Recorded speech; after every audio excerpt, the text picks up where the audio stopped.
Hello everyone, and welcome to the EdHeroes Global Forum 2025. My name is Alina Bayman, and I am the CEO and co-founder of EdHeroes. It is truly an honor to be here with you, educators, innovators, policymakers, and change makers from around the world, united by a single powerful belief that education is not a privilege for a few, but a right for all.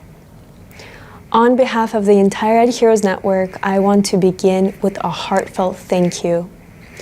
To our incredible speakers, thank you for sharing your wisdom, your experiences, and your time. We know how much intention and energy goes into every session, and we're deeply grateful.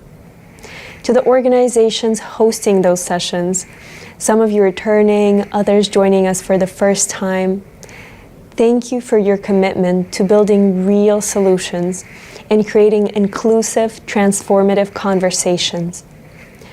And to our co-hosts, EdHeroes Hub in Singapore, All in Technologies, and EdHeroes Hub in China, IECCS. Your leadership and collaboration have been essential in making this global forum not only possible, but meaningful. So thank you. This year, our theme, Technology and Innovation in Education, invites us to imagine what's possible.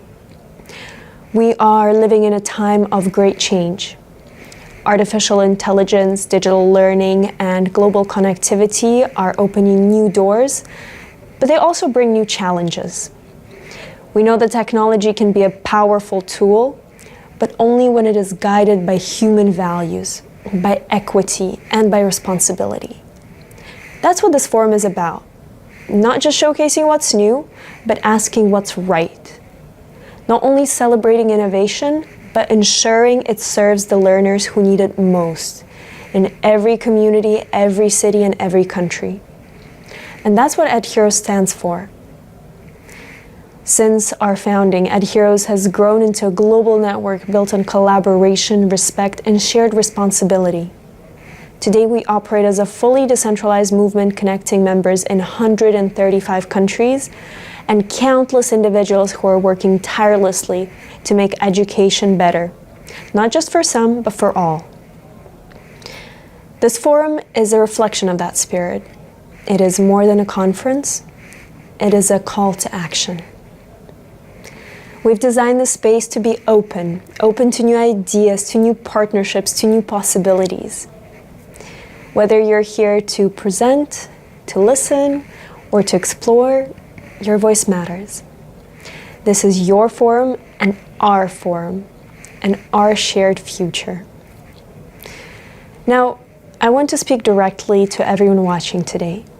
Whether you are joining from a classroom, a government office, a tech startup, or your living room, you are part of something bigger. You are part of a growing movement that believes education can be more just, more inclusive, and more connected. This forum is not a one-way broadcast. It is a collaborative space. It is a place where ideas are not just shared but shaped together, where stories matter, where partnerships begin, where the seeds of change are planted. So I invite you to do more than just watch. Reach out to our team and partners, connect in our Discord, ask questions in the live chat, offer your voice.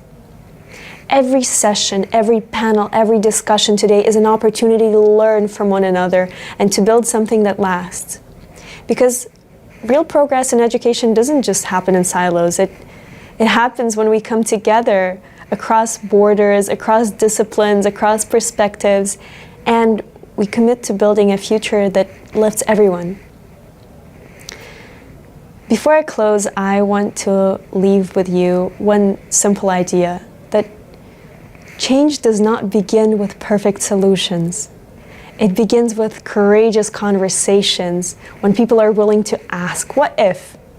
With communities willing to try, and with networks like this one, willing to support those who dare to imagine better. So, let's be those people. Let's make this forum not just a moment, but a movement. Let's listen deeply, collaborate boldly, and work with humility for the sake of the millions of learners whose futures depend on the decisions we make today. Welcome to the EdHeroes Global Forum 2025, and let's begin.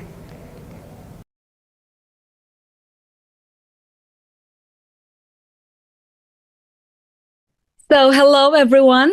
Welcome to the EdHeroes Global Forum 2025. And today we are going to have our advisory board sessions. This session is titled, Are We Going Too Fast? No Person Left Behind. So now that's an interesting title, isn't it? But before we continue to the conversations, please allow me to introduce myself. My name is Farhanisa Nasution.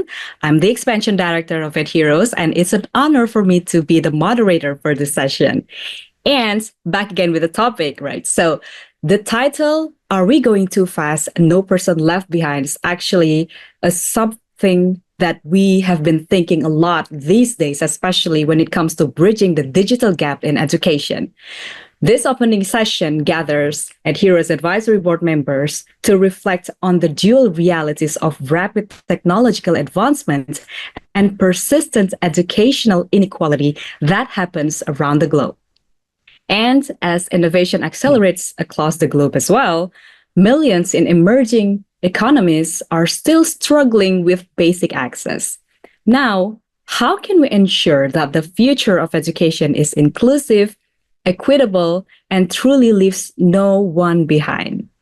Now, without any further ado, allow me to introduce our panelists for today. The first one is Harry Patrinos, Head Department of Education Reform and Endowed Chair, University of Arkansas. He's also the former Senior Advisor of World Bank Education. Hello, Harry. How are you? Very good. Thank you. Thank you for being here. My pleasure. Great. And now we have Cecilia Faca-Jones. She is the Senior Advisor, Abu Dhabi's Early Childhood Authority. She is also the former Executive Director of Bernard van Leer Foundation. Hello, Cecilia. How are you? Hello. Happy to be here again. Welcome. Yes, happy to have you here and looking forward to discuss. And we also have with us Dr. Osama Obeidat. He is the CEO of Queen Rania Teacher Academy. Hello, Dr. Osama. How are you? Hello, Farhanisa. Glad to be with you. Thank you. Great to be with you as well, and cannot wait to start the discussions. And we also have our speaker, Francisco J. Marmolejo, but he will join us a little bit later today. Now we are going to proceed with the questions that are going to discuss about how to balance innovations and inclusion. As we know, all of our advisory board here, you have incredible amount of experience, and in your experience working across diverse educational contexts, how can institutions balance the pressure to innovate with the imperative to ensure access and equity, especially for communities with limited digital infrastructure? Perhaps we can start from Harry. Thank you, Farhanisa. Education needs innovation. The real challenge is designing systems that promote excellence and provide opportunities from the beginning. One of the most striking examples in my experience is the Apex High School in Cape Town, South Africa. This is located in a low-income community with limited resources. Yet they managed to integrate digital tools into their teaching and learning in a way that's effective and equitable. They did this through their leadership, of course, but also tremendous public support and private contributions for the infrastructure, for the equipment, the curriculum that's needed to create this learning opportunity. And they are able to reach all learners in this challenging environment and do it quite successfully. But too often, we see that innovation is too concentrated in already advantaged context. This creates or has the potential to create a two-tiered system that with one group moving ahead while the rest are left behind. So, of course, I think we all agree we need to avoid this. We must find ways to pair innovation with policies such as targeted subsidies, digital public goods, and universal access strategies. So public policy plays a big role, but also we need to find other partners. And I think public-private partnerships can help, especially when they're targeted and where they're held accountable for outcomes. And of course, we need the flexibility to define and deliver that innovation. And I think at the Apex High School, innovation isn't flashy, but it's practical. A few well-placed interventions in connectivity, teacher training can make all the difference. And inclusion has to be a big part of that. It's a prerequisite for scale, of course, and we need systems that include everyone as we move forward. That's interesting because I agree with you. When it comes to educations, we are talking about an ecosystem. So it is actually a collective responsibility. Public policy holds one of the major key, but also the private sectors can play our role, in order to create the best environment for education. And moving on to Cecilia, because you also have experience working as a senior advisor for Abu Dhabi's Early Childhood Authority. How do you see this balance about public policy and also the actual or factual implementation on the field? Thank you. I think, and honestly, also because of my experience of being a Minister of Social Development in Ecuador, I think that when you're talking from a policy perspective, it's very important that you're talking about social equity and really trying to find policies, programs, and mechanisms that allow you to close the gaps. And I think that's where technology and all the new technologies that we're using in education can actually play a very strategic role. Because I definitely would agree with Hari that this new technologies and access to good platforms can actually support and help close the gaps to access. But I think that the very important thing then is, are the new technologies that we're using to education, are they really working on the quality of content? And they're also being inclusive from the perspective of including all the diversity of groups that you need to consider. Because I think for me, the biggest concern nowadays is not about denying the innumerable benefits that we can get from using new technologies into education, because I think that's a must and it's happening and it's everywhere. But it's actually thinking about, are we having good quality of new technologies that can really enforce on the kind of skills and thinking that we need to promote in our young generation? And are we using these platforms to be really inclusive to, for example, the diversity of languages that we want to emphasize while learning and creating new content. So for me, it's almost about also finding ways that policy can also regulate the quality of content in a way, and really kind of like flag these are the good platforms that children and families can access in order to accelerate learning and also support creativity, rather than having platforms that do everything for the kids. So I think it's really interesting in the work that I've been doing in this last decade on early childhood development exclusively. I think it's also super interesting to see that even in the early years where you're not into the formal educational system, but you're actually also kind of like creating the foundations of learning.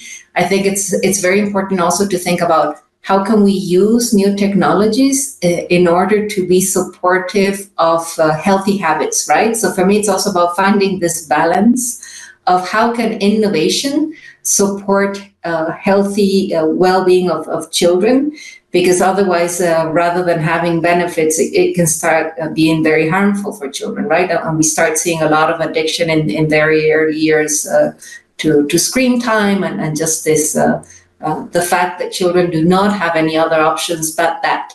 So I also think it, from a parenting perspective and from an early years perspective, there's also the co-responsibility of whoever's part of this caregiving on really understanding and creating this balance between the use of technologies to promote good content and promote good and positive learning, and the balance with other kind of activities that really allow children to have these healthy connections with other people, with nature, with the context, with the environment. So I think it's fascinating, actually, the ecosystem that we're building nowadays, but it's actually going really fast. So we need to be also fast in understanding what is the impact of everything that we're doing. Well, yes, Cecilia, thank you very much, because I think it is very interesting for the stakeholders or someone that's in charge of the policy to find and adapt through the times and time, because technology is always evolving. And as for the early childhood development, it is crucial also to find the balance, on how to do ethical things in technological environment, especially when it comes to education, because right now we have the society, that's face to face. We get to meet people in real life, but also we also have the digital society where they have our own norms, the ethics, the things that they have done. And we need to be able to think about that and integrate that, because it's a part of our life, not only the offline part, but we also have our online life, right? So I think that's important, and that's very interesting to discuss. But before we continue to Dr. Osama, I see Francisco has joined us. Hello, Francisco. How are you? Can you hear us? Very fine. Great to participate in the session. It's a very exciting topic and very timely. Sure. Great to have you. So let me introduce Francisco to all of our audiences. So Francisco J. Marmolejo is the Higher Education President and Education Advisor at Qatar Foundation, and he'll be joining our session today. And yeah, so Francisco, you're actually just in time for the conversation, because we just start. And the first question is about, in your experience working across diverse educational contexts, how can institutions balance the pressure to innovate with the imperative to ensure access and equity, especially for communities with limited digital infrastructure? Now, we have Cecilia, and previously we have Harry has answered. And I'm going to Dr. Osama, and then I'm going straight to you after Dr. Osama. Would that be okay? Absolutely. Great. Amazing. Thank you so much. So, Dr. Osama, previously Cecilia mentioned early childhood is the foundation of a person's lifetime, because every human has to go through early childhood, and early childhood development is one of the most crucial parts when it comes to to develop a human being. And one of the foundation of education is also the teacher. So what about your experience in Queen Rania Teacher Academy? How to balance the pressure to innovate with the imperative to ensure access and equity, especially you're working with teachers and communities with a lot of for example, teachers has a lot of pressure, should I say, because the students now the students are really, really smart, and teacher has to be smarter than the students. So how are you working with that? Well, thank you, Farhanisa. This is a great question. And before I answer, I would like to comment on the title of the session, which is, "Are we going too fast?" I think if we're talking about technological change, definitely we're going too fast. However, the response of the education system is too slow to these changes, which may create, in fact, more unequitable communities and society rather than solving it. So leaving people behind or leaving students behind is definitely might be due not to the rapid pace of the technological change, but to the slow response of the education system to the change around us, including technology.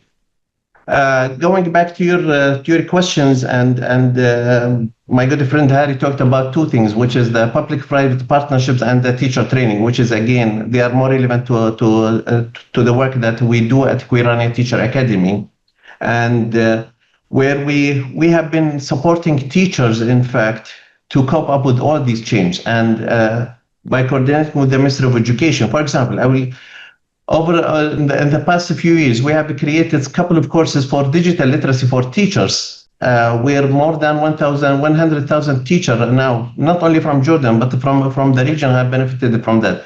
So based on international competences for teachers. So it is important, not only at the early childhood phase, but also in all stages. But in our context as well, we have technology and digital literacy have created, in fact, has supported our work to get access to communities that without technology, we would not be able to connect with. For example, before our digital transformation, we used to train or to reach to no more than 1,000 beneficiaries in our different programs. However, again, due to COVID and our strategic direction, we now, due to technology, we have access to more than 10,000 beneficiaries every year, not only in Jordan and cities and urban areas and rural areas, but also in communities outside Jordan. So, in fact, technology has also supported creating the equitable and more inclusive practices and opportunities for students. Definitely, teachers need to be well prepared. And to be prepared, there has to be infrastructure. And again, for the infrastructure to be in place, there has to be some regulations and policies in place. Because what countries doing, what do you want to achieve, how to achieve it, who are the stakeholders? All these are the prerequisites for any requirements for any engagement and development of teacher training. Again, as part of it is the digital literacy, and I know we will talk about bridging the gap in digital literacy, but the first thing is to start with empowering teachers, preparing teachers, and building the partnerships and relationships with the communities. And from the work Harry did globally before he joining the university, I know he used to work a lot on public-private partnership, and we did some work together back in a few years. And definitely, this is the model that the government should adopt. The public sector can't do it alone, and the private sector can't do it alone. They have to complement each other.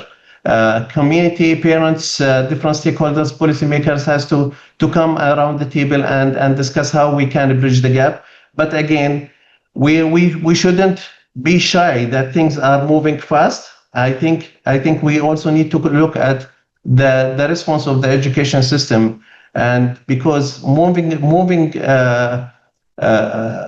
fast is fine. However, the education system should respond even faster to the change, and this have created a gap and lag between the needs of the educators or the learners and the change around us.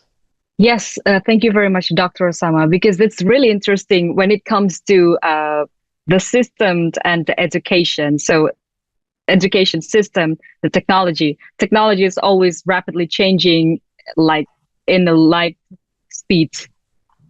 You know, when we talk about technology, like 10 years, we don't know anything about meeting like this. You know, everyone is in different places, different time zones, but we can do conversations just at the same time through the technology, the virtual technology, which is something that is unimaginable back then, like 10 years ago. So it is important for educational sectors, stakeholders, and also the public policy stakeholders to work together and find the solutions, you know, in order to create the closer gap. You know, I'm not saying to end the gap, because we're currently on the process to that. So to closer this gap. And Francisco, what about you? What are your take on this matters? Well, again, thank you very much for the invitation to participate in this session, and to, after my colleagues speaking about this, most likely what I will say might look like repetitive, but of course it is the risk of speaking with the wisdom of ignorance of what I couldn't hear from my colleagues. But being said that, I think the first thing to recognize, first of all, is that it is an imperative, for sure, no question about it. And as it was mentioned by Osama, of course, the problem is that we are too slow in responding with solutions for the past, for problems of the future. So I think it is important to put that, up front by saying, we have a problem and we have to address that problem. The second thing that probably we need to say is that there is no magic solutions. Anyone of us who may come with this magic solution, relatively simplistic if you want, we know that it's going to be wrong, because the realities of the world in which we live today, and of course what it happens in the classroom and in the educational process outside of the classroom, is much more complex than just coming up with relatively simplistic solutions. And of course, one of the reasons is because we tend to think that with this challenge, the solution is computers or electronic devices or hardware or anything like that. It is more than that. Among other reasons, because education no longer happens only in that black box, which is the classroom. And of course, unless we recognize that, we are going to be coming with solutions that are kind of short-sighted, but not precisely responding to those specific needs. And last but not least, I think it is the issue that technology at the end of the day and these new innovations in technology are not the goal. Should be seen as the tools, and it's important to make those needed clarifications. Now, I'm a firm believer in the importance of incentives, and based on that, I truly believe that one of the ways in which we can more effectively address those dilemmas, first of all, is to take a look into the systemic approach rather than being seen that in a very sort of narrow way. Secondly, of course, putting in place the right incentives in order for people to respond to that. And that implies, of course, incentives in terms of, first of all, the understanding of the need and the value. Secondly, the teachers. Third, the students, and being seen the students as the driving force of this, not as a victims, if you want, or not as a subjects, if you want, on this thinking, but as the main actors, if you want, on this process. And then, of course, the last one that has to do with accountability. And in the absence of accountability, many decisions are being made, and most of the time, those decisions are the wrong decisions. And my last comment on the matter is about the need to see, as has been mentioned by my colleagues before, we need to see the larger context, because one domain has to do with the policies at the national level, at the regional level, local level, but also, of course, we need to see the smaller context, which is what happens organically, in the family, in the school, in the university. And that requires, for instance, for us as educators to see this in a much more articulated way. Most of my work today and in my life has been in higher education. But unless I see the higher education as a continuing from the previous levels of education, I will continue to be one of those who are going to be blaming, the early childhood education and secondary education as the sort of the ones who caused the problem of having today in my higher education system, if you want, students who have that type of gap that you were referring to. Anyways, it's just as a starting point. Amazing points to be made, Francisco, because we all agree that this is something that needs to be addressed. Of course, 50% of solving a problem is to admit that there is a problem and we're going too slow. And we're not ashamed of it. But what the most important thing that is that we're taking steps towards closing the gaps and to find better ways on how to use education in the daily basis of educational purpose in every institutions around the world. And this brings me to the next questions about digital literacy versus digital access. Previously, everyone has mentioned something about digital gap needs to be and it's related to the infrastructure. That's why this is often seen as a hardware problem, because we know that some underserved regions, areas that force their young people especially to leave their communities, not by choice, but by necessity, just to have access to opportunity. for education, for example. And this happens worldwide. But we also see, on the other hand, that there are actually a rising critical issue when it comes to digital literacy among both teachers and students, especially in the underserved regions. And how do we address the equally critical issue of these aspects? Perhaps we can start from Harry. Thank you. You're right. Access is just the start. And we do usually talk about devices, getting devices into schools, getting students online.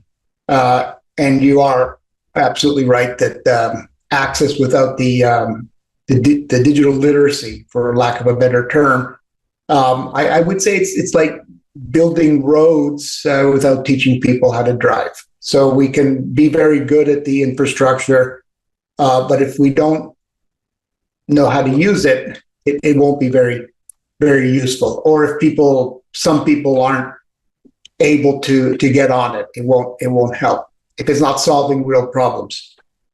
So the real impact, of course, will come when users, especially teachers, are integrating those tools into the instruction. And I want to give two examples going back to a dark time, the school closures due to COVID-19, and most of the research that I undertook documented learning losses, but there are some bright spots. And what were those? I would say one of them is online tutoring, and in Ukraine. Because of school closures, because of the war, students were displaced and out of school. We ran a tutoring program and connected those students to tutors on a daily basis, and we found that it works. The focus was on capacity building. The tutors were trained, supported. The program was well managed and robustly evaluated. So learning can happen even in these difficult situations, even in conflict zones. But even in more stable contexts, digital tools can work if they're used appropriately. The other example I would give is distance learning. During the pandemic, when schools were closed in Uzbekistan, the government partnered with the national TV networks, recorded the country's best teachers giving the lessons, and broadcast those lessons across the country. So for the first time in the country, rural areas, underserved areas were receiving lessons from the country's best teachers. The result, there was no learning loss in Uzbekistan. And I would say the use of the technology, television in that case, was very effective. So there's an innovation which I think we can learn from. So if we want meaningful digital inclusion, we must see literacy as infrastructure. It's not an option, it's essential as broadband, and it needs to be built into the national education strategies, budgets, and the teacher training policies. And I agree with Francesco that the digital tools are precisely that. They're tools for achieving those goals that we've set for the country's education systems. Thank you so much, Harry. Indeed, there's something that I really like from your statement, that if we think about only the digital access, it's like building roads without teaching the people how to drive, because education is a tool for a person to, make great impact, to make a better environment, and to be better for themselves.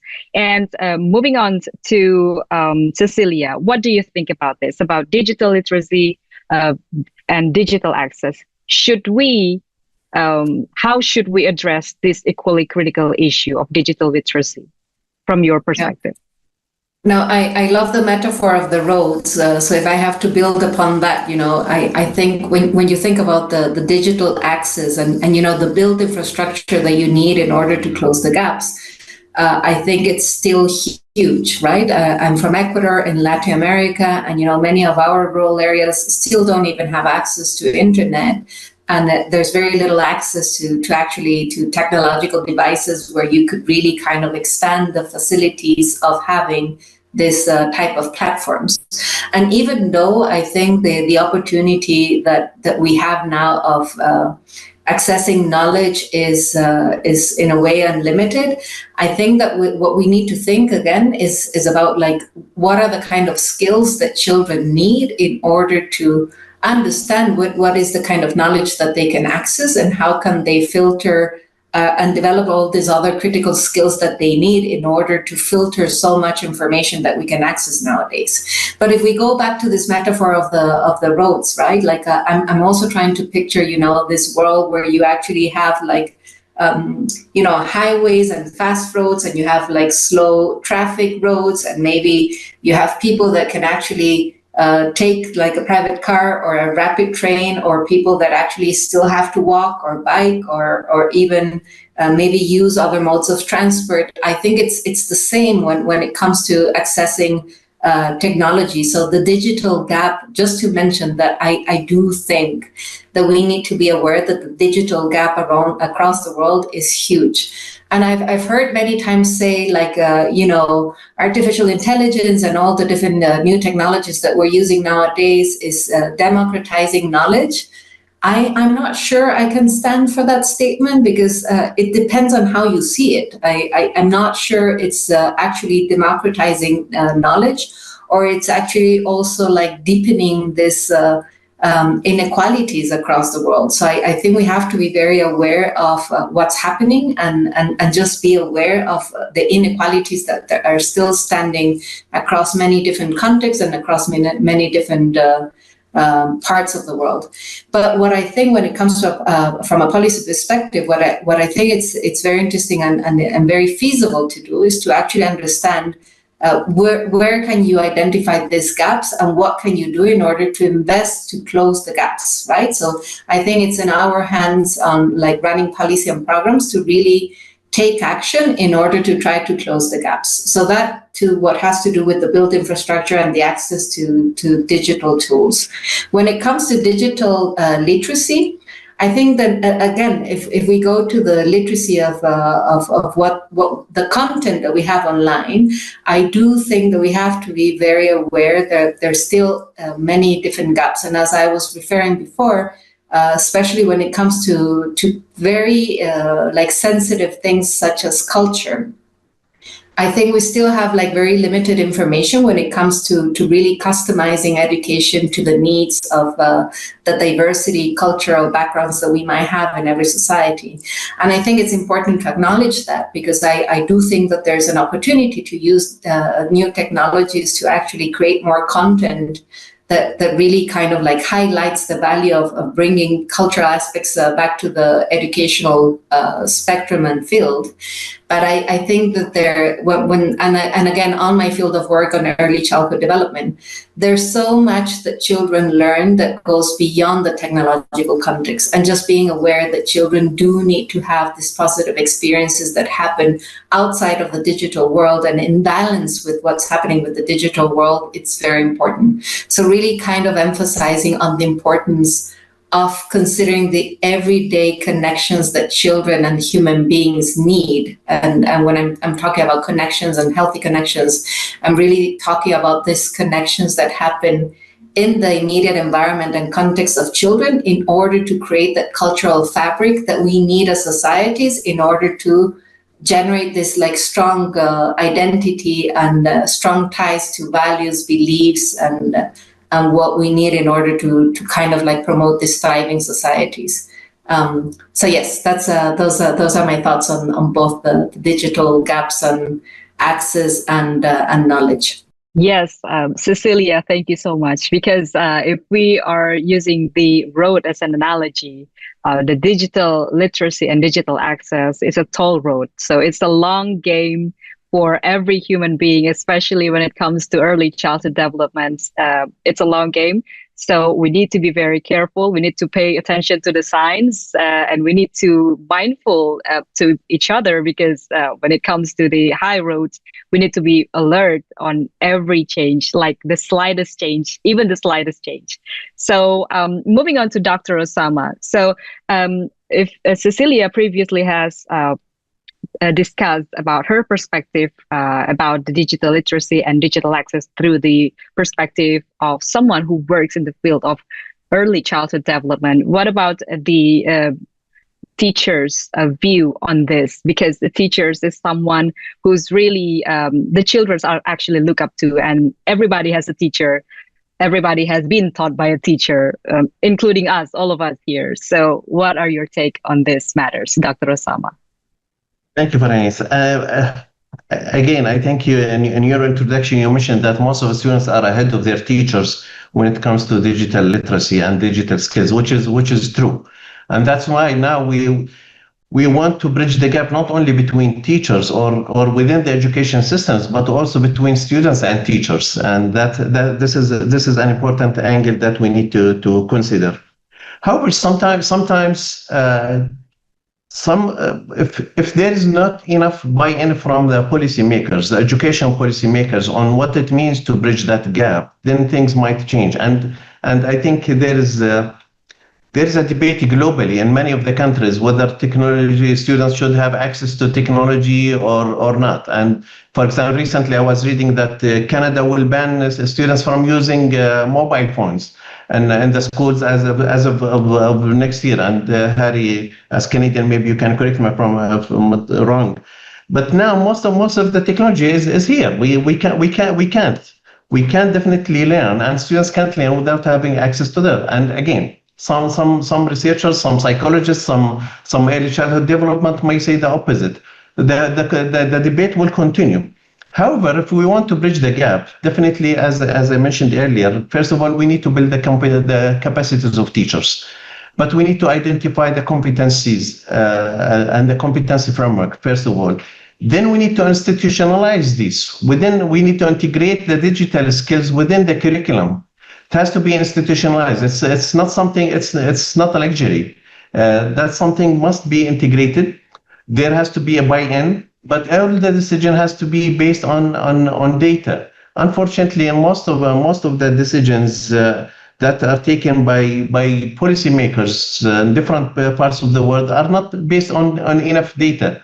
They're looking at students, looking at their needs, looking at their demographics, looking at their geographical location, etc. So all these factors have to be considered in order to start and to reach a consensus on the need to bridge that digital skills.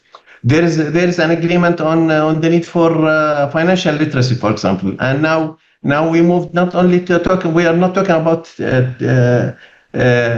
digital skills, but we're talking now about AI skills, AI literacy skills. And we recently, UNESCO has produced a framework, competency framework for teachers and for students for AI literacy.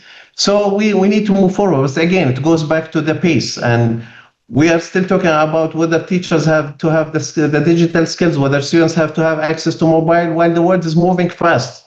And I think we are left behind because of all this debate that has been created by some regulations and policies. That is actually very interesting, Dr. Osama, because teachers are the foundation of education from all institutions, right? And when it comes to technology, especially you mentioned about AI, I've read that, for example, in Indonesia, the most used keywords for AI was about to find a healthy lifestyle. Something that people use. AI is something that people use to share and ask for views on certain matters. In short, they ask technology for opinions. And it's clearly show that we need to pay attention on how we are going to literate this digital zone, because people are actually out there. I don't know in other countries, but what I can speak is from Indonesia. My country is that people actually ask for advices on their humanly matters to digital tools, which is the internet, which is the AI.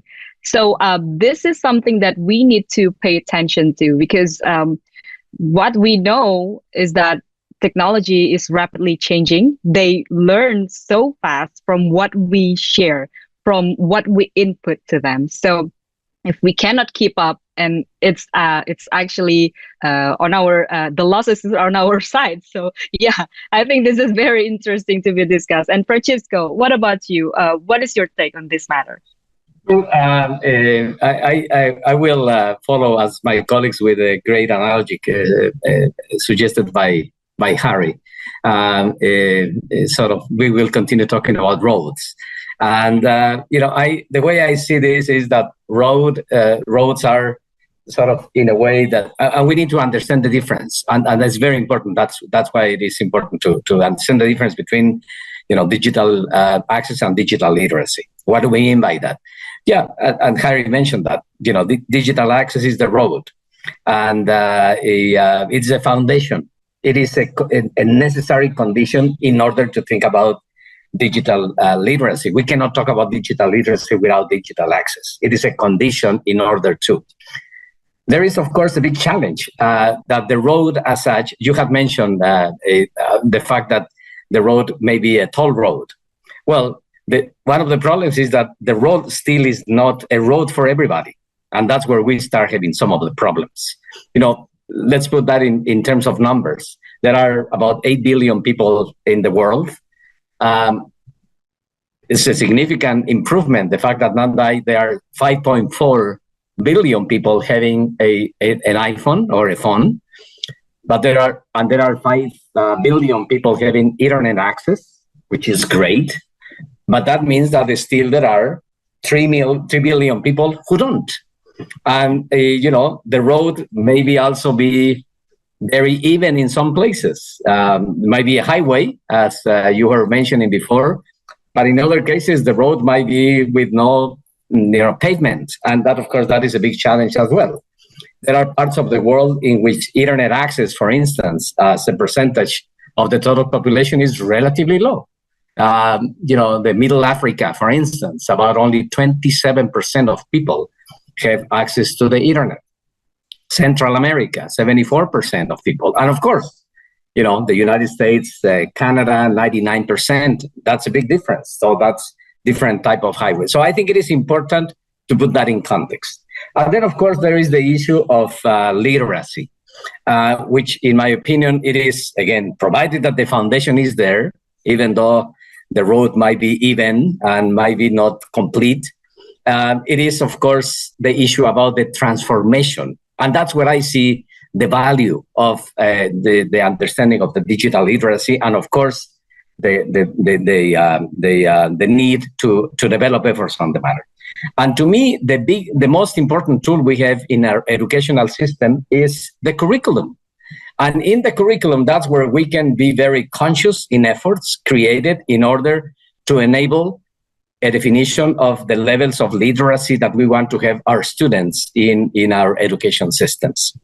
And that goes back to my call before about the need of articulation.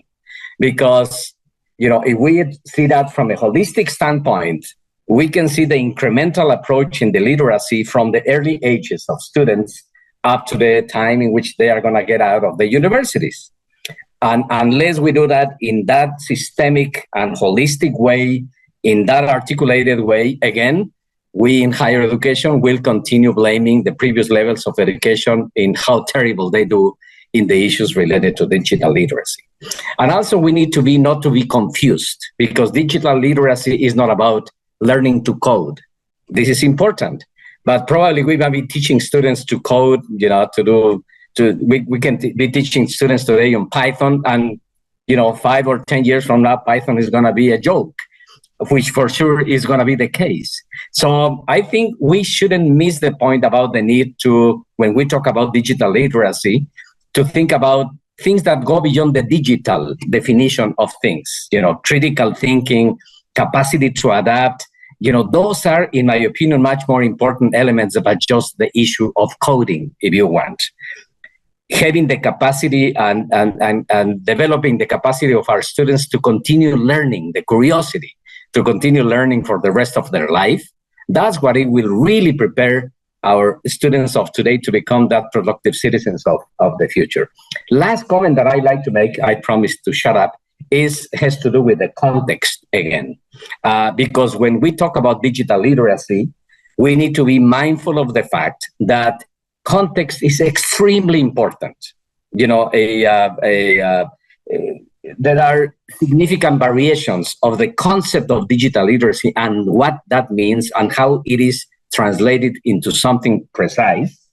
On issues related to culture, language, history of a place, it is a very different perspective what we see, for instance, in the Middle East, though what it was in Latin America, in Africa, or in North America.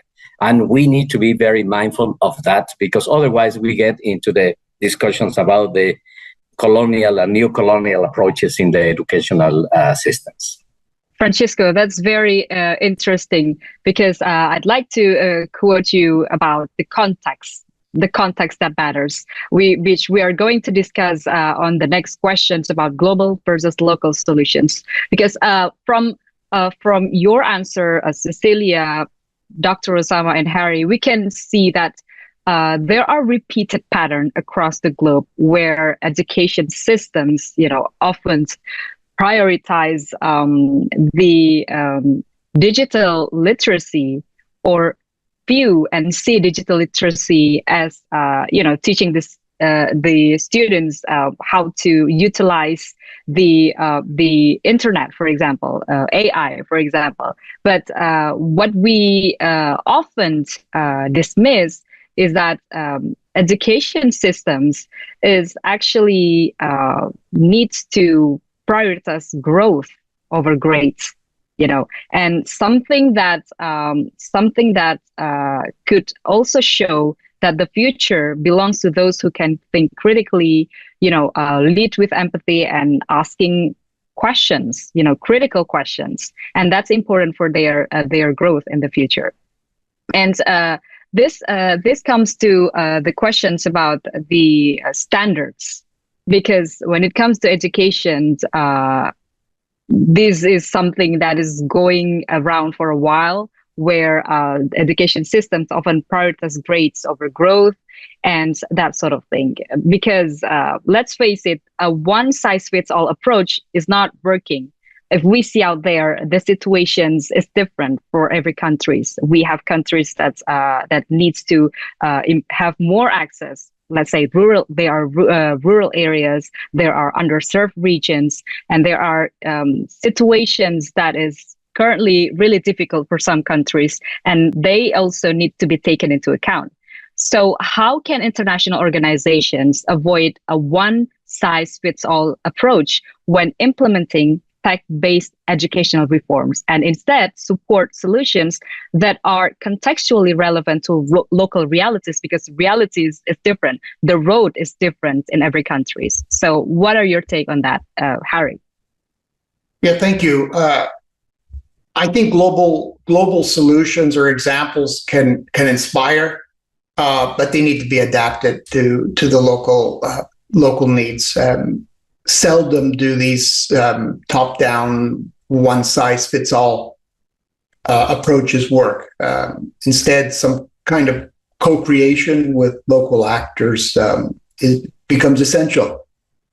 Again, there could be guiding principles, there could be global best practice, for lack of a better term, standard digital platforms, but it's only after customizing it to the local curriculum, language, as Cecilia said, that and to the students themselves, then we might see this work. So it goes to local ownership for success. what can international actors do? First, to avoid the mistake of thinking that you can simply transport the project from one location to another. You can transport the ideas and the knowledge, and then adapt it in the implementation. And again, context is everything in education, as we've heard.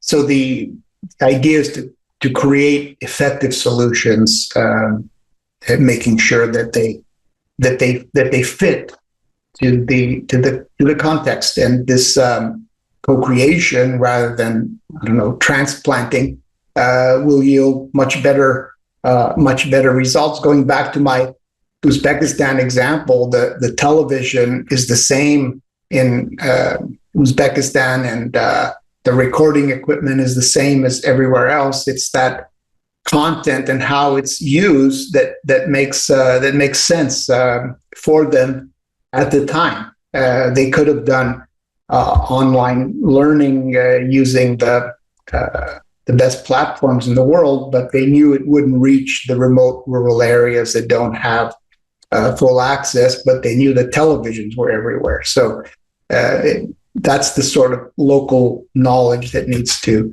come in. So going back to international organizations, they may have the tools, the evidence, and technical support, but we need to leave it for communities to do the local adaptation. Education reform will only work and be sustainable and scale if it's built with communities. Thank you. Well, thank you so much, Harry. Indeed, contextualizing things are important, because when it comes to implementing reform, especially when it comes to a tech-based educational reform, we need to be mindful about the context in every country, in every culture, in every region.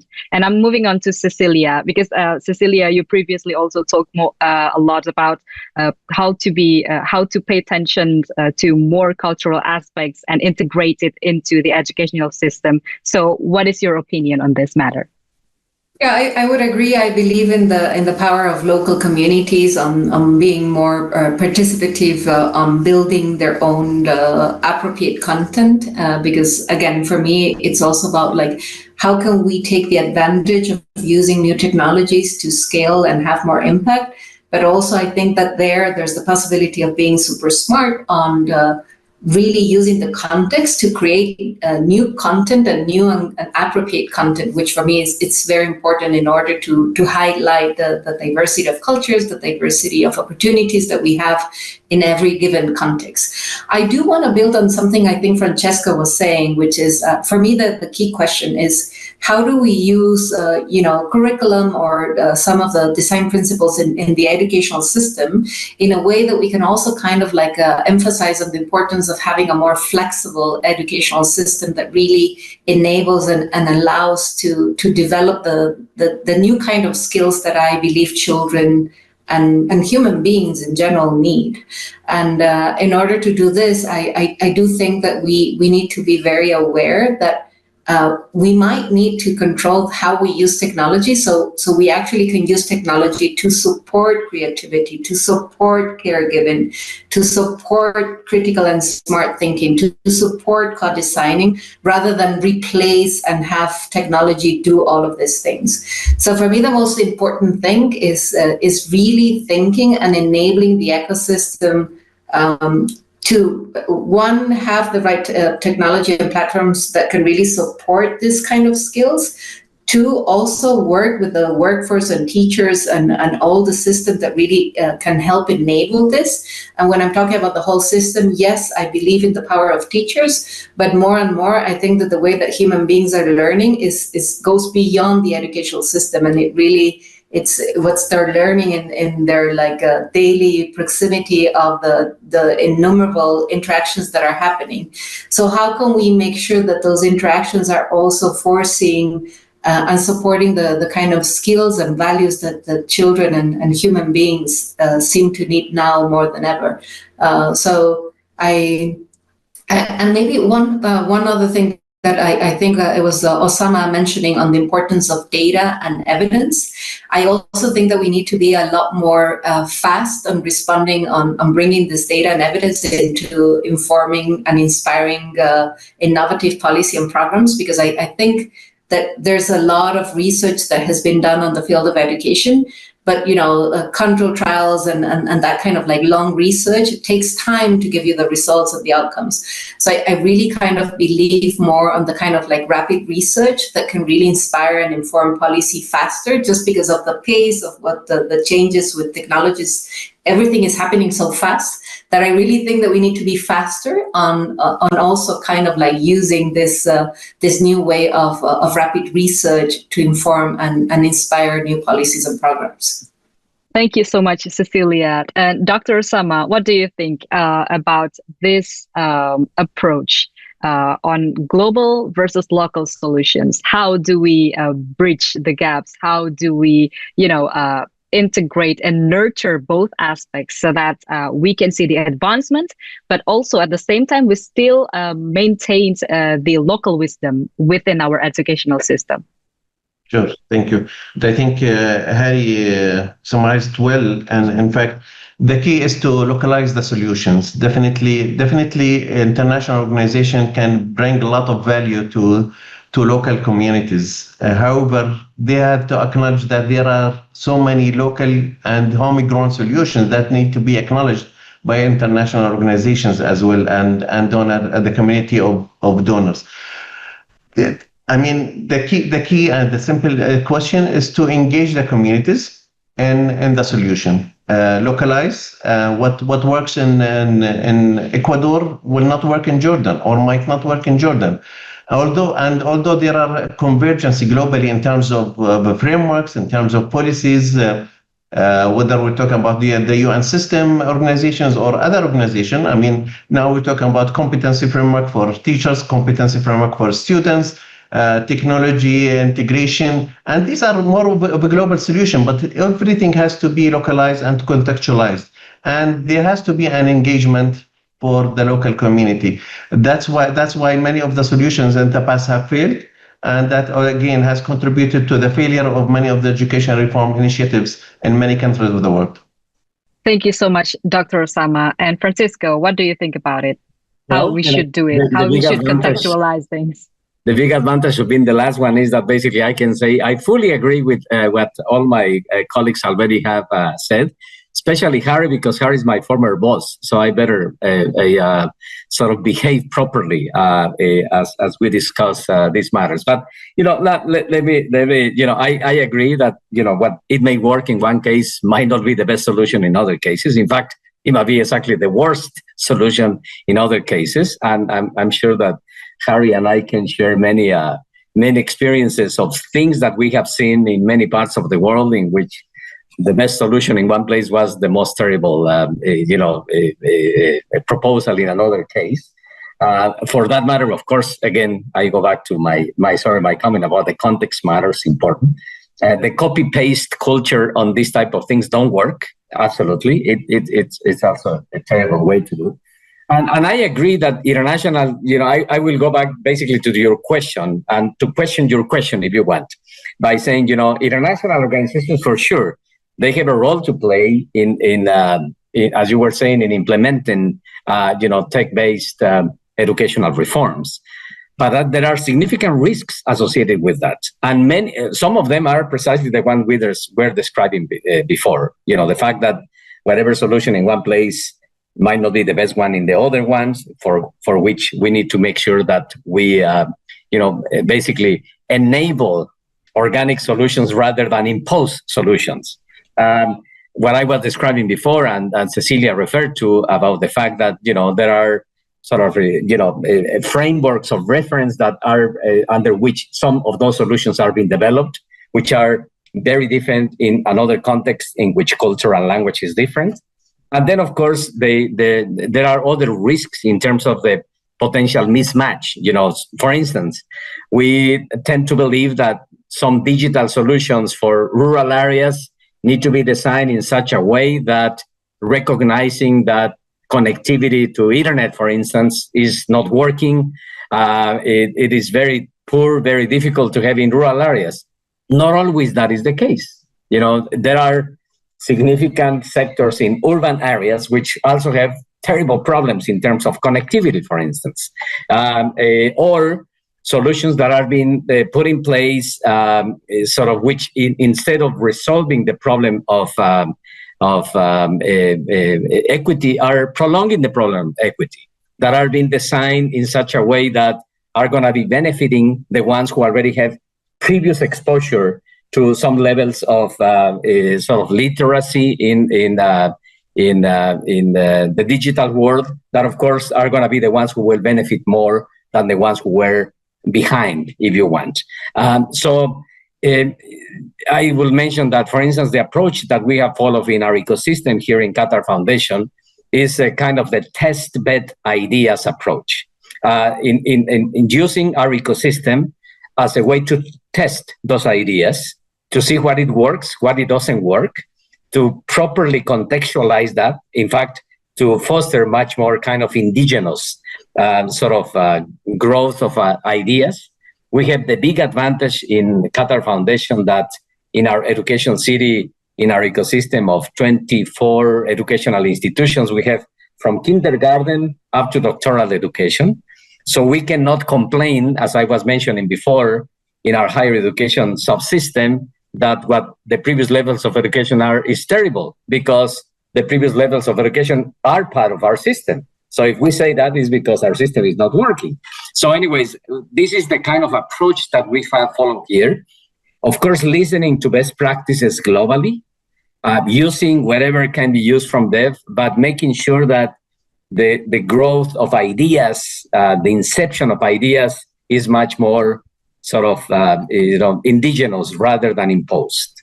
If I can build on Francisco's point, I think what we're saying, or at least what I'm saying, is that you might not be able to transplant exactly a project, but there might be something that can work. To give another analogy, if we had a vaccine, the polio vaccine, it's going to work in every country. The difference will be how it's delivered, how it's managed in order to get the effective take-up in different locations, and that will vary. So before we dismiss, transplanting, we need to analyze whether it's the vaccine, whether it's the solution that's being transferred, or the mechanism or management system that needs to be adapted. I think that's the big difference. So it's a question of analyzing the situation and figuring out which part is the vaccine that's universal, and how do we vary the mechanisms for effective delivery and take up and get the results. Well, thank you very much, Harry and Francisco, for your ideas. And, I think this has been a very interesting discussion. I would really love to continue because I have a lot of questions in my mind, but I think we have to wrap this discussion up. But one thing, if I can wrap this conversation, I'm going to use our previous analogy about the roads. If we think about education and technology as a road, of course, it's a long road. And just like any roads, whenever we drive on the roads, there are certain areas that we can speed up, but there are also certain areas that we need to a little bit, a tad bit slower than the previous area. And that also reflects to the condition that's happening currently globally. There are some areas that are really speeding on their part of the road, but we also have the areas that are currently a little bit slower on their roads.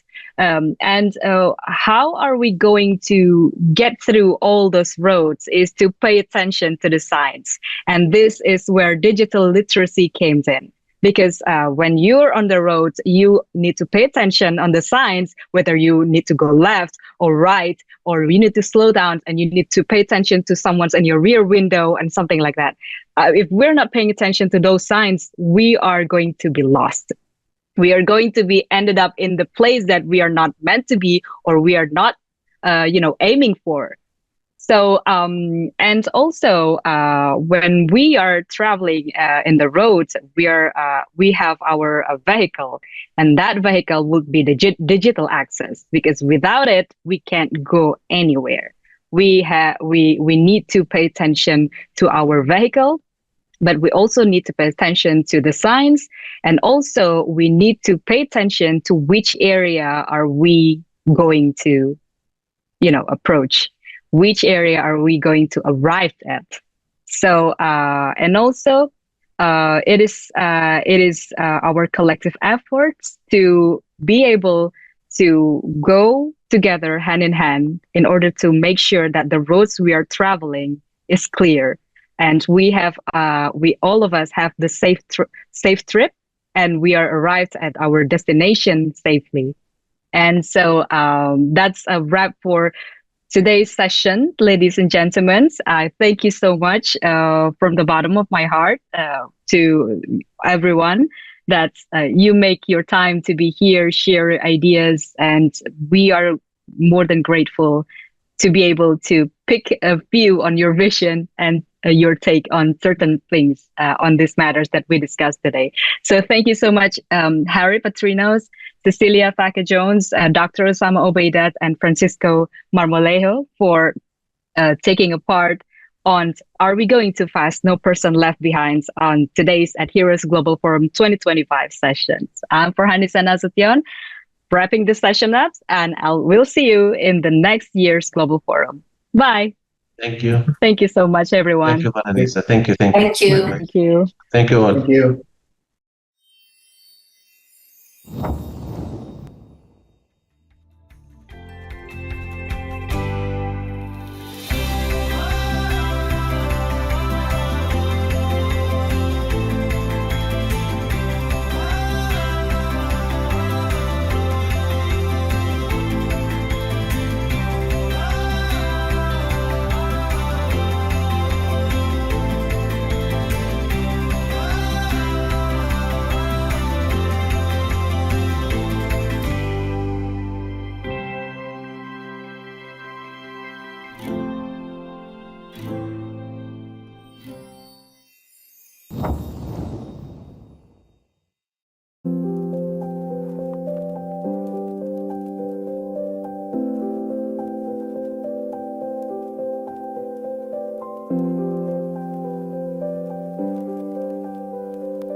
Hello, dear colleagues. Today I would like to present how artificial intelligence is shaping new skills for government employees. We have launched a large-scale program to teach people the basics of artificial intelligence, because every citizen should feel the positive impact of AI, which is aimed at improving quality of life and supporting the sustainable development of Kazakhstan. This direction was set by the President. A strong foundation for large-scale and high-quality AI skills training will be built on clear regulations, modern infrastructure, and the development of human capital. The concept for AI development for 2024 and 2029 has been approved, and the draft law on artificial intelligence has been developed. To build essential AI competencies and identify key directions for advancing education, a strategic platform is being established. The AI Development Council under the President of the Republic of Kazakhstan. This council is tasked with shaping national AI policy, analyzing global trends, and setting priorities for talent development. To date, the council includes members of the government, international experts, and business representatives. Among its participants are world-renowned figures such as Professor Kai-Fu Lee, Peter Norvig, Chan Ya-Tsing, Pradeep Khosla, and Paul Kim. To preserve linguistic identity and ensure access to quality education in the Kazakh language, Kaz LLM, the first Kazakhstani large language model, was developed, trained primarily on Kazakh language content. It supports communication in Kazakhs and serves as a valuable tool for both educational and applied use cases. In addition, to enable large-scale AI development and support the scientific community, the government has acquired the most powerful supercomputing infrastructure in Central Asia, creating a strong foundation for national AI innovation. The ministry plans to train 1 million citizens in AI skills over the next 5 years, including 500,000 school students, 300,000 university students, 90,000 civil servants, 80,000 entrepreneurs, and the public. Programs such as Tomorrow School, Tumo School, AI Kızmet are being implemented along with online courses, accelerators, and hackathons for different groups.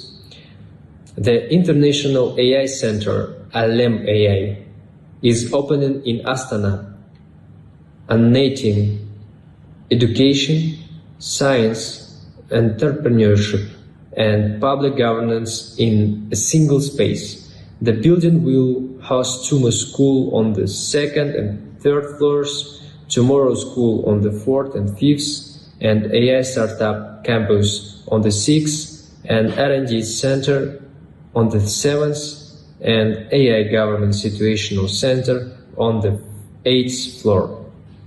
The first floor will serve as an open venue for forums, hackathons, and career events. Negotiations are ongoing with companies such as Telegram, Tone, Tether, Google, and others to establish collaboration. The center will serve as the heart of the Astana Hub ecosystem and a major driver of AI innovation in the country. To ensure the broad and effective application of AI technologies in citizens' daily lives, the Ministry conducted a comprehensive analysis of government agencies' activities, which was focused on mass interaction with the population. The number of involved civil servants and citizens was calculated, and a systematic review of the best global AI practices in similar areas was performed. Based on this, a map of 50 AI agents was created. As part of the ongoing initiative, 15 AI agents have already been developed on the national AI platform. These include eGov AI, a virtual assistant that helps over 5 million citizens per month find information about public services more easily, improving their accessibility and quality. Kazakh Law, a legal assistant, an AI therapist, a support tool for civil servants handling public inquiries, and Tax Helper, an assistant for tax-related questions. Now I would like to focus more on the process of training civil servants in AI. In May 2025, the AI Kızmet program was launched. AI Kızmet is the first AI training program for civil servants in Central Eurasia, aimed to increase government service efficiency through the integration of AI tools into work processes. The course provides opportunities to master interaction with ChatGPT and confidently use platforms such as the Cloud, Anthropic, Gemini, Perplexity, Mistral, Cohere, and others. The course consists of 6 modules with 32 video lectures. The language of instructions is Kazakh. Training is available both online and offline.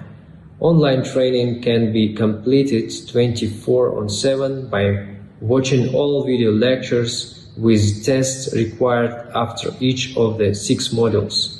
Offline training is conducted with the support of MasterCard and KPMG Caucasus and Central Asia at the Academy of Public Administration and its branches. Upon completion of the course, civil servants receive certificates with unique identification number.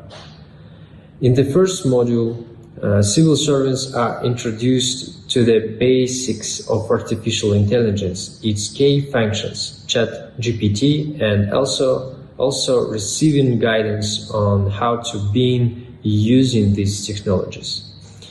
The second module covers the advantages of applying artificial intelligence in order to optimize and enhance the efficiency of management processes. The third module is the focus on collection and structuring the data analysis, as well as creation presentations and data visualizations by using AI tools.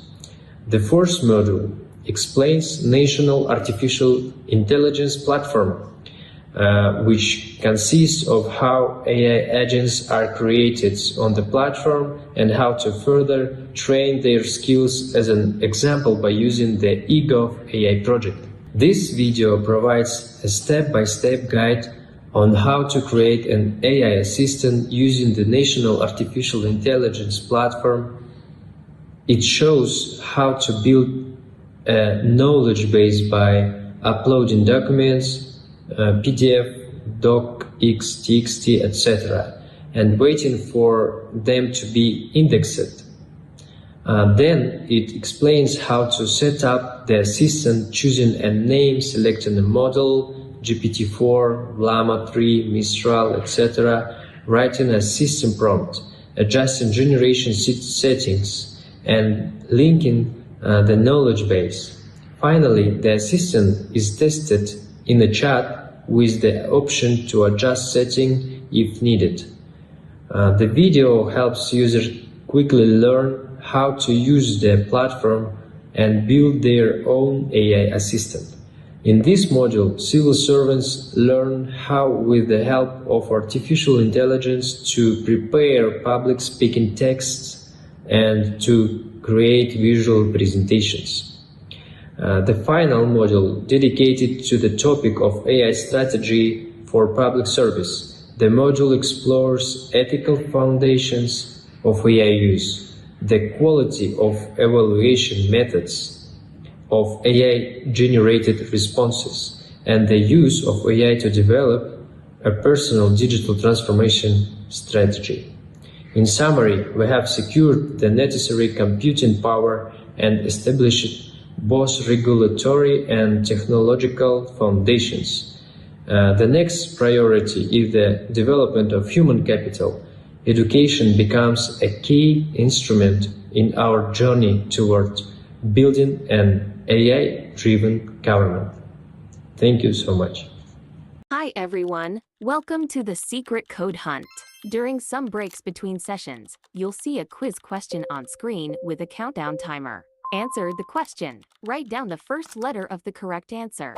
Collect all 9 letters, one from each question, and at the end of the forum, put them together to reveal a secret word. This is your key to unlocking our exclusive Discord space. Follow the link or scan the QR code to enter your secret code. Hint: it's just one word and it's 9 letters long. Good luck and happy hunting!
Hello, welcome everyone. It's good to have you with us, whether you are joining us from Africa, Europe, the US, or anywhere else in the world.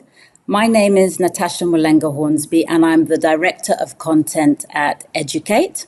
Today, we have a really interesting discussion for you on how we can translate national policy reform into change in the classroom.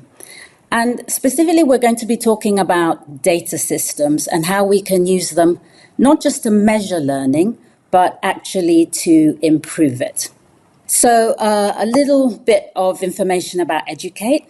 Our purpose is to prepare youth in Africa with the skills to succeed in today's economy. And we design education and employment solutions that can prepare young people to build livelihoods. We work primarily with governments.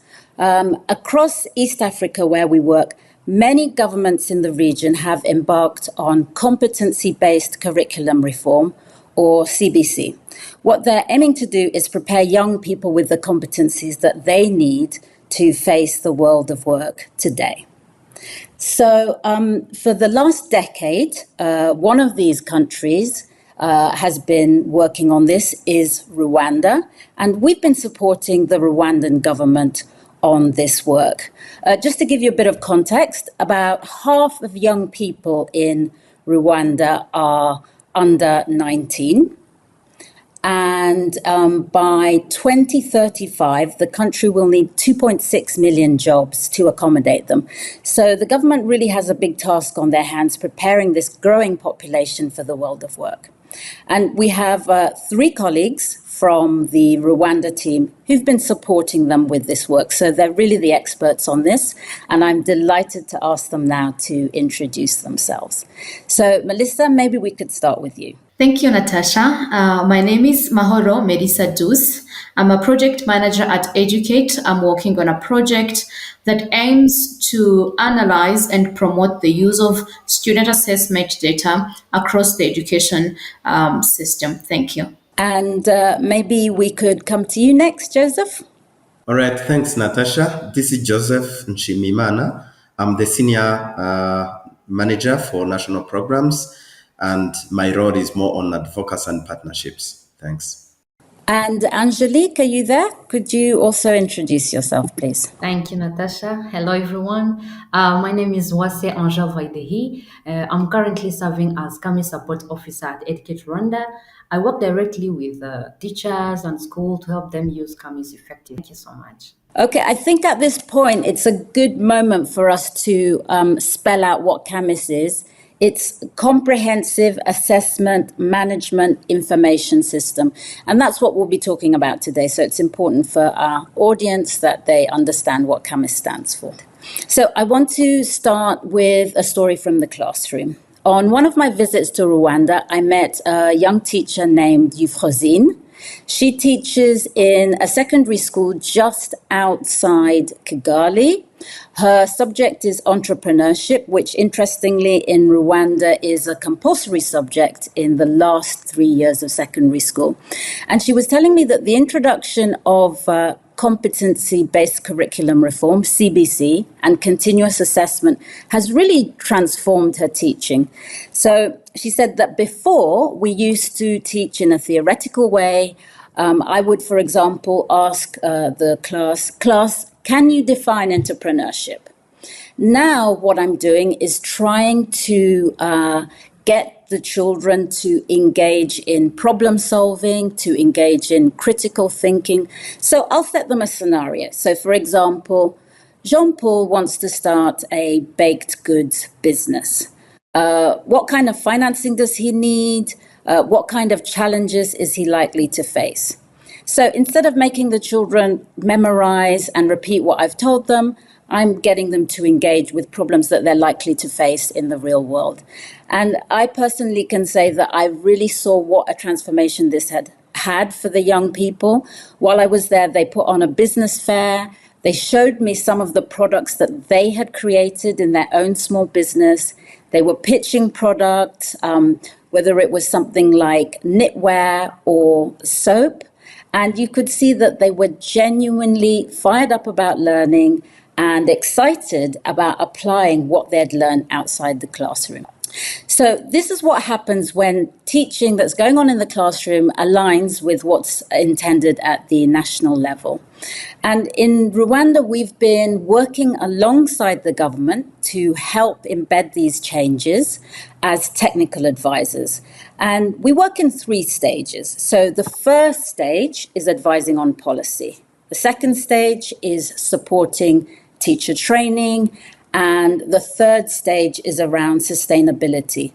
And in many ways, sustainability is the one that has the biggest challenge, because you're really trying to work out how can we get these reforms to stick. And many other education systems have faced this. You can design the most dynamic, student-centered pedagogy, but if teachers don't believe it's going to help them to help and support their students to ace their exams, then they may fall back into rote learning and the old methods. So to address this, together with the government and other partners, we developed CAMIS.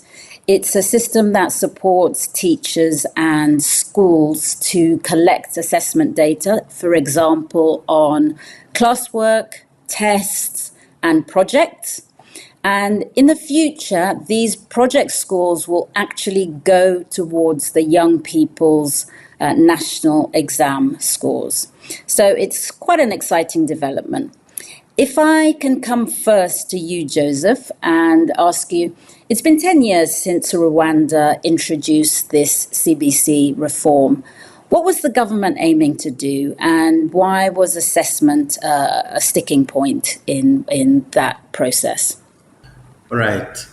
Thanks so much, Natasha, for a great question. As you've tackled on that, Rwanda introduced the competence-based curriculum since 2015, and the main purpose was to help students to develop what we call 21st century skills. I would say like critical thinking, creativity, problem solving, communication, and all that. Like CBC was aiming to ensuring that we move from theory to skills. I would compare this like coming from analog to digital, right? So yeah, when the curriculum changed from now knowledge-based to competence-based, national assessments didn't really reflect these changes. So you could find schools and teachers doing assessment in a theory based, and you could find that teaching was aiming to preparing students to pass the exam instead of preparing students to acquire skills so that they can survive, as Natasha, you mentioned that. So on top of that as well, also students' assessment were fragmented, and the data on assessments were collected manually.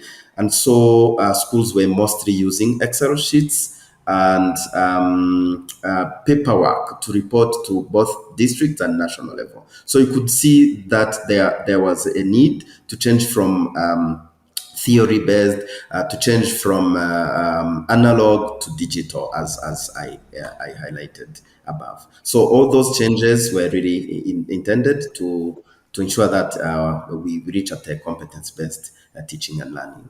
Thanks. So how did CAMIS address the problem of people using paper scattered here and there for assessment? Oh, all right. Yeah, that's perfect, actually. Yeah, therefore, CAMIS come in as a solution to ensuring that there is a standardized data collection on assessment and ensuring that the reporting is really uniform across all education levels.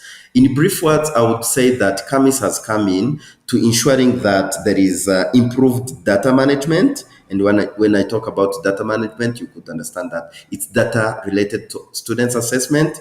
And then once there is an improved data management, and then this really contributes to the to the reform that can happen. Like improved data management could inform the curriculum reform. So really, KAMIS came in to ensure that there is a standard way of collecting data and reporting them.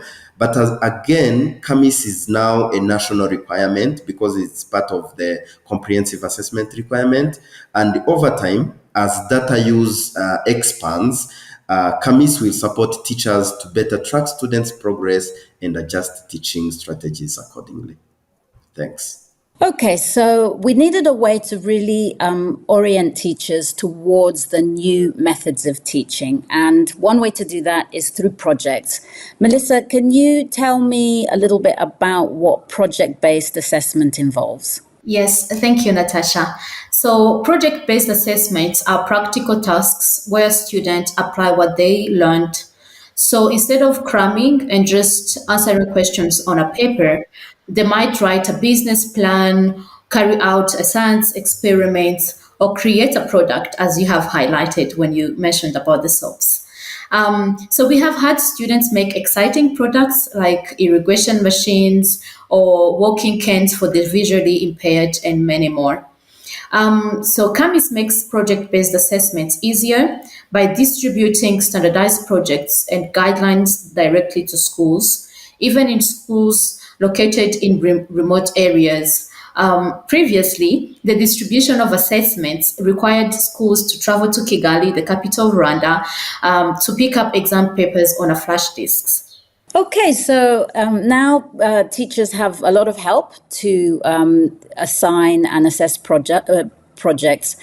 How are the project scores connected to the national exam score? So currently, projects are being implemented in science subjects and entrepreneurship at advanced secondary level. And their marks appear on the student report cards, contributing 25% to the end of term grade. This has helped shift teachers' mindsets. They say that these practical assessments are taken seriously. The plan is that starting from next year, 2026, these grades will be aggregated over 3 years and will contribute 10% to the national end of cycle exam score. The CBC, or the competence-based curriculum, as you have highlighted, guidelines indicate that this share will progressively increase to 30%, ultimately reducing the impact high-stake exams have on student academic journey. Thank you.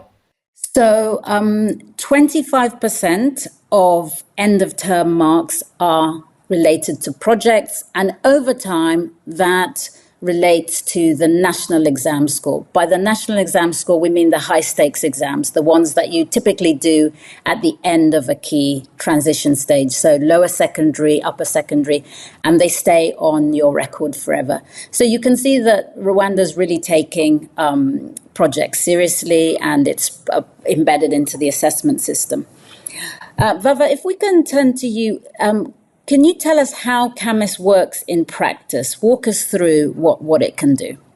Thank you, Natasha. I'm happy to explain how KAMIS works in real school settings. So KAMIS is a digital platform that allows teachers to upload scores in different ways, whether through internet, Excel, or even simple phones using USSD. And this kind of flexibility helps teachers or schools in a remote area where the internet isn't always available. But also I would say that it's more than just data entry, because KAMIS also includes tools to support teaching, like a national question bank and sample projects in line with the curriculum. So on the school side, head teachers use it to access centrally prepared end-of-year exams. As Melissa mentioned, they used to come in Kigali for them to pick the exams, but now with KAMIS, it's a lot more easier and it saves them a lot of time. So the system also generates report cards in standardized digital format, replacing the handwritten ones, and it reduces teachers' workload. Yeah, so overall, I would say that KAMIS is helping build a consistent national data set, which means better decisions at the national level when it comes to education policy, and resource planning. Thank you.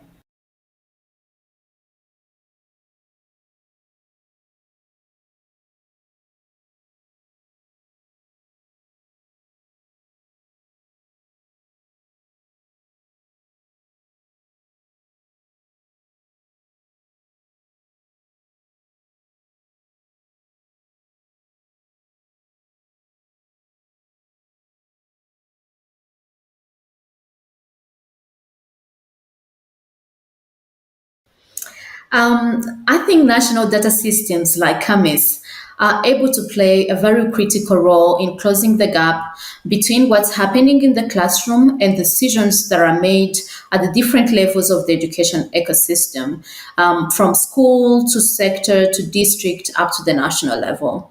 First, the collection of real-time quality assessment data across the country is a huge success for the education system monitoring purposes. Second, it will make it possible to identify learning gaps early. If teachers input scores regularly, not just at the end of the term, the system will be able to help schools and the school leaders, as well as all these levels that I have mentioned above, flag students who may be in need of extra support or remediation and help them plan targeted interventions. Moreover, the aim is to enable real-time monitoring of learning outcomes. This means curriculum designers and teacher trainers can be more responsive and adjust strategies based on actual classroom data. It also lay the ground, as you have mentioned, Natasha, for evidence-based policymaking at the national level and all the stakeholders that are involved in this sector.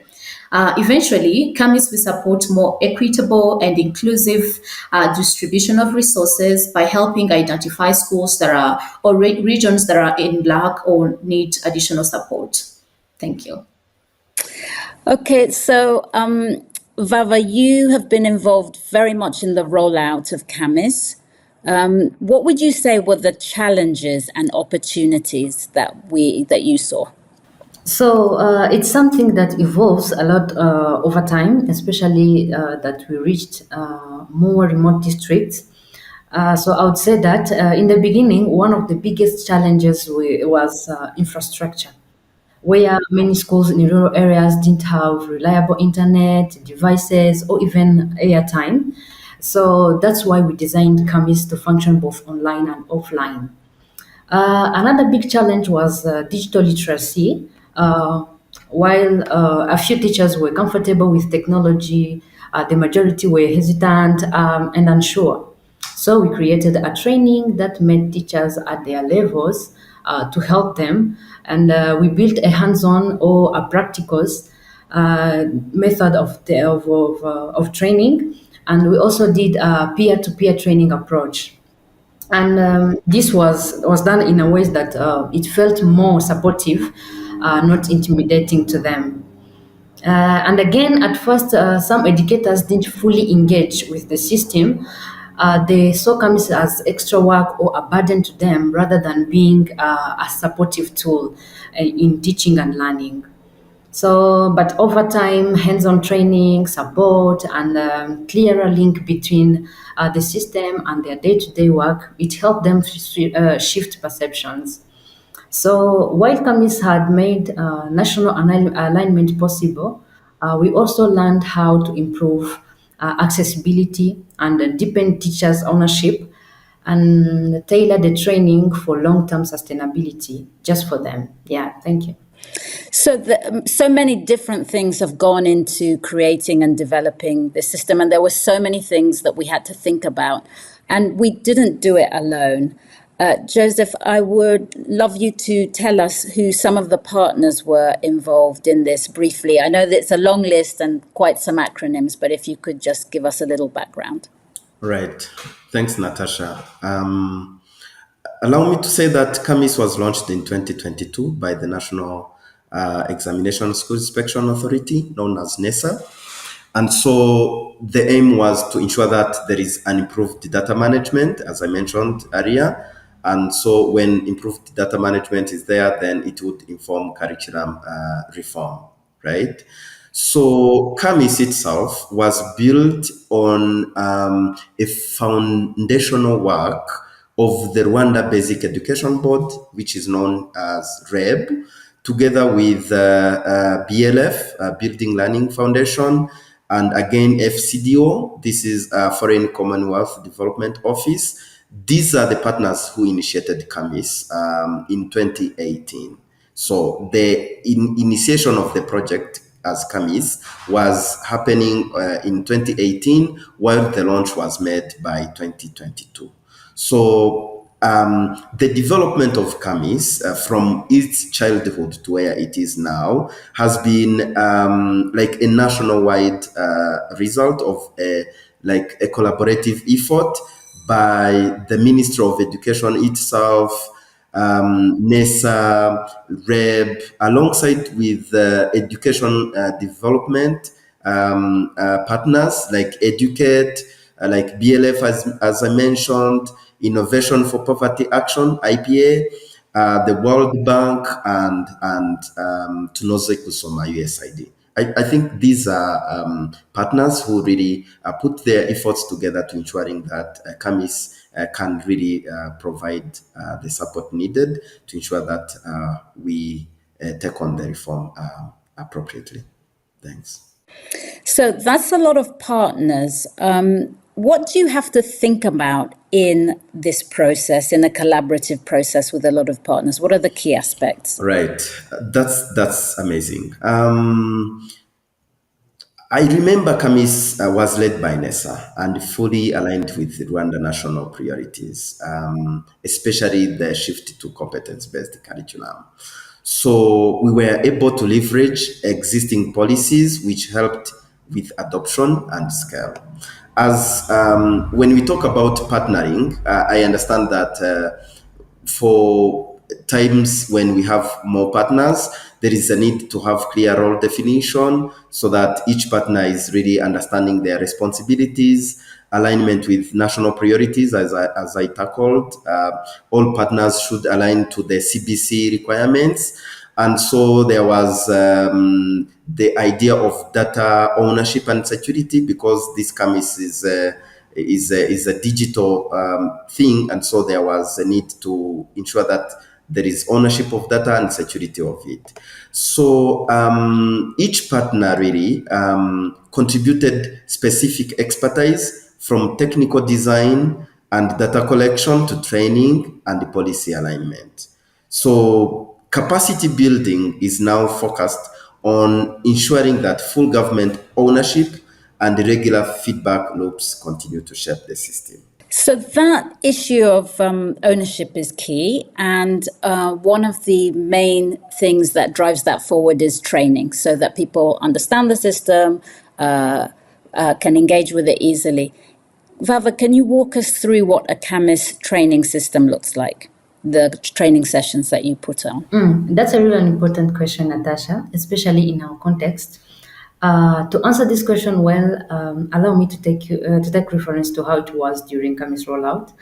So as I mentioned above, we knew that the training couldn't be just theoretical. It had to be practical, hands-on, and to meet teachers where they were. So we designed a peer-to-peer training model, as I mentioned above. The training moved from the national level to district level and sector level, and finally we reached to school level. And our aim was to ensure that training was both engaging and scalable. Yeah, so we also started by prioritizing schools with stronger infrastructure so that they could serve as peer support hub for others. Yeah, so one thing that we quickly learned after this was that digital literacy really varies. So some teachers were confident while others were using digital system like CAMIS for the very first time. And that's why we started small, piloting in few districts and few schools. And it gave us a chance to see really what worked and make adjustments before scaling up nationwide. Allow me to come back to how it is working now. coming back to how it is done now that school and educators are now familiar with the system, we shifted from doing most trainings in person. So we are mainly using videos to train and support teachers. Yeah, thank you. So every time you roll out a new feature, you would have a short video that would inform teachers on what this new feature is about. Yeah, sure. We use videos to train them, and these videos are the short videos that we do that are clear and practical, that usually show step-by-step instructions on how to use the new feature. And this helps teacher understand quickly and without needing an in-person training every time there is an update. And we found that these videos are especially helpful to teachers with low digital literacy because they can pause, they can replay, they can also practice alongside the video. So we often share them through WhatsApp groups because we have WhatsApp groups with them. We also upload them directly on Kamis sometimes, which makes it more easier for them. Yeah. Thanks, Baba. So, Melissa, if we come to you, you've been leading research on how data systems like Kamis drive policy. Can you share a bit more about that project? Yes, Natasha. So I'm working on a research project that is supported by the Global Partnership for Education, Knowledge and Innovation Exchange, abbreviated GPE KICS, which is a joint endeavor with the Canadian International Development Research Centre, abbreviated IDRC. So the project aims to understand how assessment data is currently being used by decision makers in Rwanda, particularly at the national and district levels. We are looking at how classroom-based summative assessment, the kind of data that teachers are inputting into Kamis, can be better integrated into the policy processes or the policy cycle and improve learning outcomes. Our focus currently is the middle tier of the system, so meaning the district leaders, inspectors at district level, and education officers. These are the people who can help schools make adjustments in real time, but they often lack access to meaningful data. So we are developing customized dashboards to help visualize Kamis data in a way that is actionable and that is easy for them to analyze and digest the data. The idea is to support timely evidence-based decision at every level. Thank you. So can you tell us what are the biggest challenges when translating the data into actionable steps? And what's worked in Rwanda to close that gap? Thank you. I think that's a good question that so many countries are trying to understand how to solve. And for us in Rwanda as well, that's something that we think about very often. One of the biggest challenges is making sure the right people have access to the right data and at the right time. In a format, as I was saying, that they can actually use. Because what's best for data if you can't really read it and understand what it's trying to communicate to you? So even in the past, data was collected, yes, but it was either incomplete or stayed at the school level.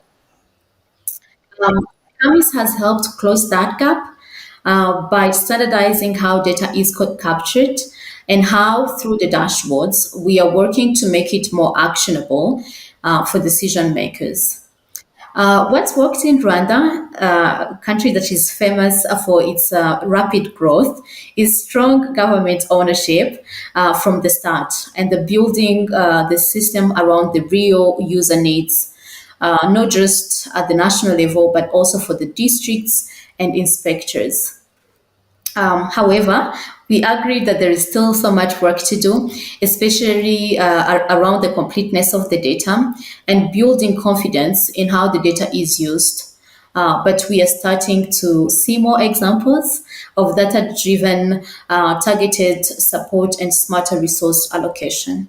Okay, so smarter resource allocation and data-driven decision-making is the holy grail of what everybody is trying to do in education.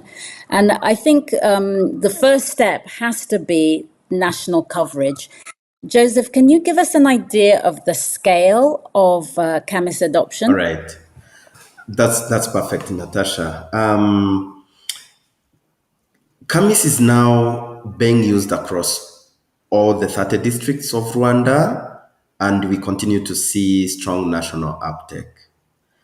In terms of data, I would say that this system is really active in approximately 6,000 schools, and these are covering majority of primary and secondary institutions nationwide, as I said.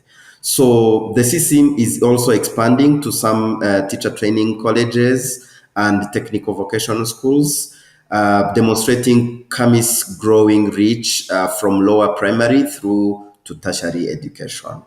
So around 85% of teachers countrywide are now registered in the system, and more than 660 million student scores have been entered. So this is really a great milestone that we are celebrating now. Thanks. Okay, so 6,000 schools and 85% of teachers is really a wonderful progress. I think part of that has been feedback from users. That's really what's made people take the system as their own. Melissa, can you tell us a bit more about how feedback from users has shaped the system? Sure, Natasha. As you were just talking about, one of the most important aspects of Kamis has been listening to the people who use it, especially the teachers as the main users. Kamis was built in collaboration with teachers to ensure it met their needs. This was done through different pilot rounds that we implemented with teachers. Moreover, when we heard that teachers were spending so much time writing report cards manually, we built a feature to generate them digitally. This cut down their workload and strengthened teacher buy-in. We also had about exam paper distribution feature that was important to the government, and we developed it. Now, head teachers can now access exam papers directly through the platform. And as I was saying, we are working on the next step, which is co-designing the dashboards with NESHSA, the National Examination and School Inspection Authority, and district leaders, who are helping define exactly what data they need to monitor reports and use to guide decisions. So therefore, Kamis isn't just a tool to collect data, as you highlighted, Natasha. It will provide insights that strengthen teaching, learning, and planning across the sectors. Thank you. And Vava, you have some examples of how this is already happening within schools and with teachers, and how they're connecting with families and students to give them feedback. Yes, thank you, Natasha. We are now seeing the changes and impact of Kamis in schools. Yeah, for sure, because teachers are becoming more consistent in how they're recording assessments, which is more exciting. And we are seeing the shift from scattered notebooks, papers, and offline files. We are seeing how they are now getting used to the system and they're excited about it. So by entering score regularly, teachers are more aware of how students are performing, and because Kamis generates report card, as Melissa mentioned, many schools are using those to provide structured feedback to students and parents at the same time. This also helps schools to move towards more data-driven decision making, because they are all using this system. So, like I've seen. This is an example where head teachers use Kamis data as a starting point for conversation with staff or teachers about which student needs support, or whether the class is on track or not. Yeah, so I would say that it's still early, but we are not yet at the point where most schools are tracking progress over time, or maybe comparing performance across subjects. But again, I would say that Kamis is establishing a strong foundation of data-driven information teaching culture, and that's an important step forward. Yeah, thank you. So a data-driven teaching culture is already here in Rwanda. You heard it here. We're just coming to the end of our seminar, so I'd like to ask the panelists for their closing thoughts. Joseph, what's your biggest lesson, you think, from supporting this process in Rwanda? And do you think other countries can also learn some lessons from this? Perfect. Thanks, Natasha. I'm thinking about two things. I think one is the power of having consistent data. Number two is the power of having timely data. These are really big lessons that I observe when thinking about CAMIS and working with it. So the power of having consistent and timely data across all subjects and levels is really a great milestone I would celebrate with. So this kind of visibility isn't just useful in Rwanda, our country only. It has real potential to inform reforms in other countries that are looking to track and improve learning through summative assessments. So with this potential, CAMIS can surely influence other systems aiming at collecting students' assessment data on a regular basis across other countries. Thanks. And Melissa, what are your closing thoughts on how CAMIS will be developing in the future? Thank you. To build on what Joseph was saying about the access to consistent and timely data, I think as in this growing AI age, we are also thinking about that. CAMIS is also now the dashboards are going to be powered with an AI copilot, which will make it easier for users, even the non-technical staff, that most of our governments don't have the technical staff that are capable of analyzing the data. But with these AI powered dashboards, they will be able to help them scan metrics quickly and generate actionable insights, which will make it easy for every user that will interact with the data to be able really to gather the information they need and to act on it. So it's an exciting project, and we look forward to having more countries learn from what Rwanda is doing. Thank you. So AI is part of how CAMIS is being developed. And from your perspective, Vava, in terms of training and supporting schools, what's your big lesson that you want people to take away? Thank you so much. I would say that this system is most exciting, just like Melissa said. And what's most exciting about it is that we just started small, just a few schools, and today CAMIS is being used across the entire country, which is more exciting. And so, to me, it's more than just a system. It's a shift in how we support teachers, how we track learning, and build an education system that works for every child. Yeah, so I bet the team is so proud to be part of this transformation, because I am so excited to be part of this transformation. Yeah, thank you. So thank you all. I want to end with another teacher, or one of the teachers that we work with, Euphrazine, and say that she actually told me that her students call her over Christmas. They had started their small businesses. They were selling chapatis and arts and crafts that they had made as gifts. And this was very good because it was Christmas. Everybody was in the mood to buy. So this is what we call product market fit. So it's really changing how things are happening in the classroom in Rwanda. Students are so excited they're even calling their teachers when they're out of class to talk to them about learning. And that's a vision that we hope for everyone who is in school. And if there's one message that we want to share from Educate, is that policy change alone isn't enough. Reform only becomes real when it reaches the classroom. And CAMIS is an example of a data system that was designed with and by educators. And that's one of the reasons that it is working well. And it shows what's possible when governments and teachers and other partners come together to design for impact. We're excited about what's happening in classrooms in Rwanda. We hope it can inform what's going on in other countries as well. And thank you so much to our audience for being with us. That's all from us. Bye. Thanks. All right. Bye. Thank you. Thanks.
Here is the thing.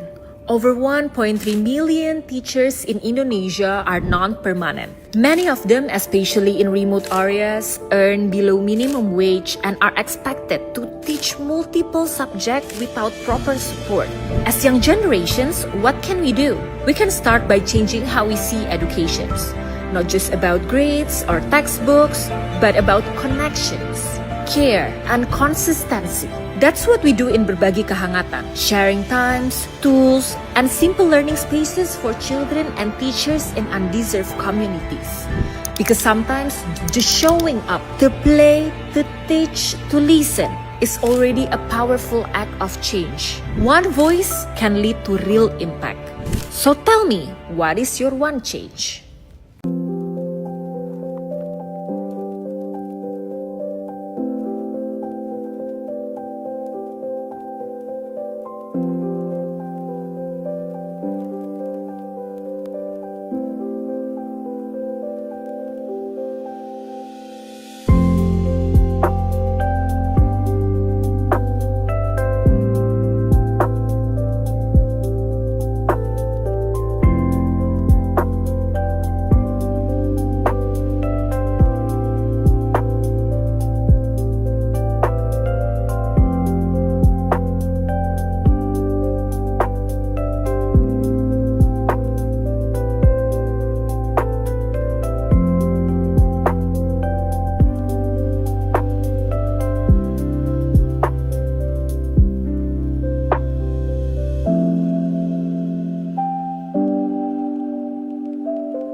All right, hello, welcome everyone. I'm excited to share a little bit with you about how to save time as an educator. How do we go into the next generation of education by using AI? And as the title of this talk is 20 hours of work in 20 minutes, I'm going to show you how I use AI as a teacher to save myself huge amounts of time so that I can spend my time supporting my students with other tasks rather than the ones that have been taking up so much of my time. And what I'll be showing you over these 20 minutes is I want to show you how I use AI to create learning materials. And I don't mean just ChatGPT help me prepare a lesson plan. I mean creating a full-on PowerPoint presentation, evaluation rubrics, everything that I need for my students. Then I'll be showing you how do I use AI for personalized feedback so that every student gets personalized feedback on what they need to learn, what kind of resources they can use, and how to fulfill their individual potential. And then I'll be showing you how I use AI to analyze data. Data analysis and monitoring the performance of my students is something that used to take me quite a long time. And now I just have the AI analyze that data and tell me what I need to know so that I can track the progress of my students. And that is exactly what I want to show you. No hype. Just focus on how I use AI in my day-to-day work as a teacher, as an educator, and as an instructional designer. So I'll start with the first one. This is, I think, what takes up so much of my time historically, preparing materials. I want to prepare a class for my students. I'm going to need to prepare a presentation deck. I'm going to need to prepare things like a teacher's guide, challenge statements for my students. I teach a lot of data analytics, so I even have to prepare a data set for my students to be able to do their work. And what I want to do is I want to use AI to automate material preparation. And I'm so excited for this because what I'm going to show you is the kind of work that used to take me many, many hours. I think a full slide deck, teacher's guide, student challenge statement, data set. I'm going to be showing you what should amount to probably about 5 to 6 hours of teaching and probably about 12 hours of preparation. And instead, we're going to see if we can do this in a matter of minutes. So I'll be switching and showing you a little bit about how I'm going to be using ChatGPT for this. So let me try and clear my screen a little bit. So how does this work? First off, I have a GPT here which already has a number of instructions. So you can see I'm starting by saying LXD branch 0. What does that mean? That's invoking a specific instruction for this ChatGPT that I've got, and it's going to now create a number of different background research that I'm going to need for my class. What kind of class am I going to be teaching? For today, let's take the example. I'm going to do generative AI for cultural heritage storytelling, designing inclusive project-based learning experience. That's quite a very specific class. And this is why I love AI. It doesn't matter how specific. In fact, the more specific, the better. I can create this very, very specific class. And now I'm going to have the AI do some background research, right? Before I do any kind of class, I'm going to do background research. This is the type of thing which used to take me days. But now you can see the AI's doing some core research. For those of you who have not yet tried, the tool that is probably changing the face of academia is I followed this up by doing deep research. What is deep research? Deep research is this tool. The AI is carrying out 180 searches, coming up with 29 different primary sources, and then sharing with you a literature review based on my specific instructions. So I'm interested in books that might be used for this topic, generative AI for cultural heritage storytelling. Got articles from the Smithsonian. I've got different influential voices, so different people to follow, videos and tutorials, along with the link so I can go and check them out, different tools, different courses, and so on. This is the first part of my work. I have to do this background research, and at this point, I like to settle in and read it, double check the sources, go to them, see what the original articles were saying. But this literature review is my starting point.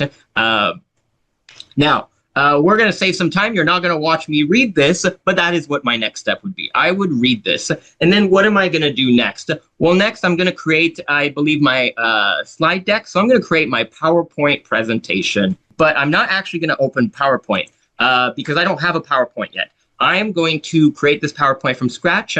The tool that I'm sharing with you is called Power Automate, but the truth is there are many tools like this, including free tools. You might have heard of Zapier, N8N, Make. They're all what are called automation platforms, and this is the real power of AI. An automation platform, which doesn't require technical coding, it's not that fancy. It's really just a list of steps, and the AI and the tool will carry out those steps. So I'm going to run this. I'm going to hit run, and now I'm going to create my PowerPoint deck. So how does this work? Well, I just need to input the literature review. So I'm going to copy paste this. Copy paste this. Let's go. Copy paste. Your students are probably already doing this. The power of copy paste is really the true power of using AI. Just get really used to it. Of course, if I had more time, I would, edit this, make it my own. But just for the sake of the demonstration, I'm just going to copy paste the literature review. And the literature review, as you can see, is actually quite high quality, right? This is probably 15 pages. I copy paste this, and then I'm just going to hit the play button. This is how automation platforms work. You just hit the play button, and it just goes and goes. And in this case, what is going to happen is that it's going to take this this literature review, which was posted here, and it's going to try and create a slide deck out of this. The way that it's going to create the slide deck, I'm going to show you because I created this specifically to imitate the process that I want. So I want to create a slide deck, but I want the AI to create this slide deck for me. So what is happening here? Well, if you can see my screen, the AI is now creating what's called a storyboard. So the storyboard is each row here. Each row is going to become a slide. So you can see each row has an objective, a guiding question, and a main takeaway. So I want to row one or slide one, understanding the role of generative AI in cultural heritage storytelling. Why do you think museums and heritage organizations are turning to generative AI for storytelling? how might we change the way audiences connect with collections, and then there's a takeaway. The AI is going through and it's creating this, and at this point, I decided to do this before making the slide deck because I want to have control. So now at this point, I could edit this. I could say, I like the storyboard, or no, I don't like the storyboard. I think we need to make some changes. And if I make some changes, right, to the takeaways, to the guiding questions, to the objective, that's going to change what the AI does next. And what the AI does next is that it's going to create the text boxes, right? PowerPoint presentations have text boxes, and you fill in those text boxes. So that's what's going to happen next is the AI is going to create these text boxes. By the way, let me make sure that I'm going to, okay. You can see here, I don't currently have a PowerPoint presentation that has this specific topic. So it's going to be creating a new PowerPoint presentation. I have another PowerPoint presentation, but that's the one I was showing you before. So you can see here, the AI is now going through and it's creating all of these text boxes. So you can see here, this is the, this is the first, this is going to be the title of the slide, right? Common AI applications in cultural institutions. Then I got text box 1, text box 2, text box 3, and I even have a text box where there's going to be an image later, and this is going to be a visual showing a museum visitor interacting with the digital chatbot. Okay, and it's going to generate this for everything, right? So, what I really like about the AI, I guess I shouldn't have clicked because now it's messing up some stuff. It doesn't like it when it's being touched while it's working, but you can see here that the AI has just been going through and methodically kind of creating all of the text boxes that I need. Just gonna copy paste this, now hit the play button. We're gonna keep going, and this time we are going to let it play itself out. It is again gonna generate a storyboard, and again it's gonna generate all of the content for the text boxes, the images, the titles that are gonna become our PowerPoint presentation, which is one of our core materials that we're going to need to teach this very unique class on AI and cultural heritage. But you might say that's a very specific class, and that's correct. I could have replaced this topic with any other topic and it would work because that's the way that AI works. I could have replaced this with introduction to calculus. I could have replaced this with an analysis of Macbeth. I could have replaced this with any topic and it would still create the storyboard followed by the text boxes. You can see it's starting over from scratch, which means that it's going to create a new set of questions and text boxes. If we compare it to what it was before, it's not exactly the same because that's how AI works. Every time you run it, it's going to be a little bit different, which also means that if I wasn't happy the first time, I could also ask it to run again. In this case, it was unintentional, but that is what is here we have got our storyboard, and now it is going to create the entire slides.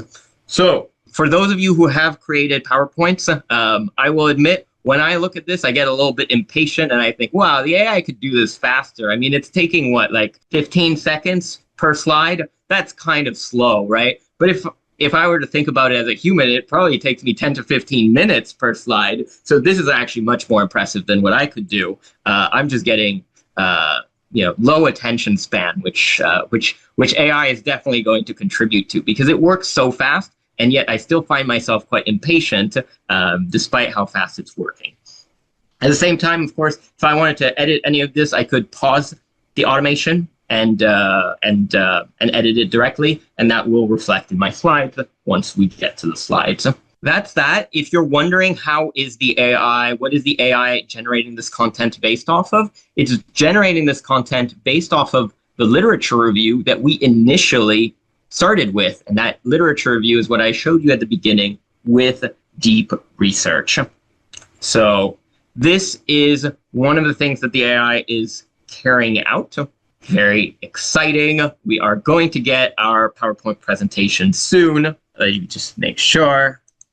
Oops, I probably don't want to show you some totally unrelated PowerPoints that have nothing to do with this, with today's topic. All right, so now we're down to our last slides being generated, and obviously I could keep doing this. In case you're wondering kind of how much this would cost to do, A lot of the tools that I'm using are, can be free, or you have, your own, access to ChatGPT. And in this case, I am also using the ChatGPT. Oh, well, there we go. I guess it just wanted to. So here is our slide deck that has been generated. So you can see here, this is our slides. And now you can see here all of these text boxes have been filled out, and including, I've got the white, this is where the image goes. And so at this point, I could go and find an image. In this case, there's a secondary script that's running, and that's actually using this text to find to run a Google search, and it's just copy pasting the first image that it finds. But that's it. That's my work, right? You can see it's still going. I have got a PowerPoint presentation kind of created from scratch, and all of this text boxes. It's using my templates, right? Because I teach at Esquelab. We have a very specific way we want our slides to look.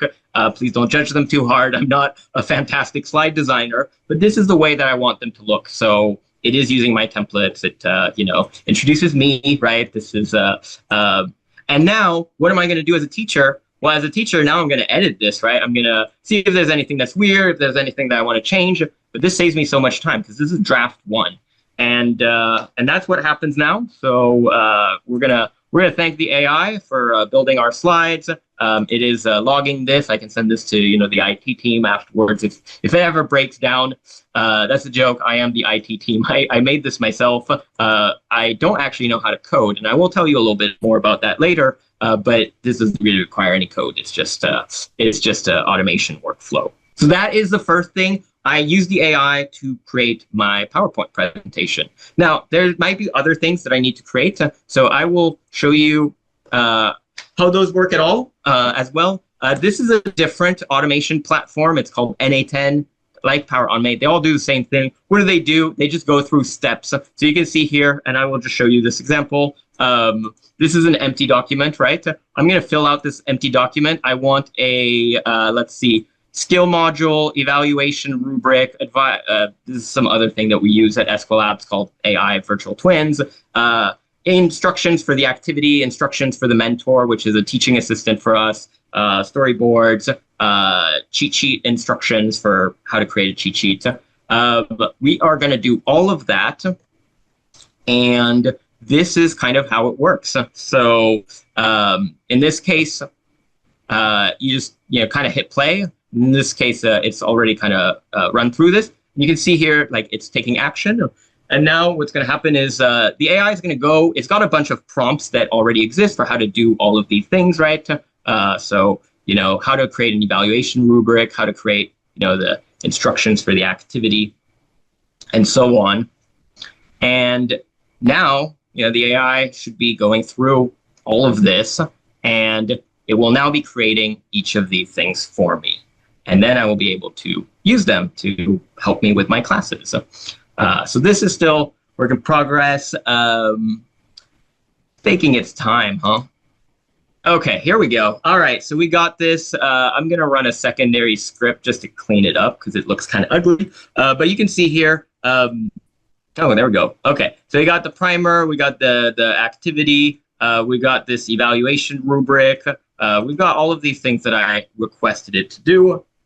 These are just cleanup functions. It just makes the document look a little bit less ugly. So yeah, you can see here, it just formatted my table for me. So that's the other thing that I wanted to share. Now, whenever I need to create the evaluation rubrics, it just kind of creates them for me, and that saves time. Again, like, these are the things that I'm going to be using this. I'm going to be using this evaluation rubric. I'm going to be using, the mentor guide and so on. It's got step-by-step stuff. So this is the thing that I have been using AI for a lot, is creating my materials. I'm sure everyone else, as a teacher, you've probably thought about this. You've probably already tried. And so the main thing that I want to share is I first started by just having it create, descriptions and text that I just manually copy paste into wherever it needs. And over time now, I'm just shifting to using these platforms that do automation where they will move it directly into the PowerPoints and into, the any file that I need for me. And that saves me so much time, because then I just spend time reviewing the materials, right? And creating quality materials takes a lot of time. Key thing I want you to take away is that AI can really contribute to that. Now, I want to share with you a second example. I want to give feedback to all of my students. I want every student to get feedback on the assignments that they are working on. But the problem is it's hard, right? It's hard to give personalized feedback to all of your students. And also, let's be honest, some of the personalized feedback is a little bit repetitive, right? It's not necessarily the most intellectually thrilling to always be sharing to this one student that they need to improve on a specific topic when you've already said this to 10 other students. So I'll be sharing with you a second example of what I do. So this is let's say exam results. I'm not sharing with you actual real student data. This is kind of an example, but it is what a lot of our exams look like. So at Scalabs, we have an exam. This is called Pathfinder specifically. Let's say that I took this exam, right? So my name is Aurelian, etc. Now I want to create a personalized message for Aurelian to break down my exam results. How did I do on this? I'm going to go here. I've got a custom GPT, which I've made for this. Pretty simple custom GPT. Let's switch the model so that I don't end up running out of credits.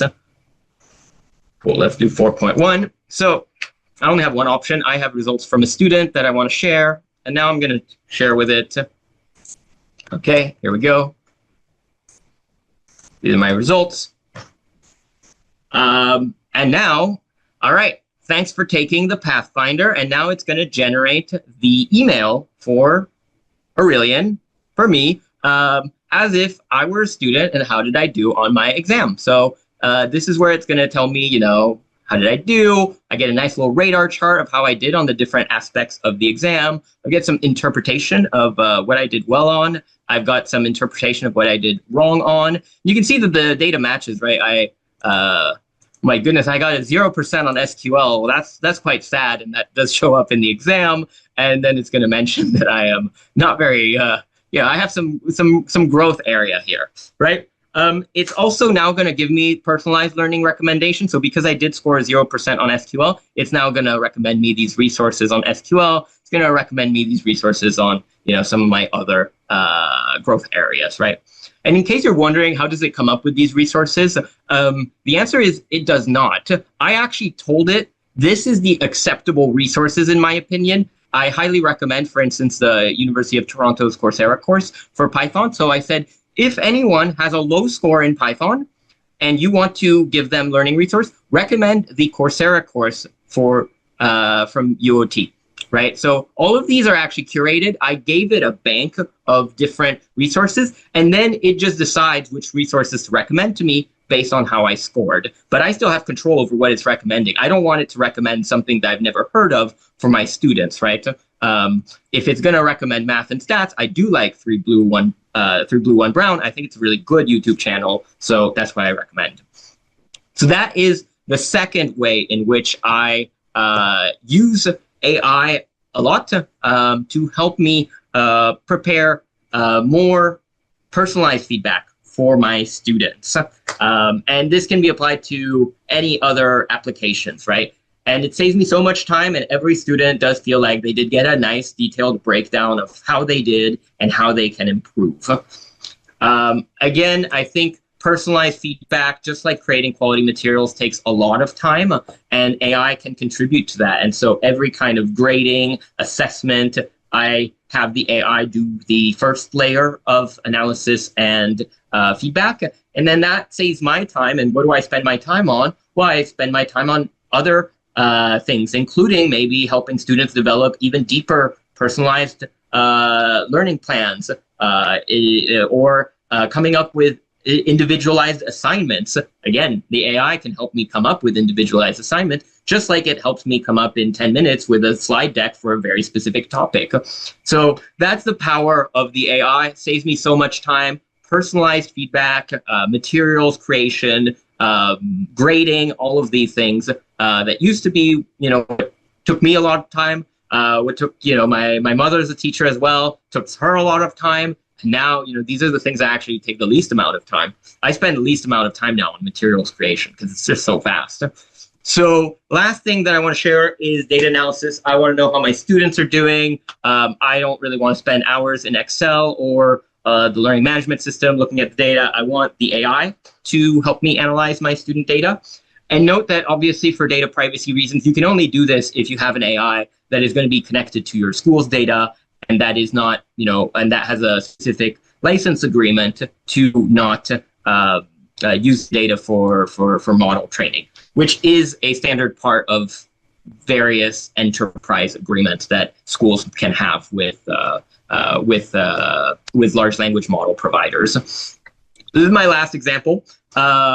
I am going to show, this is slightly, the topic is a little bit different because this is actually, I think, a survey of training needs, let's say for the school, right, for the other staff.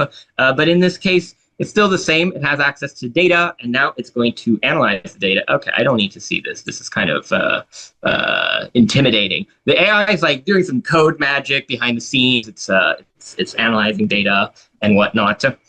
All right, let's go AI.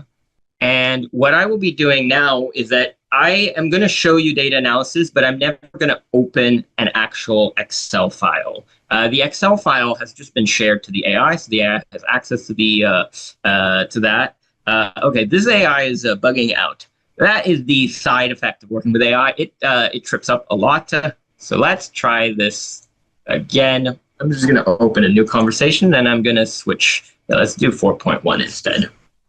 And now what's going to happen is, and this is a side note, a lot of what I used to teach is data analytics, and I used to, teach people how to do this with Excel, teach, Power BI, Tableau, all these different platforms. The truth of it now is that I think this is not very useful. The way that, say, the business world is going is that you don't use these platforms. I mean, you use these tools less and less because the easiest thing is actually this, right? What I'm showing you is just ask the AI, hey, what's going on in the data? Show me the graph. And here it's going to tell me, okay, this is the training request need by topic. I can see that, people are requesting more training on, digital technologies and less trainings on, leadership. It's probably not a good sign for the org, but here's an example. And now here's the next thing is I can follow up. I can ask some questions. Okay, what's the relationship between salary and tenure? Okay, that's my follow-up question. And now the AI is going to do more analysis, right? And again, this is the kind of thing that you can already do this with Excel, but let's be honest, if you do this with Excel, it's going to take you a lot of time, and also you would need to already be, quite skilled with Excel.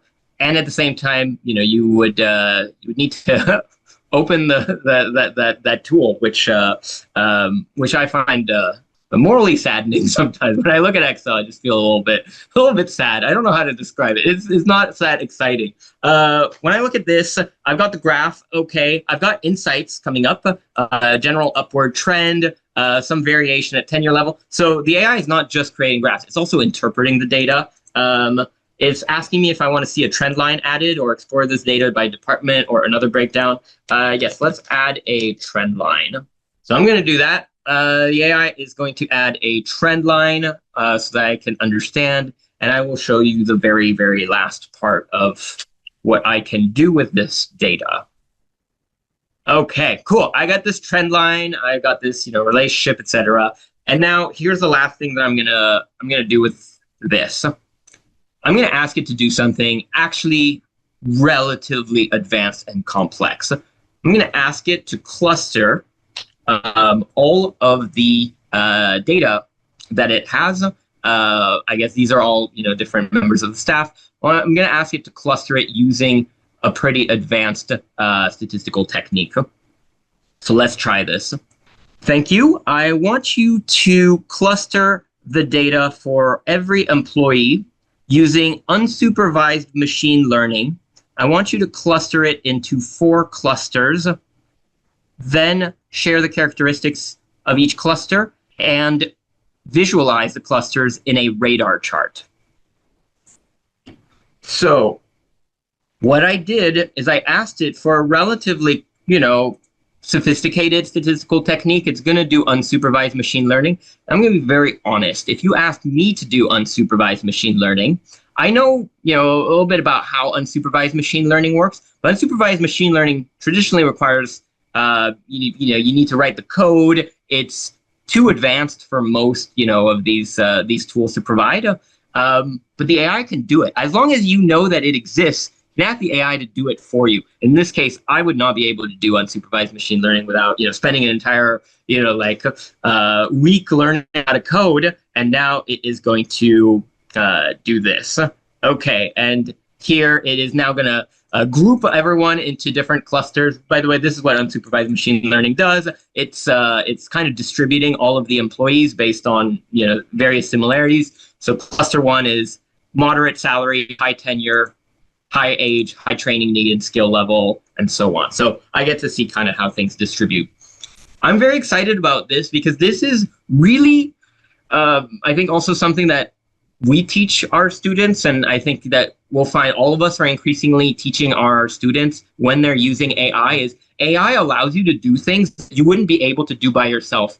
I know what unsupervised machine learning is, and I know what it produces, but I don't really know enough code for doing it actually. Like, I just know how the stats part of it works. I know how the theory of it works, but I can't do it myself without having to learn to code. And the AI totally breaks that out. Just like you might say, I know how to create, or I want a bar chart, but I don't know how to create a bar chart in Python. It's okay. As long as you know that you want a bar chart, the AI will create that bar chart for you. So that's the very last thing that I wanted to share. Data analysis historically takes time. Now I do it much faster with AI. The last thing is that building actual AI solutions like the dashboard, the creator that I just shared with you is not hard, does not require a lot of technical skills. It probably takes less time than actually opening Excel and trying to do data analysis. And that's the other thing, is you can create things like custom GPTs, which is what I was sharing with you, custom GPTs or automation workflows. You can do these things quite quickly, and you can learn how to do these things quite quickly. The way most people learn how to use automation workflows, including myself, although we do teach this, but a lot of I learned it is actually just from YouTube videos. Like, it's a 20-minute YouTube video, and that's all you need to make most automation workflows. So yeah, that's the last of what I wanted to share with you. And I think key takeaways is just to think about how AI and new emerging technologies can really do so much for us. There is a lot of hype around them. I think that the hype is oftentimes too much, but I also think we are at the stage now where many of us have been trying to use AI and trying to find ways in which it is actually concretely helpful. And that's what I wanted to share with you. I'm not trying to pitch any specific solution. Everything that I shared with you, you can do with ChatGPT, you can do with Google Gemini, you can do it with Claude, you can do it with any AI. Most of it you can do with the free versions or the $20 per month version. You don't have to invest a lot, and automation platforms are very mainstream. There's 4 or 5 big ones and a lot of smaller ones. Honestly, I think they all are fine. Just use whichever one you prefer. You don't need super specific solutions. You can do everything with just the large language models and an automation platform. What I wanted to share with you is that as everyone has been experimenting with how to get AI to actually add value to our lives, I at least have found that for me, it has changed my work as a teacher. I no longer feel that creating the materials or grading and providing personalized feedback or analyzing my student performance, I no longer feel that that is the thing that takes up most of my time. In fact, now that takes up the least amount of my time, and most of my time is actually spent on other things, primarily trying to think of creative ideas to build more and more exciting classes, spending more time kind of one-on-one with my students, all of these other aspects that as a teacher, I personally also am more excited to spend time with. So I hope that is what you also take away, is that there are use cases, and now I think those use cases are becoming more well-known. So with that, I want to thank you all for tuning in. And please feel free to always reach out at I'm Aurelian Chu. Connect with me on LinkedIn if you have any thoughts or questions about the use of AI as an educator, or how to educate our students so that they can use AI ethically and effectively. That's one of the topics I'd love to talk about, share ideas on, learn from you, learn from each other. And with that, I want to thank you all so much.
Good morning, everyone. So let me start with the question. Have you ever tried explaining a robot to a 6-year-old child? You might get a response like, it's like a toaster with the feelings. So welcome to a magical and occasionally hilarious world of teaching robotics to children. Today we are diving into a surprisingly serious debate.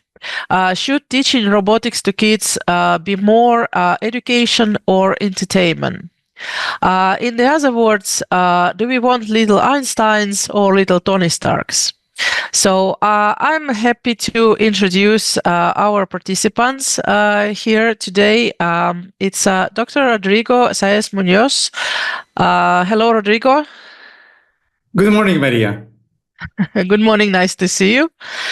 Let me introduce another participant. Is Diana Molinshot-Close.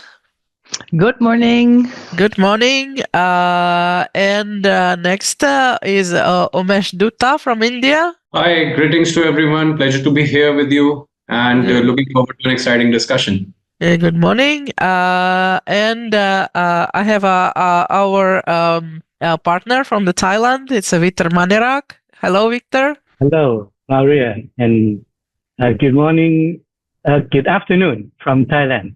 Yeah. Yes. And we would like to share about the fun topic together today. Yes, nice to see you. Thank you. And the last but not least, it's our partner from the Senegal, Ahmed. Hello. Good morning. Hello. Good morning. It is a pleasure for me to join the discussion.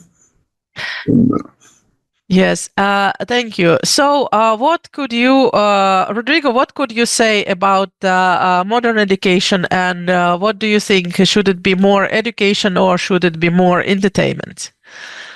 And good morning, Maria, and thank you for that critically important question. And I'll start by being a little bit Solomonic in my suggestion is that both aspects need to be an element within the teaching methodologies that we utilize. There's certainly different approaches we're going to be using when a child enters the educational system, very different than what we expect from a tertiary education model.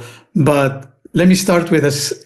I'm a professor of international relations, so my conceptualization of robotics is very different from, I think, what we're getting to here. But I'm also the father of a 7-year-old and a 9-year-old. Therefore, I'm acutely aware of the importance of early childhood education, which is what we're aiming at here. And for me, it needs to bring both elements. A blended approach is really ideal from my perspective. The children to engage with them, it needs to be fun. It needs to have very quick results so they're encouraged to continue deep diving into this process. As the child grows a little older, we really need to begin to have benchmarks, more traditional education, if you will. This is my first take on this topic. Thank you for the opportunity to share my thoughts. Yes, thank you very much. It was very interesting. So I would like to hear now Diana. Diana, what you can tell us about this subject? Well, what I experience with my students at the university in Rotterdam is that mostly they're afraid of using robots in their lessons when they teach children, because they don't know exactly how it works. And what I try in my lessons is to get those students to experience that it's fun to work with robotics. And you don't need to know everything. You don't need to know exactly how it works. But when you work with children, it's amazing when they come to you and they show you how proud they are in something they created. And it might not be exactly the goal of your lesson, but if you just see the proudness in their eyes, I think that's really worth something. But sometimes you have to use lessons with certain goals to get there, and sometimes you just have to let it happen and have fun with them. Okay, thank you very much. Umesh, what could you say about this? Amazing thoughts from the previous speakers on the same, and I would like to just put my mind and thoughts into it.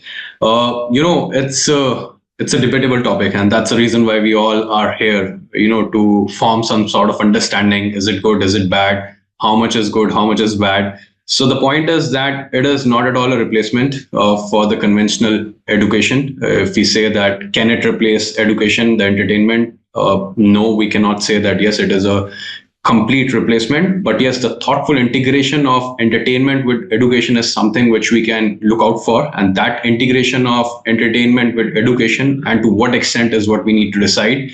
And it can vary from case to case. And that's what my thought is. But the point is that, entertainment in education is a great fun. It definitely promotes engagement, attention, retention, and recall. And last but not the least, if you see the global statistics of the edutainment industry, entertainment and education I'm talking about, and the stats are definitely encouraging. So the market size was somewhere around $2.71 billion USD in 2024.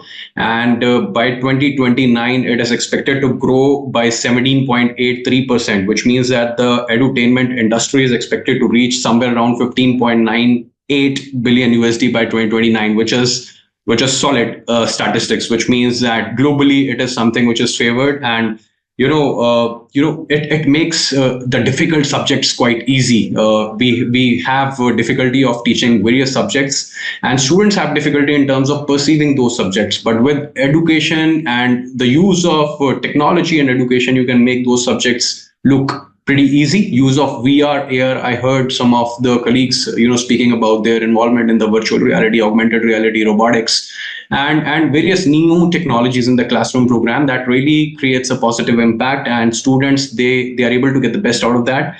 And we are talking about problem-based learning. I believe, like all of us, when we go and execute our plans in the classroom, we just do not want to be linear. We want to make sure that it creates that critical thinking and it creates that curiosity among the students. And we generally follow project-based learning pedagogy. When we get into the classroom, we try to do that as much as possible so that students can take the best out of what they're doing. And as Professor Rodrigo said, that he is the father of 2 kids, and he can understand very clearly what is the importance of educational games when it comes to learning. So when they're born, when they're getting into the formal education, you just do not want to throw them into the formal education. You want to make sure that they explore, they play games, and they learn and understand, collaborate, teamwork. There are a lot of other dimensions that you would like to develop. And with the help of technology, with the help of entertainment in education, you can definitely make those aspects much more easier to penetrate, and students and early age learners, they can gain a lot when it comes to bringing technology into education.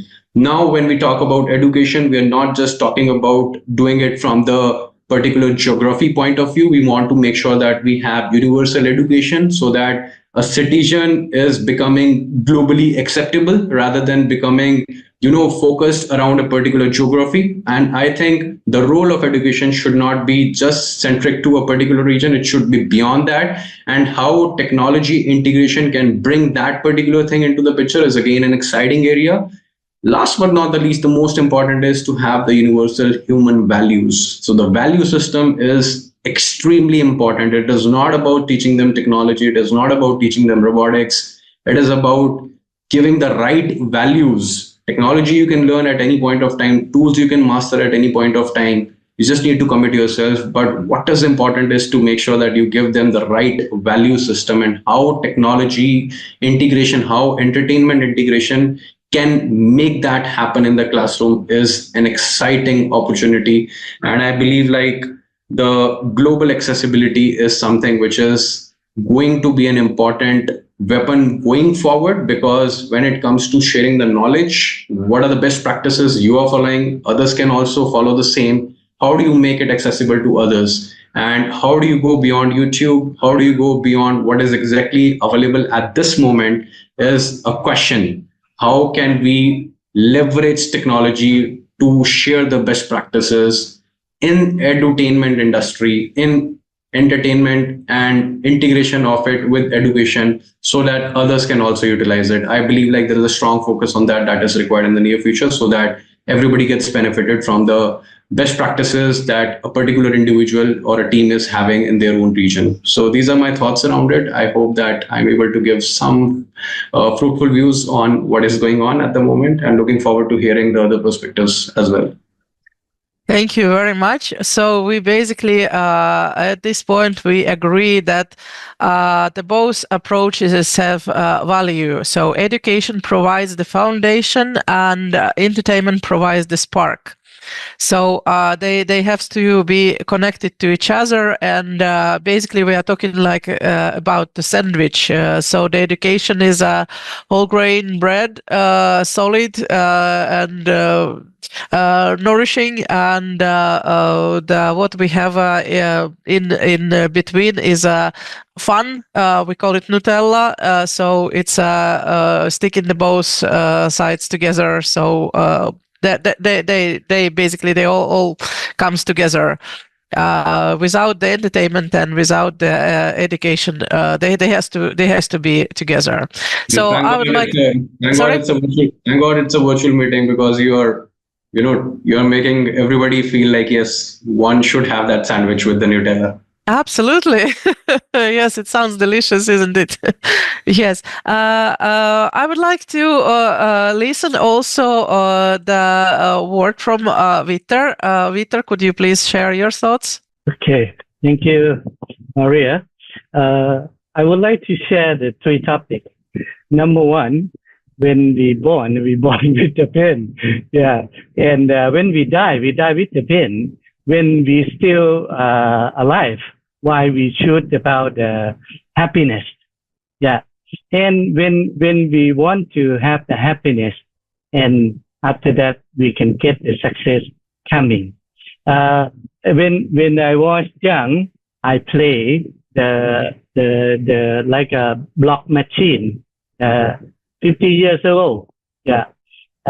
From the make about the Gundam like a robotic. Yeah. Like a hero from the Japan.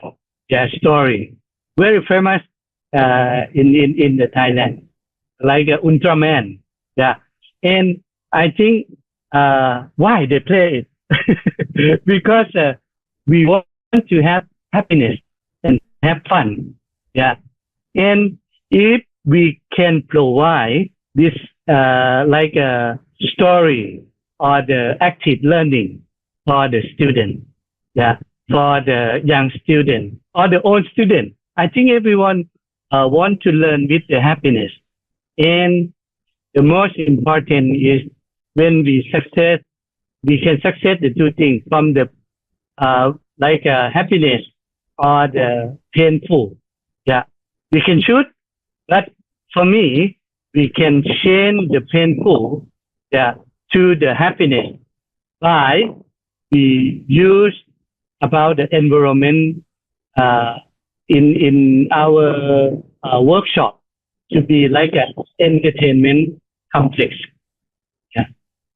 If we go and study and work robotics, like go to entertainment complex, it make a lot of fun and inspire. Yeah. Every student, every teacher, and every person to participate, to join force together and create. Yeah. Creative is come from the happiness. Yeah. Sometimes we're talking about the pain point and we get about the gain point to create about how to fix the problem. For me, I think we can see the innovator and innovation. Everyone sees something when we have the problem. They see the opportunity. Opportunity, they see the positive. Positive is come from the happiness. Happiness come from like we can cheerful ourselves from the internal entertainment. Yeah. And after that, we can see they fix the solution like too much happiness together. Yeah. And we can make the environment of our class and our team to be like happiness, success, and make a world together. After we make well, we can sharing the experience, we can sharing about the happiness or the entertainment situation together.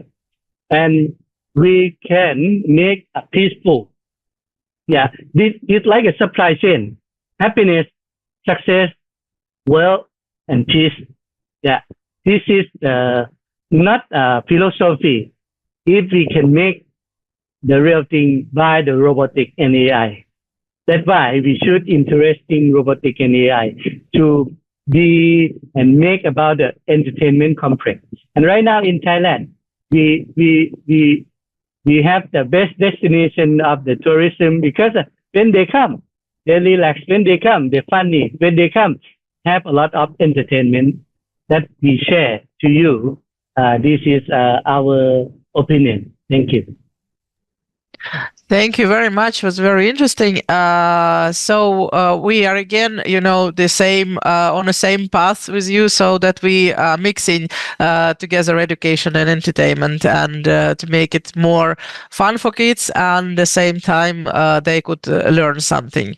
Yes, thank you. And I would like to also listen the opinion of our Senegal guest from the Senegal. So Ames, please share your experience. Yes, in the Senegal, when we come in the class, we organize some activity. We never say it is for education. We just say it is for a play, for a game. When we explain in the young people, we are just playing a game. it is more interesting. It do a lot of energy and it pass a lot of time. So for us, we think the best way is just to explain it is a game. It is just to explain it is for funny, and it is the best way to use robots and AI to explain to help people to improve level of knowledge. For example, one day we create an experience for mathematics. The goal is when you solve a problem, you will have a reward. So people try to have the best reward. It don't understand it is for work. It don't understand it is for education. It just think it is for play, or something. When you try to program a robot to do something, you will have a good reward. So we think the best way to interest young people, students, to use robots to complete the human work is for fun, for play the game. It is all for me. Thank you. Oh, thank you very much. So anybody else would like to share the thoughts, or maybe something came to the mind during the discussion? So you're welcome now. When I think of excellence, when I think of leading thinkers, mathematicians, philosophers, engineers, they're not working, they're playing. They're challenged by the series of ideas that they want to find a solution for. If we eliminate the concept of play from the educational process, we're shortchanging our children in their process of development. We all learn differently. And the beauty of play can be adapted easily to the diverse range of understanding and interaction we each have individually. So in the process of play, we lower the entry barriers of achieving joy, which David, quite frankly, reminded me of its importance. And when children experience joy, they have a desire to commune more and more with that experience. And they get to a certain point where they want to begin understanding what's behind it. And this is when the more structured educational processes can really begin to hit home. And why do we become an expert in this field? So that afterwards we can return to the play element that is such an important aspect of the educational process and what we want to achieve. It's so exciting, Maria. Thank you for this, because it is hopefully changing how I teach my children. Yes, thank you. So we basically agreed that we are blending the both approaches. We don't choose between education and fun. We just mix them and let the curiosity lead. But we have to anyway structure the path of the education. So we start with the kids. Then we open box wider. So begin with the plug and play kits, and then gradually move to the open source tools, and kids gain confidence and let them break and learn on their mistakes, and collect different kind of pieces, and not make any kind of instructions to them how to build it, and let the fantasy go, and let the mind go, and follow their needs, their thoughts, their desires. So I think it's very important. And one more thing which is very important, I would like to mention on this conversation, is that open source solutions are. I think this is the key for the future, because it's really important to make the education accessible to the basically all children around the globe. It's not let's not make it just exclusive education for people who can afford it, but for the people who really for everybody. Don't close any opportunity to anybody. So let's keep it open. So everybody is working in open source probably solutions or heard about the open source solutions. Any experience you would like to share with about this? If I can just say one thing, Maria. Yes, sure. That you just touched upon. There's a word in the English language that I think really encapsulates what you're talking about, and that is serendipity. The fortuitous accidents that brings great joy. And when we learn as play, it's okay to make mistakes. It's okay to make mistakes that take you in a completely unexpected direction. And that's the beauty of being a child, because you're not being judged, you're not being graded. All outcomes are wonderful.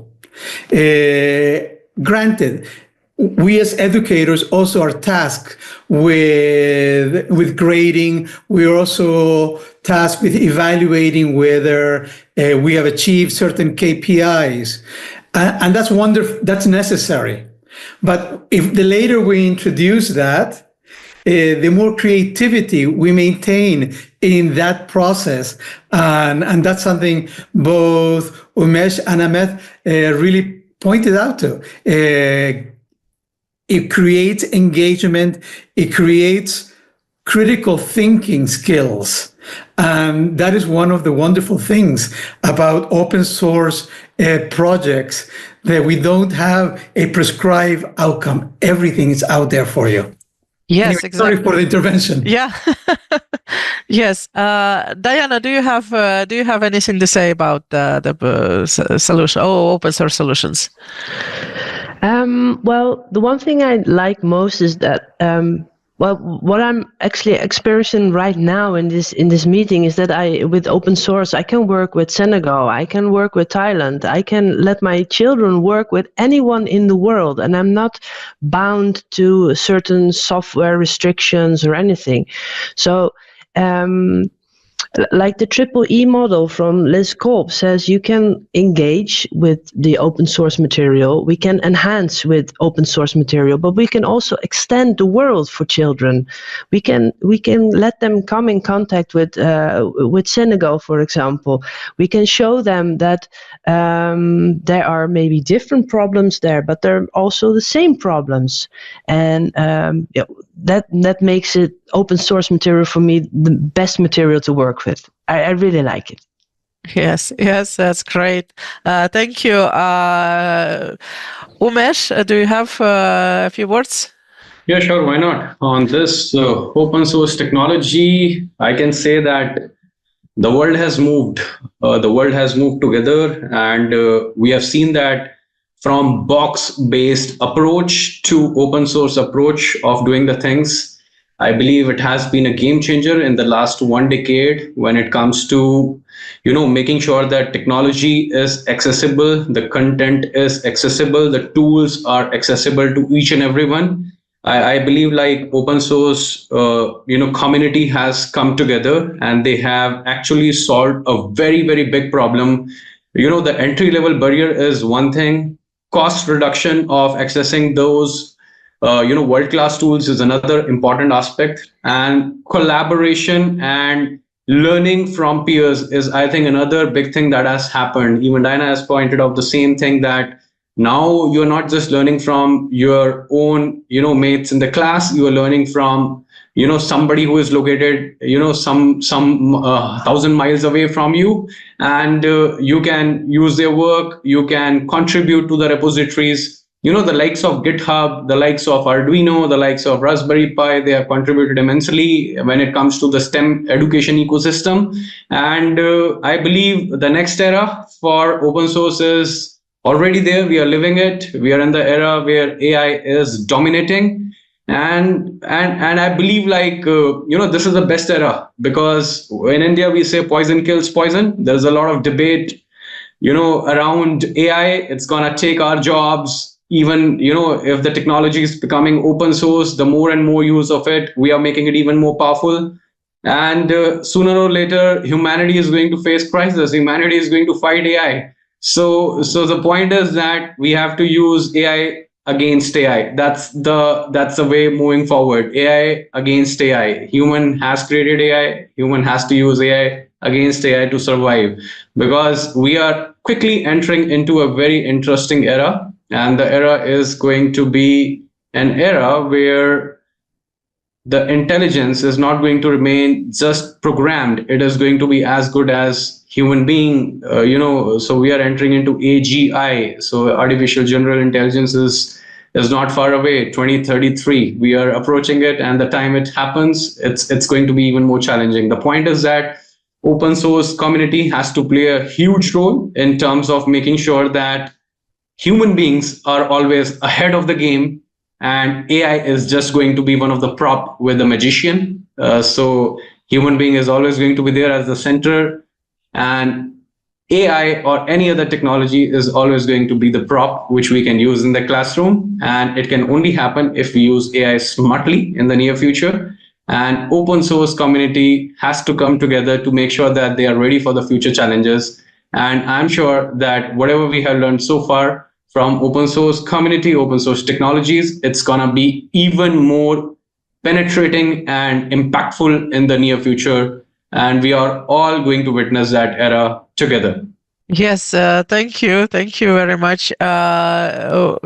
Peter, do you have a few words? I have the two topics why we so interesting about the open source. Number one, everyone can access. Yeah, no limit for everyone. Yeah, 8,000 million of population can access free of charge.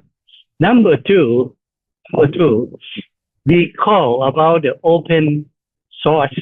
It's opposite about the closed source. Closed it means only few people. Yeah, in the a long time we have the not too much about the empire, not about a big community sharing about the secret, how they prove the society, to be best in the world. But right now, number two, we can access the best open source, the best practice, from everywhere and everyone in the world. And we can share together. We not close together. We open together. That I interested Dr. Hermes and Diana talking about.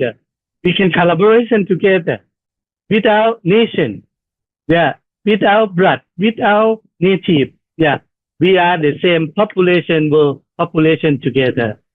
That's why, number one, easy to access for everyone. Number two, we can go the best and develop to the second best and try the best together and sharing together without secret. This is my opinion. Thank you very, very much. I would like to listen also our guest from the Senegal, Ahmed. Please share your opinion. Yes, we think the only way to improve education in the world is to collaborate, to work together for this. For example, maybe in Senegal we have currently a problem.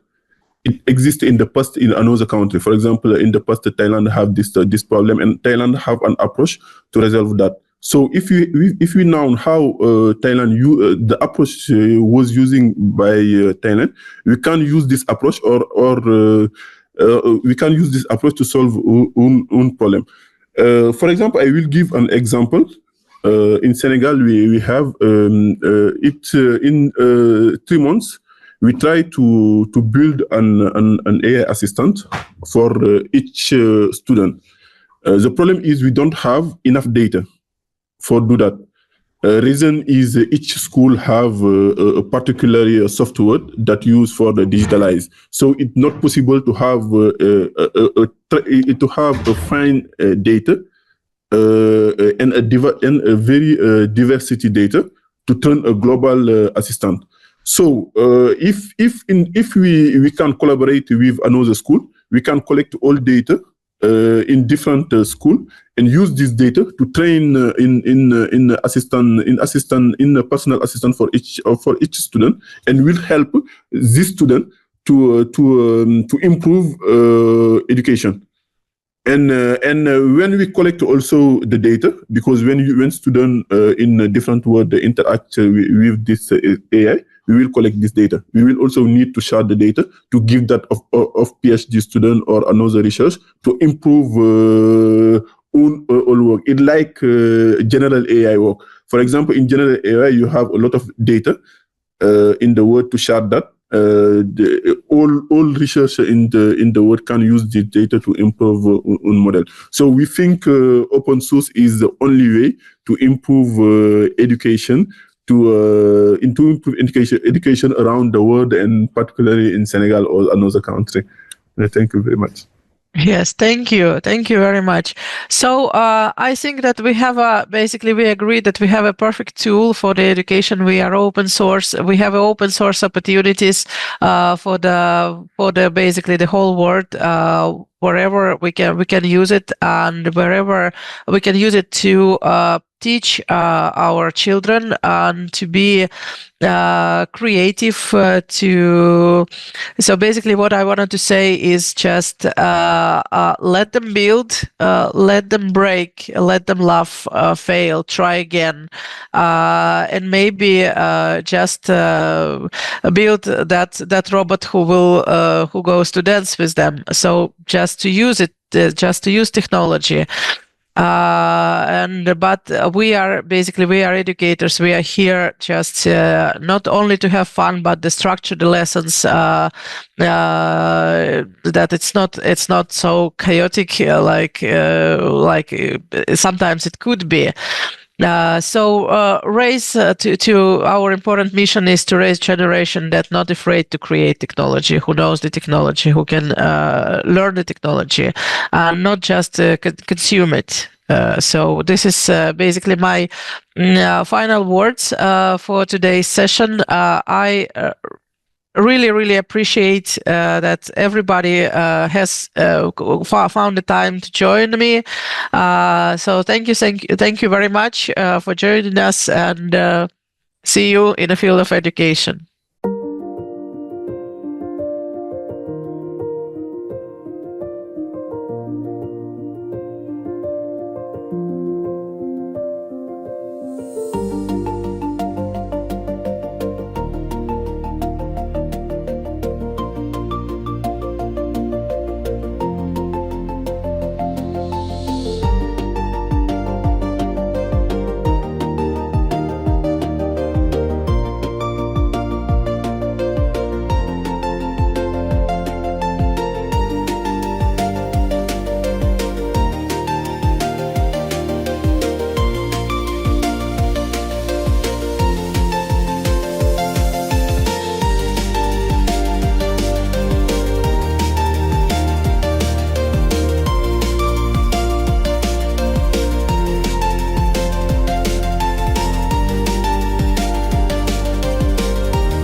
Welcome, everyone. Thank you so much for joining today's session. I am Swarna, Director of Technology and Innovations at Global School Leader, and I'm super excited to host this session for all of you. A little bit about us, Global School Leaders. We truly believe that an excellent school starts with an excellent leader. We are a global nonprofit who specifically focuses on redefining the power of school leadership to transform school education systems in the global south. So let's get into today's session, and I would like to start with a story. And this is the story, The Tale of Two Schools, in which a specific tech program is being run. So let's get into that. So School A, here we have Miss Priya, who's a 6th grade teacher, and she receives a new set of tablets and a math learning app for her students. She has been asked to attend 2 weeks of comprehensive training from the team and has a very clear expectation of how the app works and what she should do and how the user engagement looks like and what is expected out of her. The tech team ensures that they have everything ready for her to start the program, and she's ready for the program. The same tech program is now implemented in School B as well. Similar programs, similar tablets, but here we have Miss Sarah, who goes to the same training, identical 2 weeks setup, and the IT team has set up for her. One difference here is here Miss Principal, Mrs. Shen, is also part of this training program from the day one. So she's very clear on what the program's goal is, what does the training session look like, and how can this successful implementation work in schools. So let's fast forward 3 months and let's see what's happening. So in School A, students are, where Miss Priya is there, the students are really loving the app. The app is really helpful to create motivations and improving student outcomes in math. However, Miss Priya is struggling a little bit, and she struggles alone when, say, the student is resisting on using the devices, or there's a fight between kids using a device, or say suddenly the app fails and she just doesn't know what to do.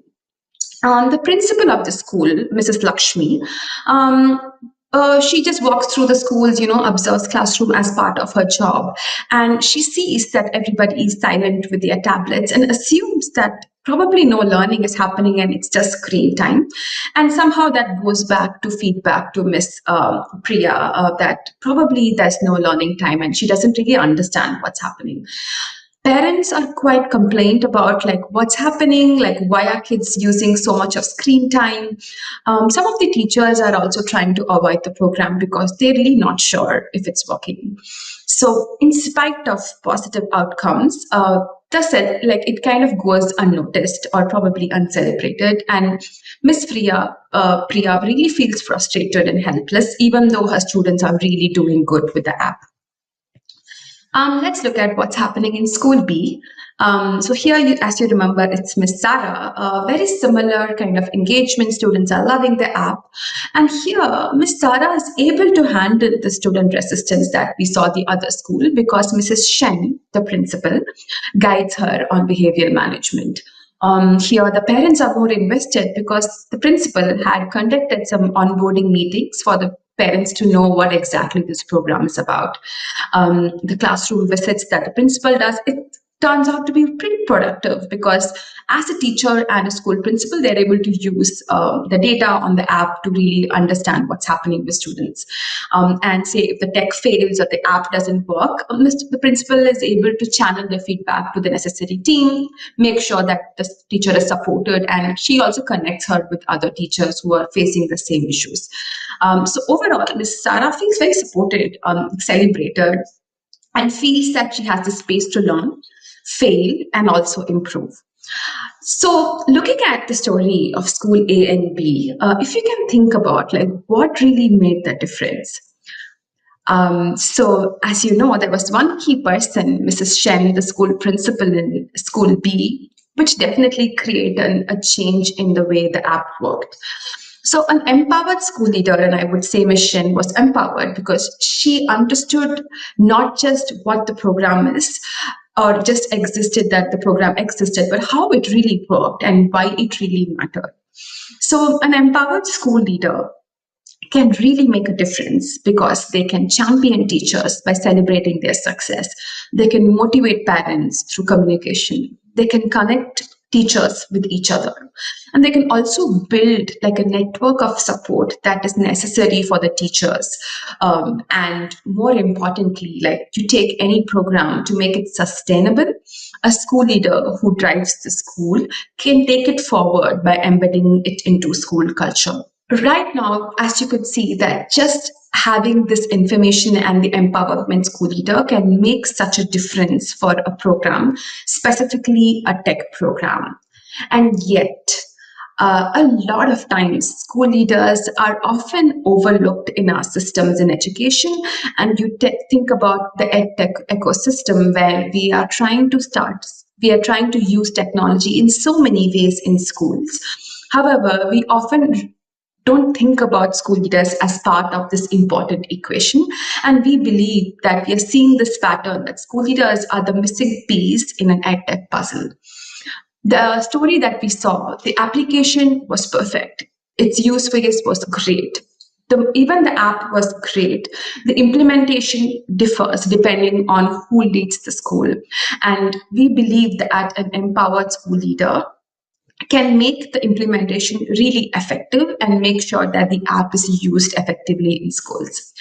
So, empowering school leaders, we saw they are missing links. And where do we start? How do we really think about empowering school leaders? We have some answers. So in Global School Leaders, we conduct an annual survey called as the Promoting Understanding of Leadership in Schools, called as the Pulse Reports. We have been doing this over the last 5 years. And last year, our focus was specifically in technology in education.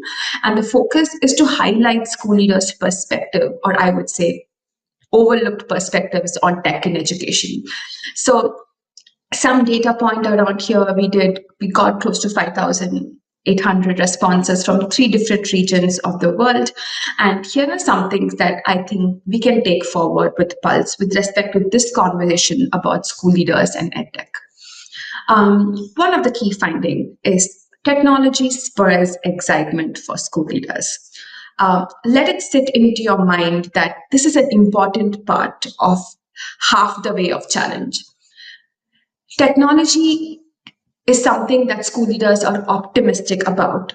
That means that despite the challenges, we have found through a Pulse report about devices, about internet access, about them not knowing how to use technology, school leaders really believe the power of technology for their children, for their teachers, and for their schools. So there is so much of skepticism about the reflexive fear of technology among school leaders, or they are not giving a buy-in on any EdTech programs. But we find that they are pretty optimistic about it. So as you can see, 90% of school leaders believe that technology makes it easier for students to learn. 60% of school leaders believe that their teachers are enthusiastic about using technology in classrooms. We also found something about AI. While 34% of school principals have used them, it's still a little bit of distant dream of the knowledge and the usage of AI. However, the key takeaway here is school leaders are interested, are invested in technology.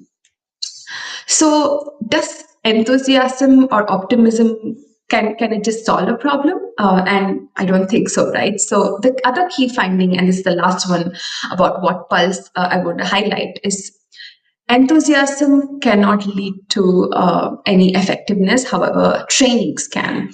And one of the key findings is that school leaders need more training, and they are not getting the capacity building that they need in technology. So let's look at some of the data here. School leaders need more training because they want to make sure that the potential of technology for school management is used often. So here you can see that 77% in Latin America, 57% in Africa, or 31% in Asia have not received any kind of tech training in the past year. And for people who have received, you can see what are the top focus areas here. It's either, okay, how do I use it? How do I use a device? How do I search internet? How can I use internet? How can I support teachers, right? The focus on technology training is either very tool specific or very specific on how they can support other people. However, there is very less focus on school leaders using technology as an audience for school management itself. So this is a big gap, as you can see. Like, people are interested in technology, but they are not being given training specifically for the unique needs of school leaders. And that's one big highlight I really want to point out using Pulse here. And we heard that very clear and loud from a lot of school principals. And here is Manuel, from a school leader from Chile, saying that the main barrier of accessing technology is related to the knowledge and use of these tools. So it is not tool specific, but just understanding the purpose of these tools are really, really important for school leaders to make the complete use of technology in schools. And a lot of leaders do reflect the same kind of notion that they need trainings. So seeing that school leaders are enthusiastic about technology and there's a huge training gap, our Pulse report talks about it. And here is something you can scan and read more about it, where we have broken down what kind of regions have what kind of trends, and what are some kind of recommendations that we put forward in terms of how school leaders can be supported better with technology. So moving on to the last section. Now we talked about the school, we understood how empowered school leaders really, really matter. We also saw how Pulse can really help. So what can we really do? Like, what should we do? We know school leaders are important. So I'll walk you through two key recommendations. So the first one, very simple and very important. When you are designing an EdTech program or designing an EdTech app, and you're getting into schools, don't forget school leader as a key part of the program. Include school leaders in training and focus on leadership. And I want to emphasize this again. If you are including a school leader, the school leader's training should look a little bit different than a teacher training. The teacher will be probably the person who's going to take the app and go to children. But please remember that a school leader needs a unique kind of training so that it's focused on leadership and how can this look like. So great. Now this recommendation is there, but how can this really look like, right? Imagine that you're able to provide guidance on what successful implementation looks like.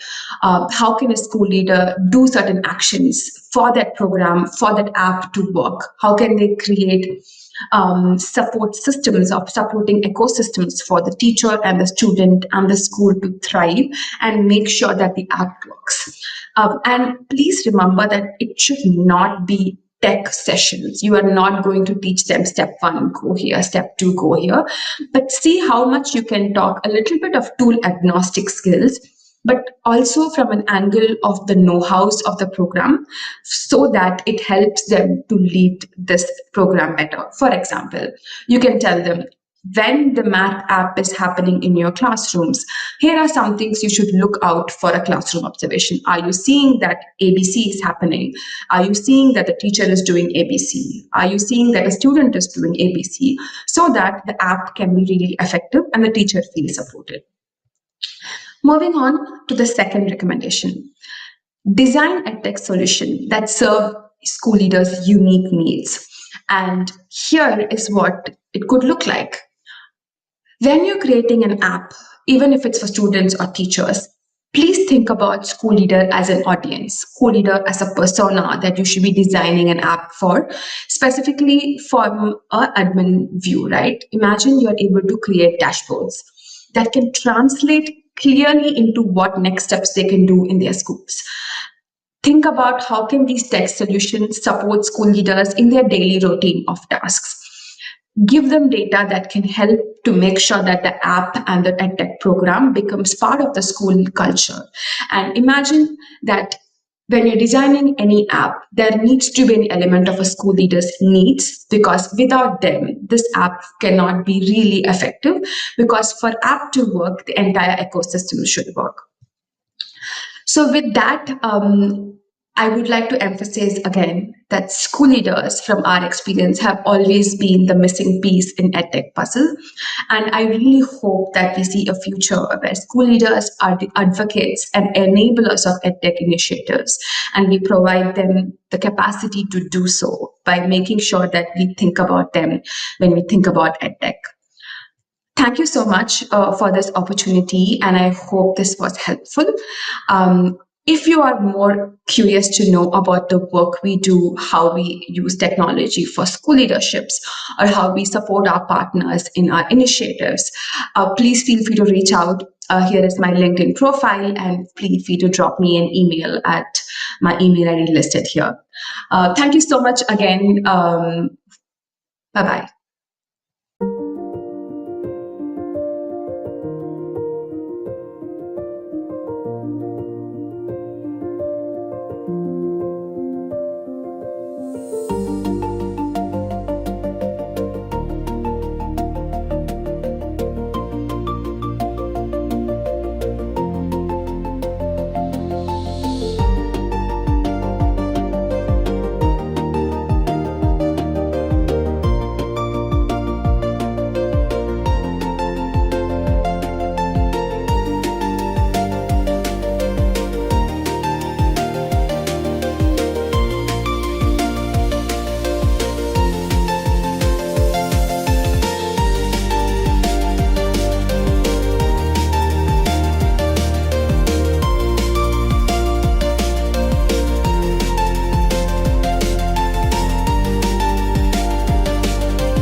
Yeah, it is very good to meet you. My name is Beatrice Bota. I'm Director in charge of Open and Distance Education at the Ministry of Education, Zambia. And so I represent the directorate here, and I speak on behalf of the ministry in this meeting. I would like to first of all say thank you so much to VVOB and of course their funders, Education Above All, for the meeting and also for everything that has started taking place within our schools. The Ministry of Education, as you may be aware, is really committed to ensuring that all our partners that come on board are given space and they are also given support, and we are available to work together with them. Because whatever work you do is so important, and particularly in this case, I'm talking about the Digital School Project, which is very important to us. It is one of the projects that is really cardinal, and it is a major step for us as a ministry as we work towards inclusive and equitable access to education, because our aim is to educate those that are in the mainstream, but we also cater for those that are out of school and those that we term as the lost child or the lost learner.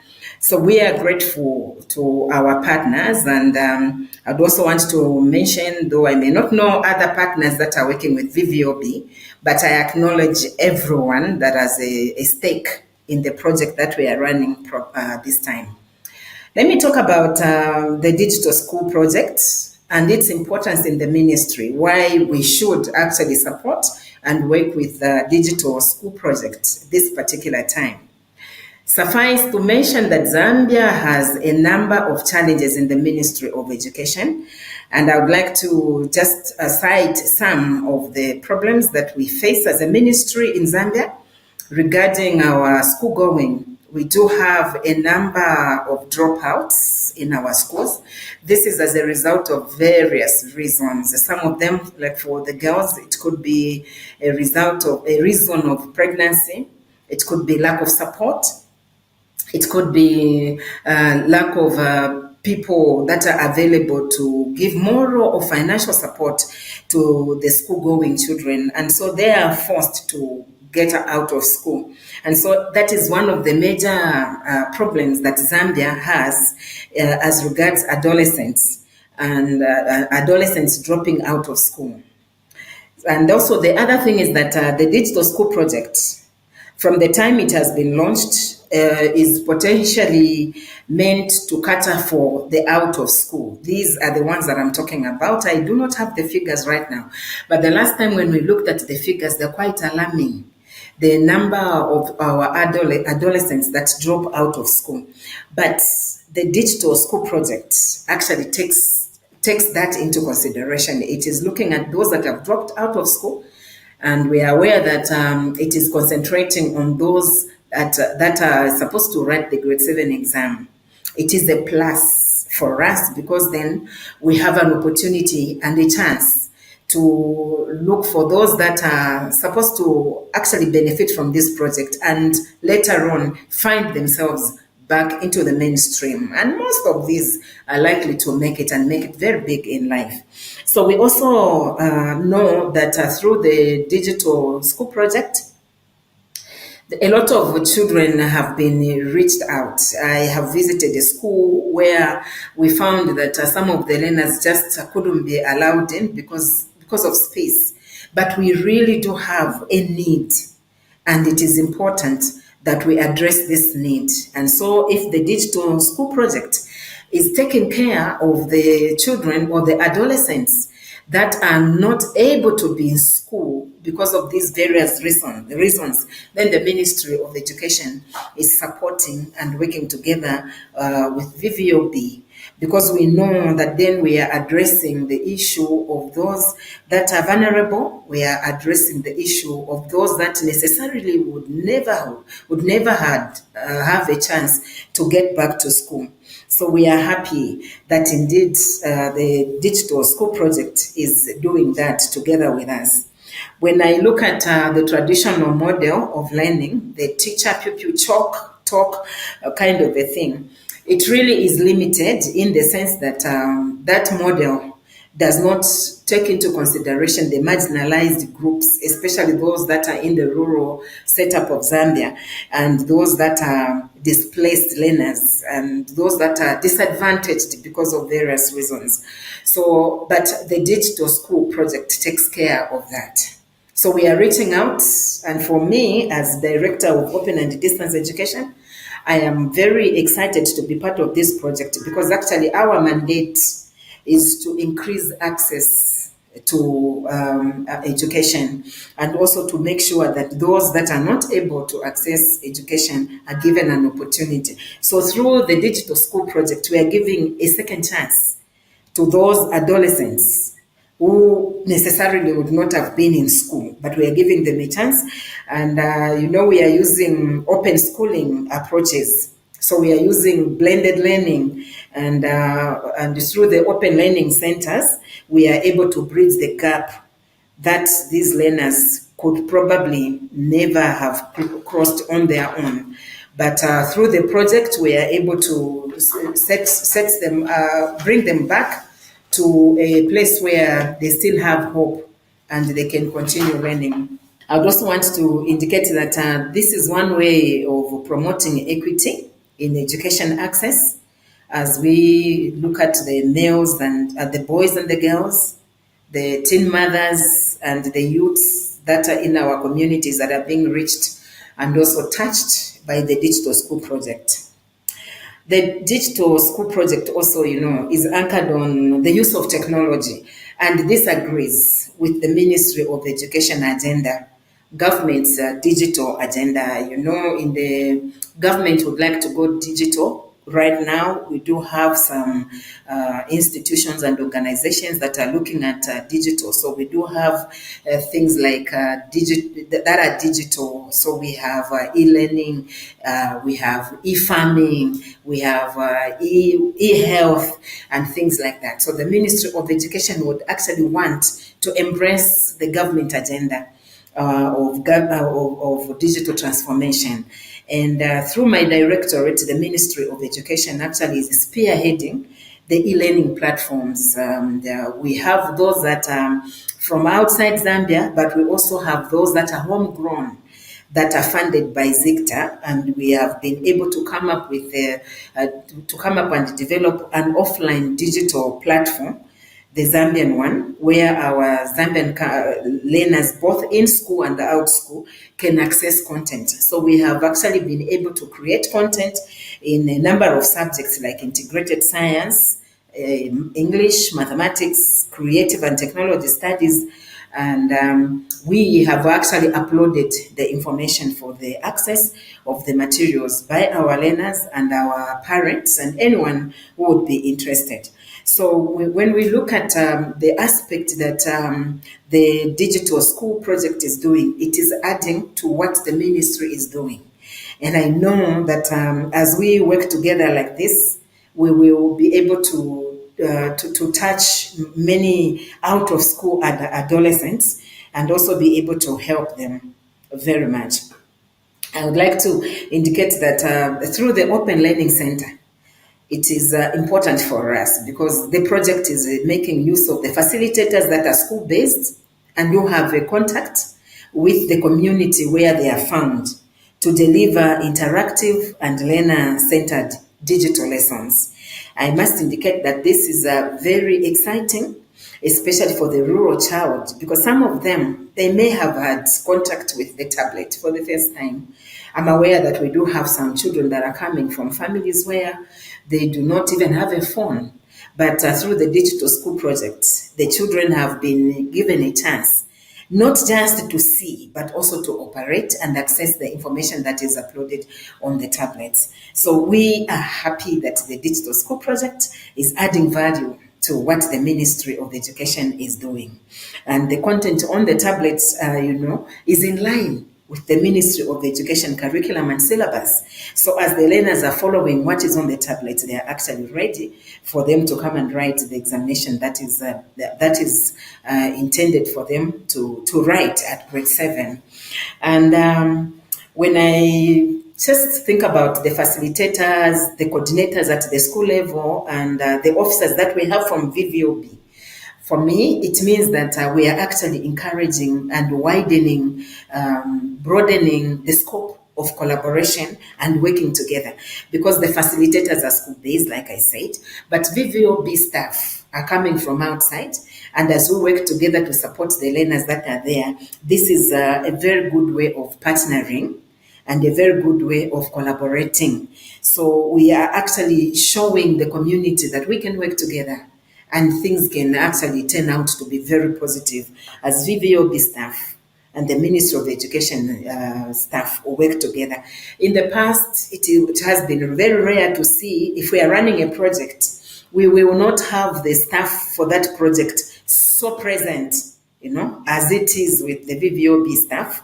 And I'm not saying that we do not have staff from other projects present, but I'm happy with the interaction that I have seen from the VVOB staff working together with our Ministry of Education staff. Do you know that when we visited some schools, I was not known, and the staff, the members of staff that were with me, were not known by the school community, by the school staff, but the VVOB staff were known, and they did not need any introduction.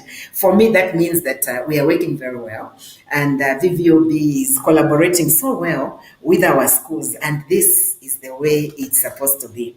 So the successes, I think that we are to draw and we are seeing right now, that is one of them. The collaboration, positive collaboration, and also the instrumental way that the facilitators, the VVOB is conducting capacity building for the facilitators at the centers, at the open learning centers. I think this is commendable, because VVOB is not just instrumental in that, but I've seen the centers that I've visited, the integration of the gender sensitive and inclusive pedagogies that have been there. This is very commendable into the digital curriculum. And as we are implementing the CBC, the competence-based curriculum as a ministry, this actually is the way we are going. And I salute VVOB, I salute everyone that is involved in the project for the work being done so far, for the support, for the content and digital assessments that are there on the content that actually provide confidence in our learners when a child does some task or a topic, and then they're able to assess themselves and they see how they are doing. This provides a very positive kind of motivation to the learners, and they are geared to go on and tackle the next tasks. So this is good. We are happy, I must say, as education. But I want to look at, when you look at the ground, when you go to the ground and get the voices from the school level, I know that somebody is going to address that. But I think that there is something that is very good that we are doing as we look at innovation and as we look at bridging the digital divide and building trust with the learners and the parents, because the facilitators are not just a bridge between the school and VVOB, but they are a bridge between the school and the community and the parents. And this encourages the trust from both sides. This is very good. What can I say as we look forward? As we look forward, as far as the project is concerned, we as a ministry would like to have the projects extended or rolled out to other districts, because I know that this is going to positively impact those who are going to benefit from them. So as we are implementing the competence-based curriculum and the agenda that is there for the ministry, it is important that the project is expanded and many schools benefit from it. Apart from that, we would like to see how VVOB can actually think of increasing the number of tablets per school, because I think one of the challenges that I personally have witnessed visiting our centers is that the rotational program that we have, in some of the schools, we only allow a learner to have access 3 times in a week to a tablet. We are talking about learners that are coming from backgrounds where they do not have, access to technology. They do not have laptops. They don't have. The only thing that they will have is this same tablet that the child is coming with. And, excuse me. And for the child, excuse me.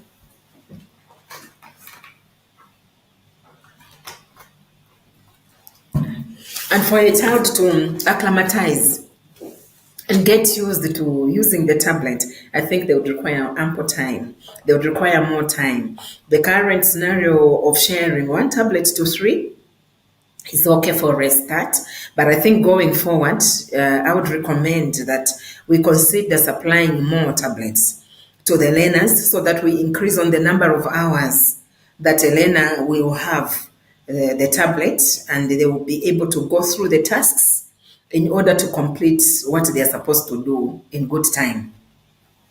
Then the other thing I would like to say is that we would like to see that we have there's more investment in the area of maybe staff, so that we have more staff that are visiting the centers, and also we have more time to attend to technical faults that happen. So if we have more staff in the field at a particular time, it will help us to attend to certain technical problems as they occur. And I would like to reinforce, as I come to the end of my talk, that the ministry's belief is that technology, when used inclusively and designed to work very well, will unlock education for every Zambian child, even those that may have missed the chance for them to continue with their education. So where we stand is an opportunity for us to open doors for those that may have fallen out of school for various reasons. I also want to emphasize the sustainability of the digital school project that can only be achieved through partnerships and national digital education policy integration. Zambia has a policy, and we are running an agenda for digitalization, even for digitalizing the system in education. And so working with them, as the digital school project is doing closely, will actually impact the nation more. I thank you very much, and I hope that through this project, no learner shall be left behind in this digital era. Thank you. Thank you, Morgan, and thank you, Beatrice. It's great to see such alignment in what you said. So hi, everyone. My name is Sarah Ragg, and I work at Education Above All Foundation, one of the partners in the Digital School Project in Zambia. So at Education Above All, or EAA, we believe that education is a fundamental right and a critical foundation for dignity, stability, and opportunity. And we're committed to transforming lives through targeted, inclusive, and equitable quality education for marginalized children and youth across the world. So EAA has quite a broad mandate across the education life cycle. And through our partnerships, we look to empower out-of-school children and youth to overcome some of the barriers to quality education. We've built a global alliance for the protection of the right to education, especially in communities and regions that are affected by conflict and by insecurity. And we also look to equip young people with the education and life skills that they need to become leaders in global sustainable development. And then we also foster innovation and creative problem solving to bridge the educational divide so that no child is left behind. And finally, we work to catalyze economic empowerment by ensuring that youth are provided with professional development opportunities that support their employment and job placements.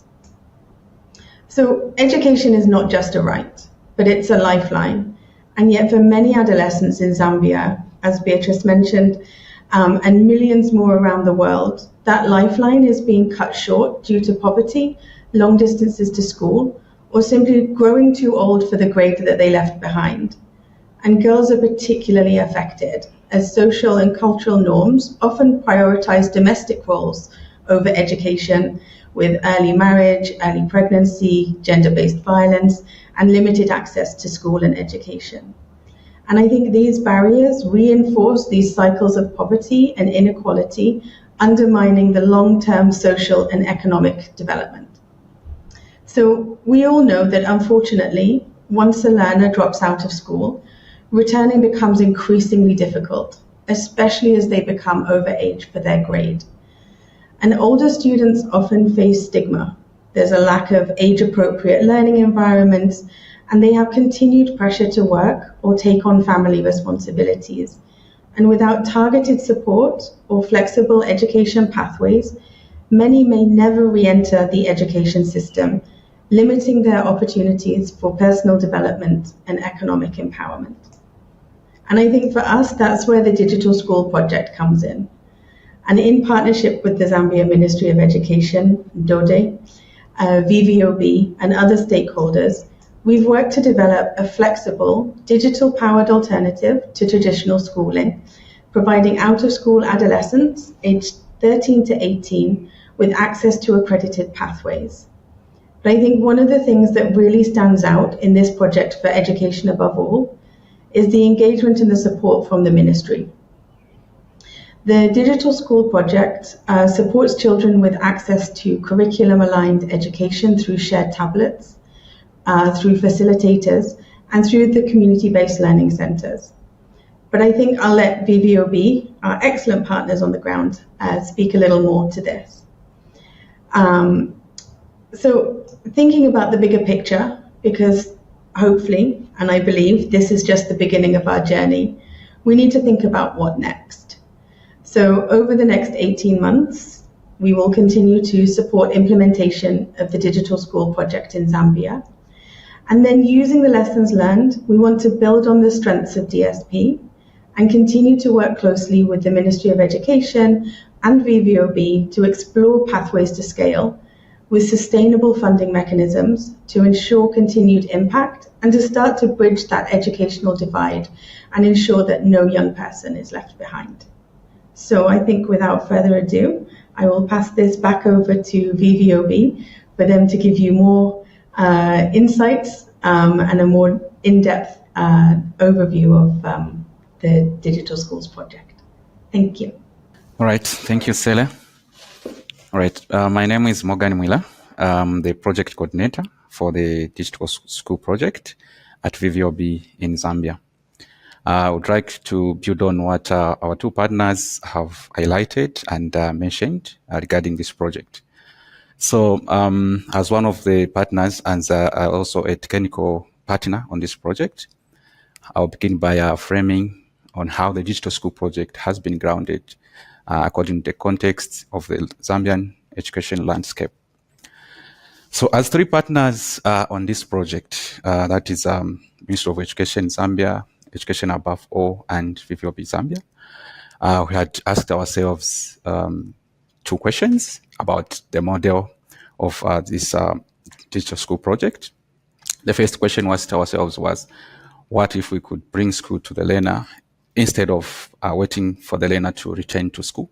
The second thought was, what if we could design a system that fits into the learner's life rather than asking the learner to fit into the rigid system? So these two thoughts are what gave birth to the Digital School Project, a partnership between the Ministry of Education Zambia, VVOB Zambia, and Education Above All. The main mission of this project is to give out-of-school adolescents not just access to learning, but ownership of their learning journey. This project is being implemented in the 2 provinces that are selected out of 10 provinces in Zambia, and in particular 24 selected open learning centers. So this project isn't just a project to us as three partners. It is a pathway, one that is designed to meet learners at their current level and help them build toward a brighter future. The innovation of this digital school project lies in its three-phase model. So we had developed three models of this project. So the first model is what we're calling the foundational numerous and retrace bootcamp. So this first model is a short-term, high-impact intervention. We use teaching at right level methodology to evaluate each learner's actual abilities, and not just their age or grade, but provide targeted instruction to provide reading and numeracy to the out-of-school adolescents. The second model is a digital open learning. So once these learners have been helped with numerous and retrace skills, they are enrolled in what we call the digital open learning, which is the structured use of tablets, which is also designed to prepare and help these learners to sit for the grade 7 national examinations of Zambia. And this also tablet shared model has been also designed into also 3 phases.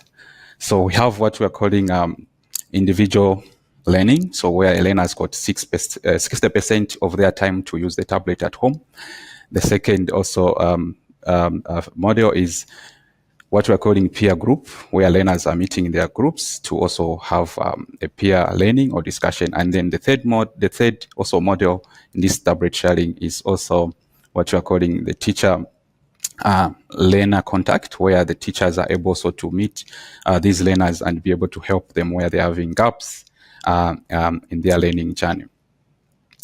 So the third also module in the design of this project is the exam readiness and certification. So the final phase of this model is about giving access to these learners to sit for the national examinations and get the certificates. So these certificates, after they sit for national exams, they will give them chances to proceed into the mainstream of the learning journey, or they can have also opportunities to also enroll into other skills training pathways. So what makes this model unique is in its flexibility, like other speakers have mentioned.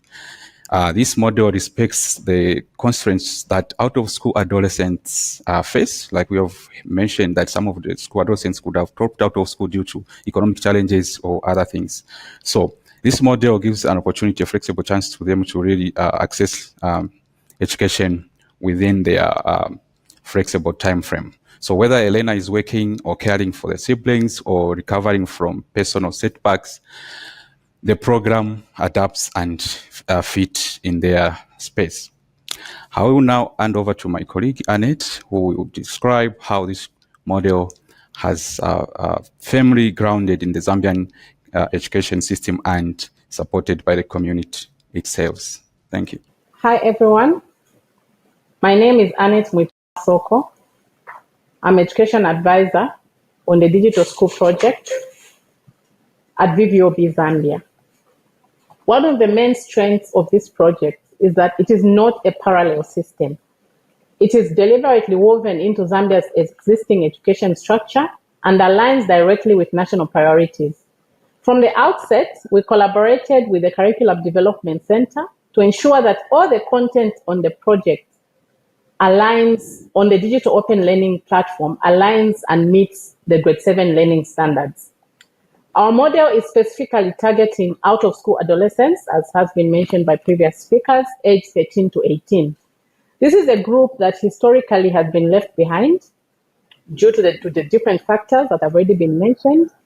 I'll highlight poverty, long distance to the schools, early marriages, teenage pregnancies, or repeated exam failures. By offering this flexible and inclusive alternative, the Digital School Project has restored both access to learning and dignity to these young learners who could have forgotten if not for this intervention. So what makes our delivery model unique and effective is the role of our facilitators. These are trained and they're also drawn from public schools and open learning centers. They guide our learners throughout their individual learning journey. So they are more than instructors on the project. They are trusted community members who actually understand the learners' realities and bring empathy and structure to both the program and the process. So learning on the Digital School project takes place in safe, community-driven spaces. It takes place in homes, and it also takes place in schools. So in these spaces, learners learn in peer groups. A peer group consists of 3 learners who share a tablet among themselves. This reinforces collaboration, peer learning, peer accountability, and continuity. While the learners engage with the content on the tablets offline, their progress is synchronized online by facilitators at least 3 times a week during their check-ins. This ensures that we maintain real-time visibility into learner engagement without requiring constant internet access. And because of that, our model is both cost-effective and scalable, especially in low resource settings. Additionally, we have from the beginning of the project engaged with parents and guardians of the children or out-of-school adolescents on the project. These are oriented to support home learning, to help safeguard the tablets which the learners use to learn.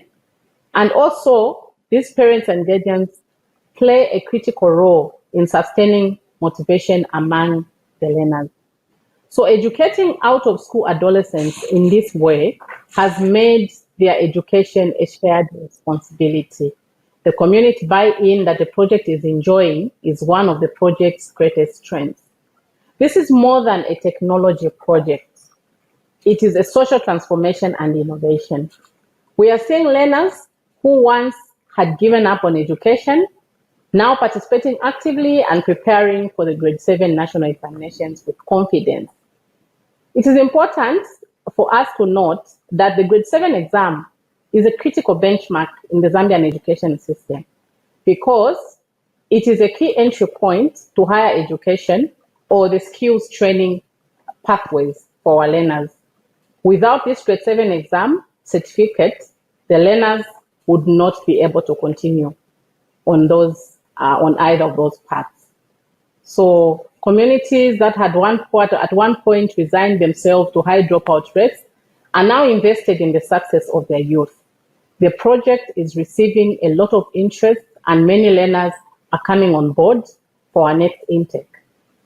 And because this model is grounded in public systems or the public education system, it is locally led and supported by evidence, it has the potential to scale and inspire similar efforts in other low resource settings across the globe.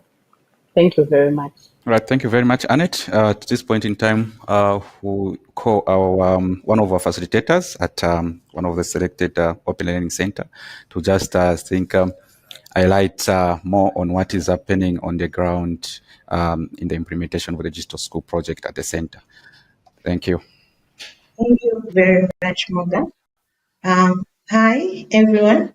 My name is Esnat Selemani, and I'm the coordinator at Arthur Wina Primary School in Lusaka. When the Digital School project started at school, we were excited but we were excited and a bit unsure. It was something new, not just the technology, but the way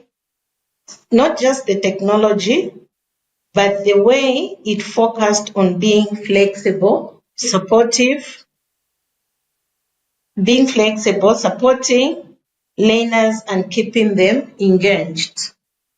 We started by identifying and registering out-of-school adolescents of the age between 13 and 18 from nearby communities. After we gave them intake assessment and put them into two groups,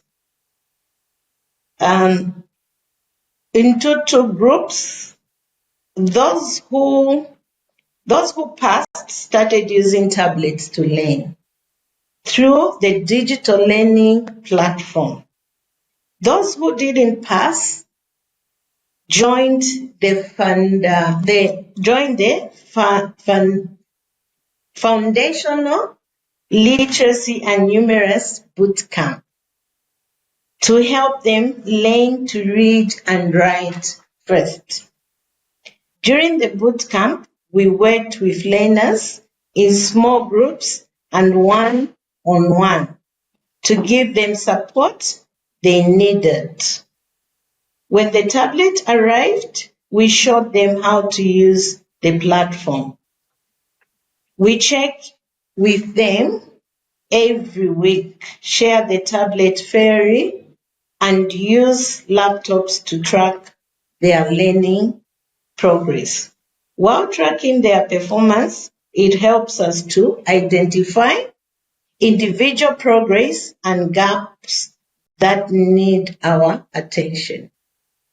Many of our learners have difficult stories. For example, Jane Mioya stopped school in 2022 because of lack of the financial support from family. Richard Mwisia stopped school in 2018 because of long distance from the village where he was staying to school where he was going. He just lost interest. These stories are real and they show how easy it is for young people to be left out. But through the digital school project, they now have another chance. Since joining, we have seen big changes in them. They now speak with confidence, learning goals, their reading and mathematics skills have improved. They take part in group work and help each other. Most importantly, they now have a future, whether that is of returning to school or learning a trade. As a teacher and coordinator, I have also learned a lot. I have been trained in how to use the digital platform and also the foundational literacy and bootcamp and foundation literacy and numerous bootcamp. I have learned to support learners in better, more flexible ways. I have improved my skills in using digital tools and reading learners' data. Most of all, I feel proud. I have seen learners who had given up come back with hope and have been part of that journey. Thank you for giving me the chance to share. This project is changing lives, not just the learner, but the teachers as well. Thank you very much. I now invite Mwanza. Hi, thank you, Madam Esnat, for that. And thank you for the opportunity to share about Digital School Project. My name is Mwanza Mambo, and I am the Monitoring, Evaluation, Accountability, and Learning Advisor for the Digital School Project. So, for a pilot like this one thing that is crucial and essential is learning. And it was for this reason that we designed a comprehensive monitoring and evaluation framework from the very beginning. We track a wide range of indicators, which include learner attendance and participation, progress on digital lessons and performance in mock assessments, patterns in tablet rotation and facilitator engagement levels. But numbers are just the beginning.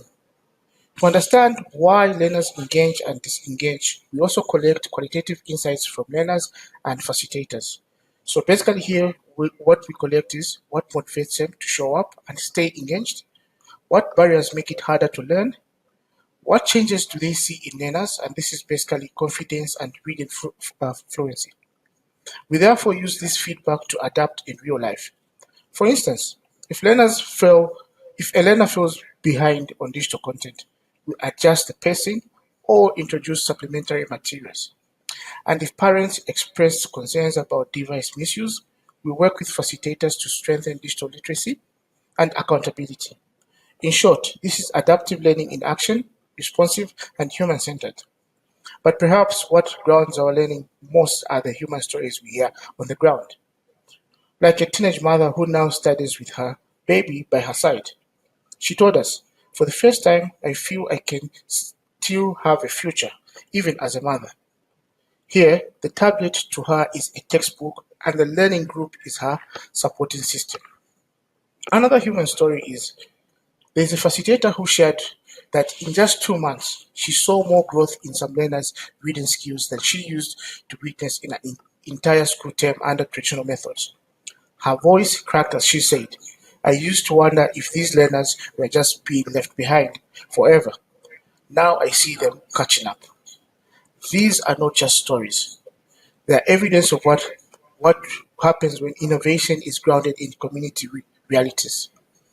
So this project isn't about deploying tablets or launching a new app. It's about restoring belief that every learner can succeed, no matter their background, if given the right tools, space, and support. Now, to bring it in line with EdHeroes' theme, the Digital School Project is about 1. Education equity, reaching those furthest behind with real contextual learning support. 2. Community-driven innovation, mobilizing local leadership and resources, not importing solutions. And 3. Support, creating spaces where learners, especially those previously left out, can reclaim their futures with confidence. I'd like to say thank you once again for this opportunity to share our journey. We're excited to connect with other EdHeroes to learn, share, and scale what works, because every learner deserves a fair shot at a better tomorrow. Thank you.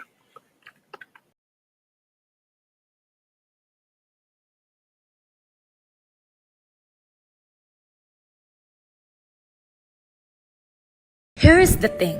Over 1.3 million teachers in Indonesia are non-permanent. Many of them, especially in remote areas, earn below minimum wage and are expected to teach multiple subjects without proper support.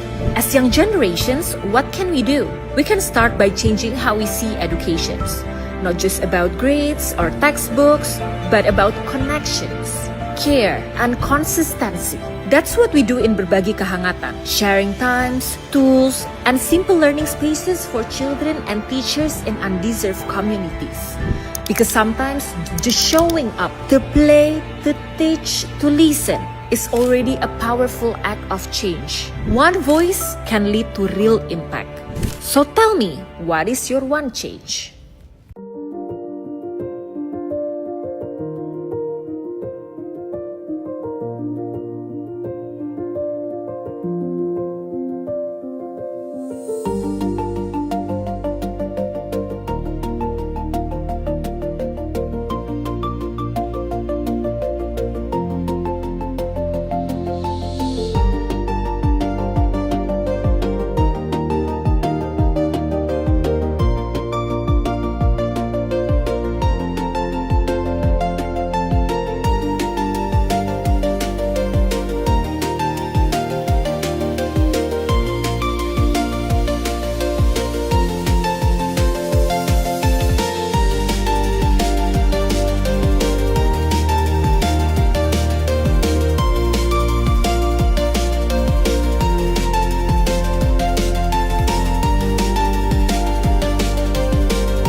Hello and welcome to the EdHeroes Global Forum 2025.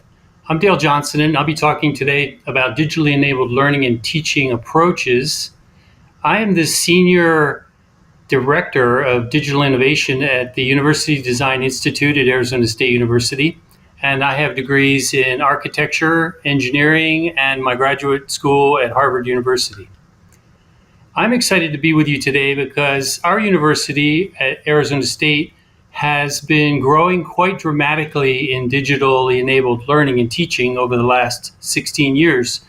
Today we have more than 100,000 students fully online, and those students represent more than half of our total enrollment.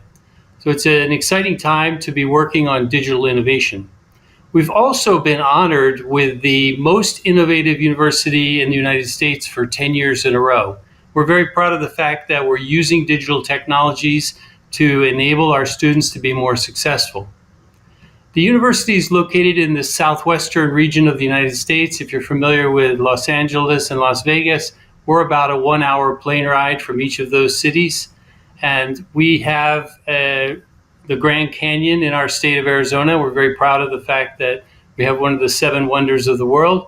We also are located in the Sonoran Desert, which you may recognize from the old Western movies with the traditional saguaro cactus. Now, I work at the University Design Institute, where we're focused on transforming higher education, and our clients are worldwide. So it's an exciting time for me to speak with you because we are working in countries from Asia to Africa to Latin America, and we're excited about the opportunities that digital innovation presents to all of our colleagues around the world.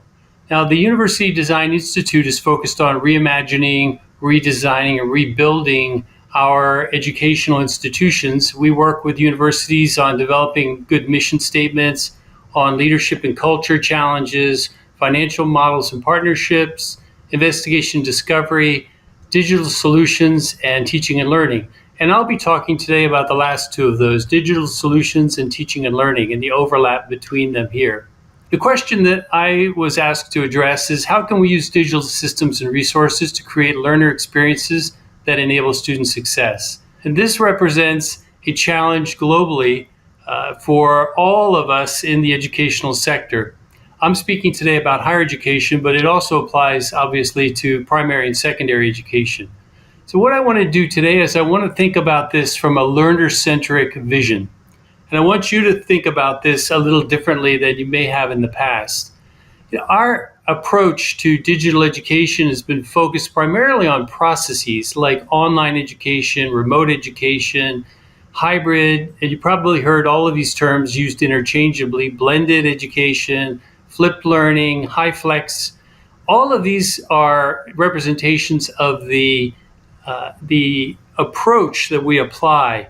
And what I want you to do is I want you to change your mindset. So today we're going to talk more about the approach of a student learner perspective. If we flip this mirror, we're looking at this from a student perspective. Digital learning can enrich the student experience, can extend the learner experience, can enhance, and can expand. All 4 of these are different ways that we can help our students succeed using digital education. And I want to give you a perspective on this from 2 different axes. Technology is horizontal axes from local to global, and pedagogy is on the vertical axes from the traditional to transformed. So when I talk about enriched digital learning, we're talking about a traditional course with added digital resources. And I'll elaborate more on each of these as we go through the presentation. For extended digital learning, we're talking about traditional course synchronously broadcast online. You may think of that as our COVID response. For enhanced, we're talking about technology used to transform the course pedagogy. That's an important difference, the transformation. And then for expanded, we're talking about fully online with asynchronous delivery of instruction. And that is what Arizona State University Online is doing. So these 4 E's represent a learner-centric approach to our digital innovation. Digitally enriched education really is a combination of the technology infrastructure. If you're using a digital learning environment like Moodle or Google Classroom or one of the others, then you're placing your educational resources online. Things like your syllabus, your reading material, your interactive exercises, perhaps some quizzes and videos. All of those create a digitally enriched learning experience. For digital extended learning experience, we're talking about what we all experienced during COVID-19, where we were broadcasting our learning out to our students. And this type of digital extension actually has a long history, starting with radio and then through mail and television. And today we're using Teams and Zoom and Meet, but it's really a digital extension of our traditional lecture model. Digitally enhanced learning is where we start to transform the relationship between the technology and the pedagogy. So I want you to think about Bloom's taxonomy in this context. The digital instruction can occur before class. Basic Blooms like understand and remember, we can accomplish online, and that frees up time for the interactive learning in class. And that's what we mean by transforming the pedagogy. So we want to focus our time in class on applying, analyzing, evaluating, and creating higher order Bloom's thinking. Now we do that using a process model that's different from our traditional instructional process. We take all of the instructional resources and we place them online so the students can acquire and assess their knowledge before they come to class. This is where you'll recognize a flipped, blended, or hybrid model from our previous process descriptions. So digitally enhanced learning uses those approaches to then free us to spend time in class doing interactive exercises. This is the transformation that really improves the learning outcomes for the students and enhances their experience. The last step in this process is assimilation. So these 4 A's, acquire, assess, apply, and assimilate, create a lesson plan that we can then replicate over time. So for instructors, you can build your course around this model. Each week, you can have a series of interactive exercises that you're doing with your students in class, and you can still have your traditional exams and your labs and other types of activities built into this. This is just one example of a curriculum that you might use for biology, for example. Now, digitally enhanced is another version, as I mentioned, of this flipped model. So when I think about this, I think about the elimination of lecture. We don't need to lecture anymore because we have videotaped all of that material and the students can watch it asynchronously before class. Then they do the assessment, as I mentioned, a formative assessment online, which generates the data that we can use to help them when they get to class. So we're talking about the asynchronous delivery, and then in class we have a synchronous model where the students are working together in small teams to help them learn the basic instructional resources and also additional skills that we think of as the higher order learning skills. Often when we talk about the collaboration, communication, creativity, those are the types of higher order skills that we can use in the enhanced model. Now, digitally expanded model, as I mentioned, is fully online. This is an asynchronous model that has grown quite dramatically in the last 20 years in the United States and elsewhere around the world. And what we're really thinking about here is we're thinking about ways to reach new learners that were not able to come to the university. At Arizona State University, as you can see here, our primary growth has been online, and we've found that the learners from, let's say, ages 25 to 65 are seeking out learning opportunities, but they can't quit their job or move to a university or have some other break in their career. So this provides them with an opportunity to continue learning throughout their lifetime. And digitally expanded education is really the new frontier for a lot of institutions around the world. So which of these different E's in the model meets your students' needs? You may be doing all of them. At Arizona State University, we are doing all 4 of these different approaches to a learner-centric model. But you may be doing one or more, and I encourage you to think about these as independent. You can do one or more of them without worrying about whether they're sequential, because they are really interrelated in their approach. So if you have an enriched model, you have the digital learning environment with no change in pedagogy, you think about that as your basic infrastructure with Moodle or Canvas or one of the other techniques. And that might be referred to as traditional, common, or standard model. Then if you look at an extended model, we're broadcasting the class with no change in pedagogy. This would be through Zoom, Teams, Meet, something like that. And that's something we've done in the past, as I mentioned, especially during COVID, where we were forced into the extended model.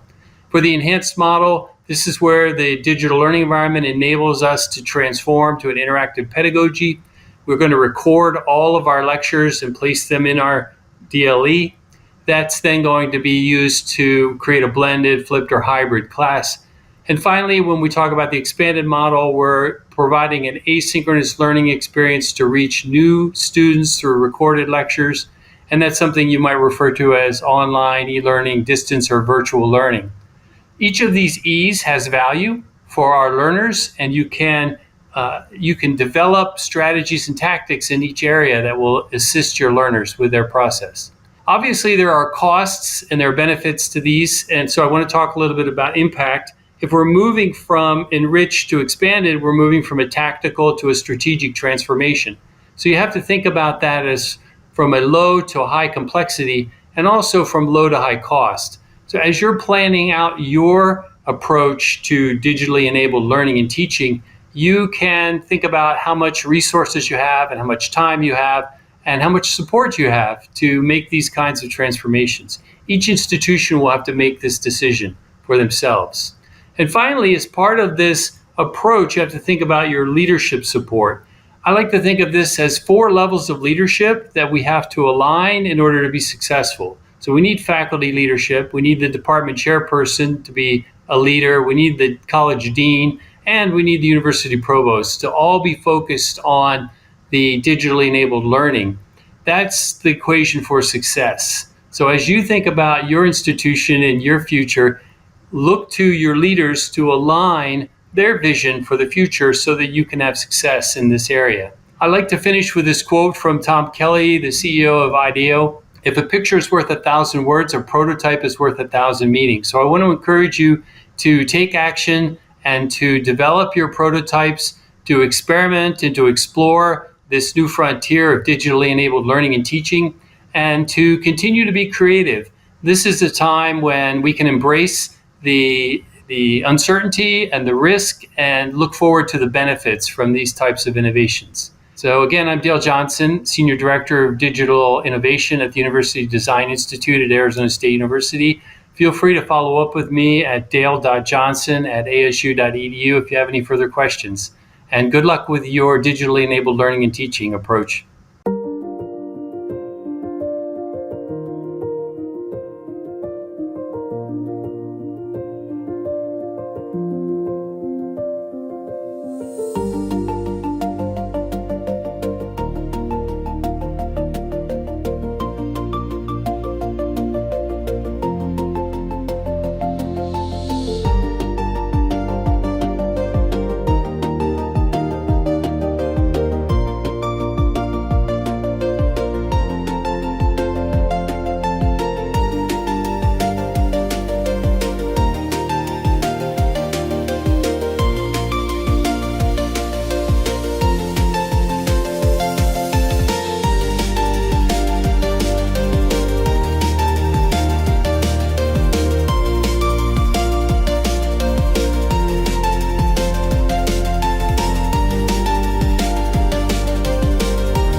welcome everyone. It's great to have you here. We have welcome to your EdHeroes Global Forum 2025. My name is Michael, and I have a pleasure to share my insights and also moderate a panel of experts in the education and technology space, particularly focusing on Asia as a region. But I'm sure there are many different viewers here, and also other experts who would like to see or who will see comparisons to other parts of the world. I will. Just a little bit of sequence. I will share for 10 minutes my insights, and then we have the three speakers here who I will introduce in a second, who will share their expertise in their specific area, and then we have a panel discussion at the end. So the topic of this year's Forum 2025 is technology and innovation in education, and I think we have a great lineup of speakers here. Very briefly about myself, my name is Michael. I'm based in Singapore, and I founded and run the Singapore Education Network, which is an alliance of 2,500 education professionals and organizations in Asia. We are a community builder of education professionals as well as a service provider, and technology is a big part, but obviously technology needs more than just the tools. It needs a lot of professional development, etc. So it's something we heavily get involved in. And my pleasure to introduce the three speakers here. We have Takis, who is our Senior Director of Engineering at Parchment. Then we have Kim, who is Head of Asia for Inspera, and Dr. Steven, also a pleasure to have him here, who is founder and Director of R&D at Habuk. And I'm sure you will enjoy their sessions and also the panel discussion later on. But let me share a little bit and also lay the groundwork here of what we're going to talk about it later on with the panel. So we talk about building digital pathways for students. So we particularly look at the students' experience, while teachers and educators are obviously a critical ingredient. At the end of the day, education is about students and learners. And we will cover in the presentations later as well as the panel discussion about three different components, how digital education or pathways for students can support. And at the end of the day, we talk about outcomes, right? So it's about digital learning. We talk about digital assessment as well as digital credentials. But let's go back here a little bit and see where we started. And COVID obviously was a big game changer here.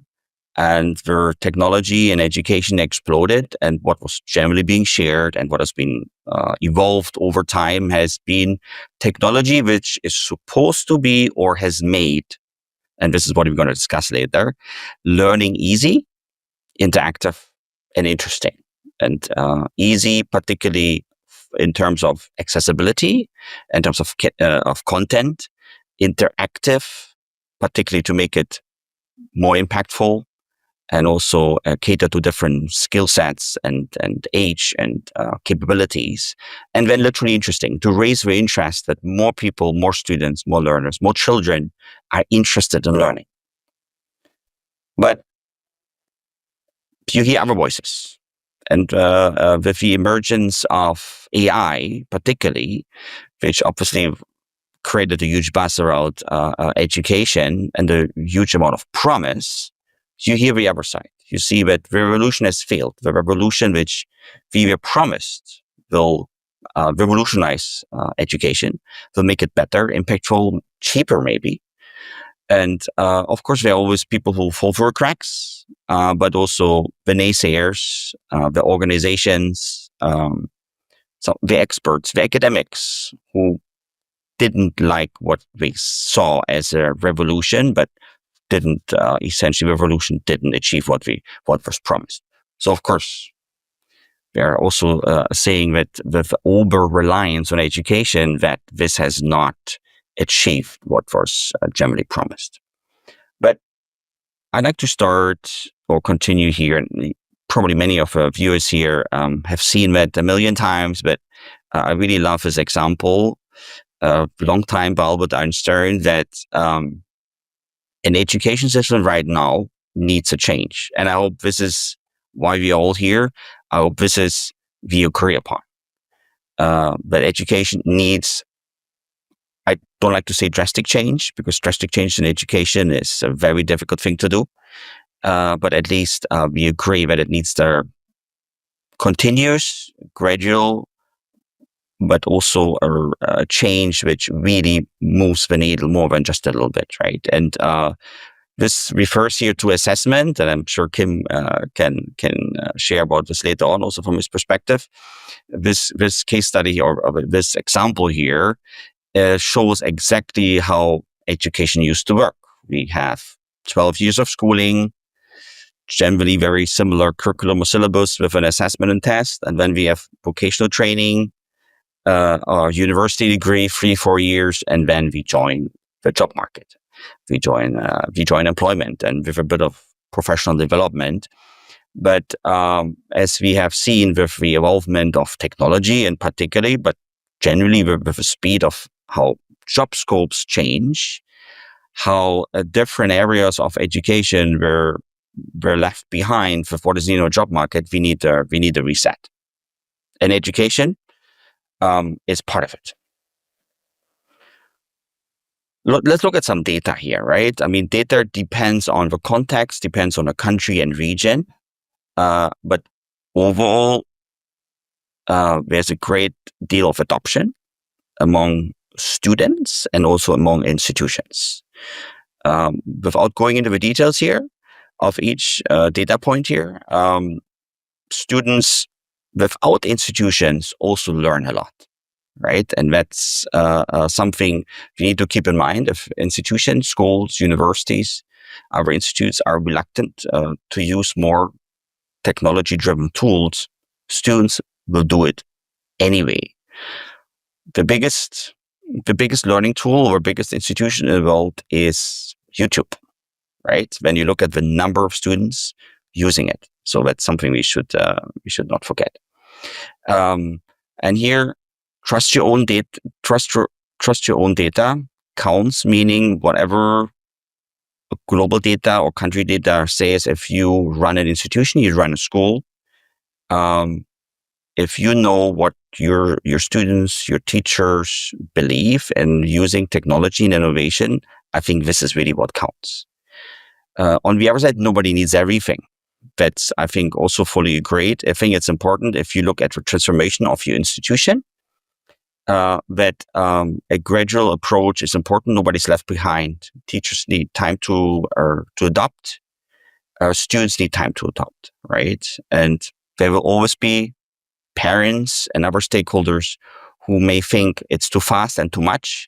I think if you're a teacher, if you're an institutional leader, if you work in school management, there will never be a situation where everybody agrees on everything, right? So I think that's okay. So quickly here, I want to give, from my perspective, 5 simple reasons why education needs to change. Number 1, industry and innovation changes so fast. And accordingly, skill sets change fast, but education generally changes too slowly. When you read the World Economic Forum, the most popular or the most in-demand skill sets, you will see that changes every year. And it's a bit scary for, particularly in academic circles, because it's really hard to change, right? So fast. Education has become too expensive, particularly in higher education, maybe not on school sites, which is often public school driven, but also private schools, obviously. So using technology and innovative tools to make education more accessible and also less costly. I think particularly in the developing world, in emerging markets, a very, very important topic here. Corporates are becoming education providers. Essentially, it refers also to a 4th point. There are alternative education pathways. Many big companies they offer certifications. They are actually moving into a education space by providing educational programs and workshops, which can undermine the conservative traditional education system. So if you are working in academic institutions, you should take them as a partner, not as a friend. So I always try to encourage, work very closely with corporates, particularly if we have an interest in their in providing educational pathways as well. And last but not least, skills-based. Skills-based, one of the other hot topics is even higher education, more and more skills-based education certifications and offerings are needed and becoming more and more important than academic credential. And when you see how many companies nowadays already essentially hire students or fresh grads for jobs where we used to require a degree and now they only require certain skill sets, that's something which should set off alarming bells, particularly for our education. So very, very important. And again, technology in this part can play a role in content and certification as well as in making things more accessible. This is from my side, just setting the stage here. I think it will be great to hand over to Stephen to share his insights. Stephen, you're based in Taiwan, but you work regionally in Asia. It would be great to hear from you how to see technology and innovation support students in their pathways. Okay, thank you, Michael. Hello, everyone. Thanks, Michael, again. Hello, everyone. I'm come from Taiwan, Taipei. That's my resume. You just check a list. It's okay. So let's begin my talk. What is the digital learning about it? Let's introduce myself and another background. I was a primary school teacher about 35 years ago. So I have a few years experience in the primary school. I'm teaching computer science and nature science and even music. So in Taiwan, a teacher should multi-skill. We should teach everything for the single one teachers. So for my experience, later I got my computer science degree and I began my study. So let's talk about my experience. And the first is about how the digital learning models contribute to long-term student success. I think model is very important. Maybe 2 decades. About the theory is very famous is about the TPC. TPC is stand for technology, pedagogical, and content. So this model provide the teacher, and also the system designer, also the course designer will think about the how the technology and the pedagogical and the content can integrate. So we will not only focus on technology. So it is very important model. And secondary, we invent a team model. Actually, team model is not a whole new. Team model is based on the very famous mastery learning. Mastery learning is about we can, maybe student can learning, or we say teaching, and we need assessment, and about diagnostic. We will diagnostic about learning, and later we make some mechanism for the remediation. It's so-called the team model. The team model we adapt in the classroom, or not only the classroom, about the out of the classroom, the model can be a great cycle for learner or the teachers. And later will be not only the AI coach I will talk about later. Next is about the technology assisting more effective learning method and strategy. Let's see a short video.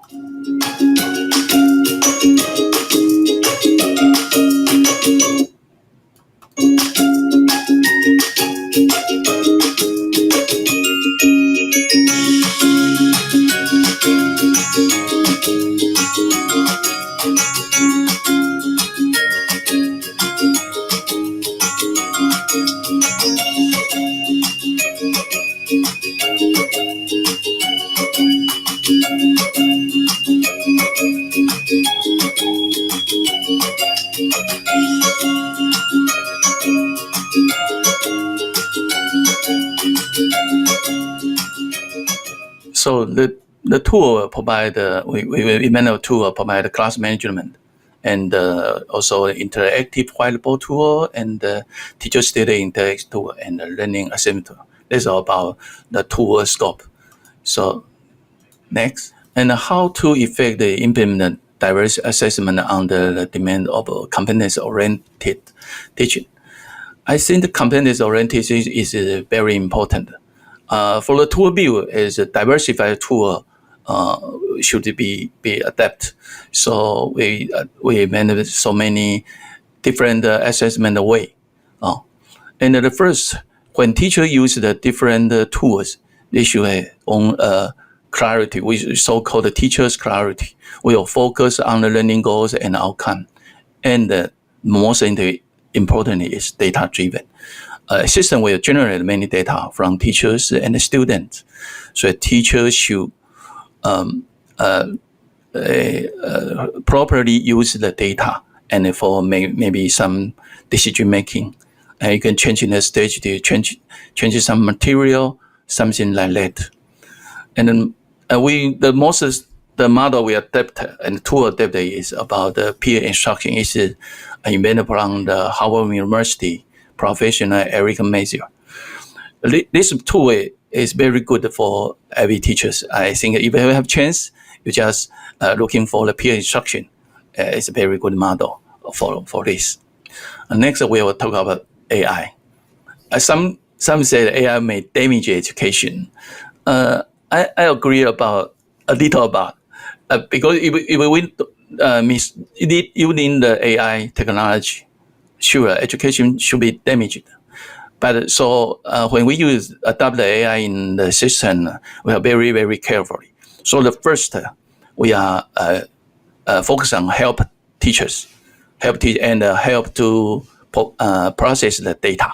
So there are two examples. First, we generate questions in the class, in the lesson. So it's real-time generation. So the question may be based on student learning result, and we can quickly, maybe we can make an easier question or harder question for the student. And also the tool should provide teacher has the ways to delete or modify the question very, very quickly because the class time is very limited. And then another is we can grading. Grading is very usable and a powerful tool for the AI. But the AI can make a mistake. So we also integrate about the peer assessment. The real human peer assessment is by the student. So we integrate the AI grading and the peer assessment. It's a wonderful integration for the AI. That's two cases. So how about thinking about the educator involved in digital environment? Like Michael said, we should be a guide, a facilitator, not only a knowledge deliverer. So from this point, we should be care about the student data from the portfolio, from the digital system, and we can we can provide more help to the student, and also the teacher should be a cooperator and a connector. I think it is a teacher from the digital age. Teacher may face some hard because technology, familiarity, something like that. So they may be seek from the community help. I think it's very important. So I think the future teacher need at least skill, not only for the skill from the book or his domain knowledge. So we also provide another is for training about teachers, because teacher use technology maybe face something hard. So we have so many example how the teacher use technology in the classroom. We collect about 600,000 case. It's read 600,000 case in the platform. They will observation all the lesson. We will record it, and the AI may be grading, and the real human may be grading, to help teachers to learn how the technology integrated in the classroom from other peers. So thank you very much. That's my talk, and thank you for Michael. I send back to Michael. Thank you, Stephen, for sharing your insights here.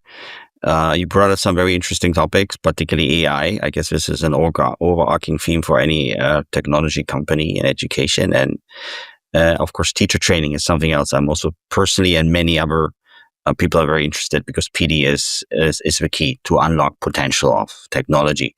Can I ask Kim, you're based in Malaysia, you work for a global company, you built up a great portfolio in digital assessments and similar tools in Asia. Would be great to hear your insights too. Over to you.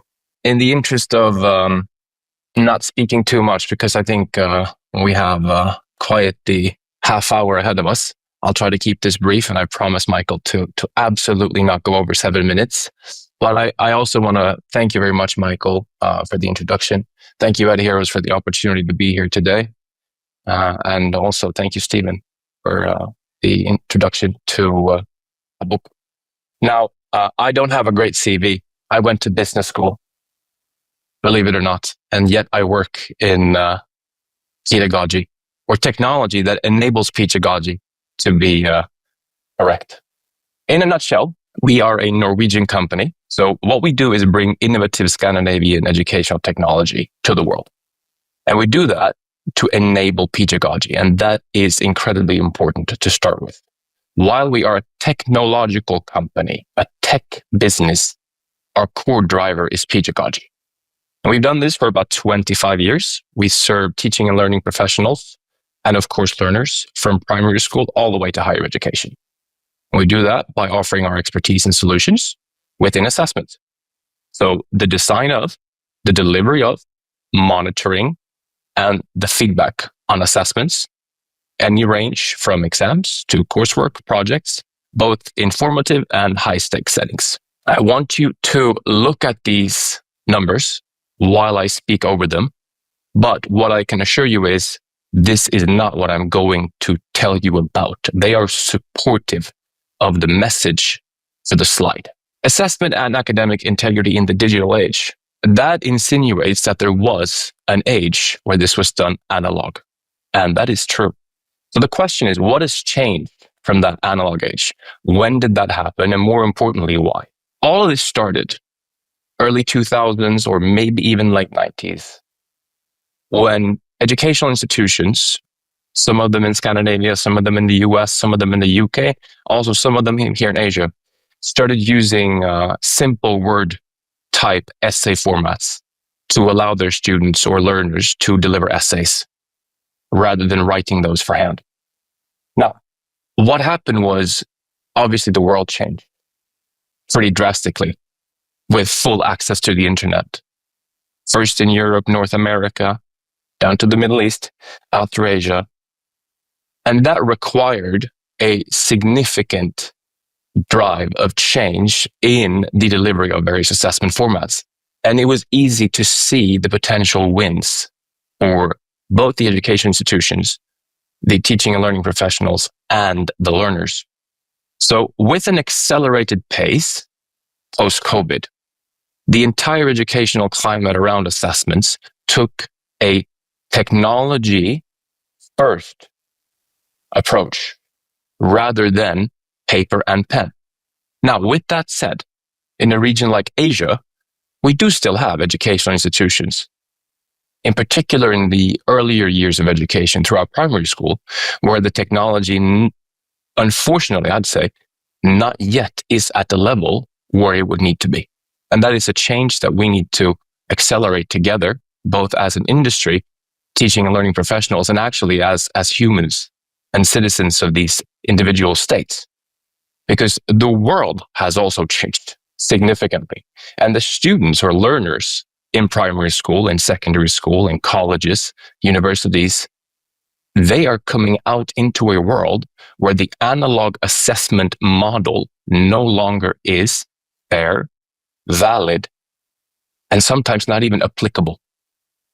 And just like you said, Michael, assessment, in a sense, hasn't changed much from the analogy with the different types of animals wanting to climb or being enforced to climb the same type of tree and then being evaluated upon their performance or time of climbing.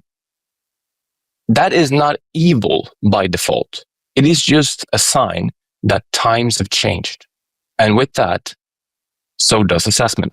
Now, the digital assessment trends that we're seeing, they're all very positive, which is great. So we see significant improvement in access to devices, even in the earlier years, where many institutions, municipalities, or private school or educational providers offer one-to-one access to their students.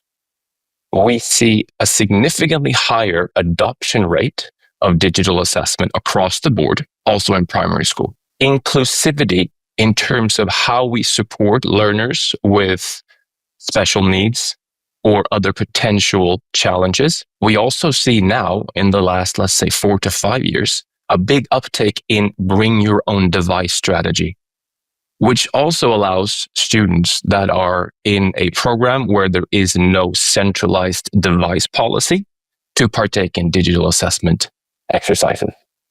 We see new and innovative assessment formats. It is no longer just a lockdown exam, either an essay or an MCQ Google form type setup, but it is remote assessments with or without proctoring, authentic or skills-based assessment with a variety of question types, a variety of stimuli, a variety of assessment methods. We see data analytics becoming a major player within the product development of the industry to respond to the need to use the data to support learners and their progress throughout not only a course or a program or a year, but the entire lifelong learning journey. Now, with that said, we also see the rise of adaptive testing. And adaptive testing, for me personally, is one of the big passion projects that we need to drive. Adaptive testing will allow us to individualize the journey of assessment for students at their own level, allowing them to learn by doing, learn by testing, coming back, giving them a level of complexity to the questions or the assessment itself that suits them and their learning objective, and more importantly, their learning style. And that will offer and promote significant improvements in terms of inclusivity.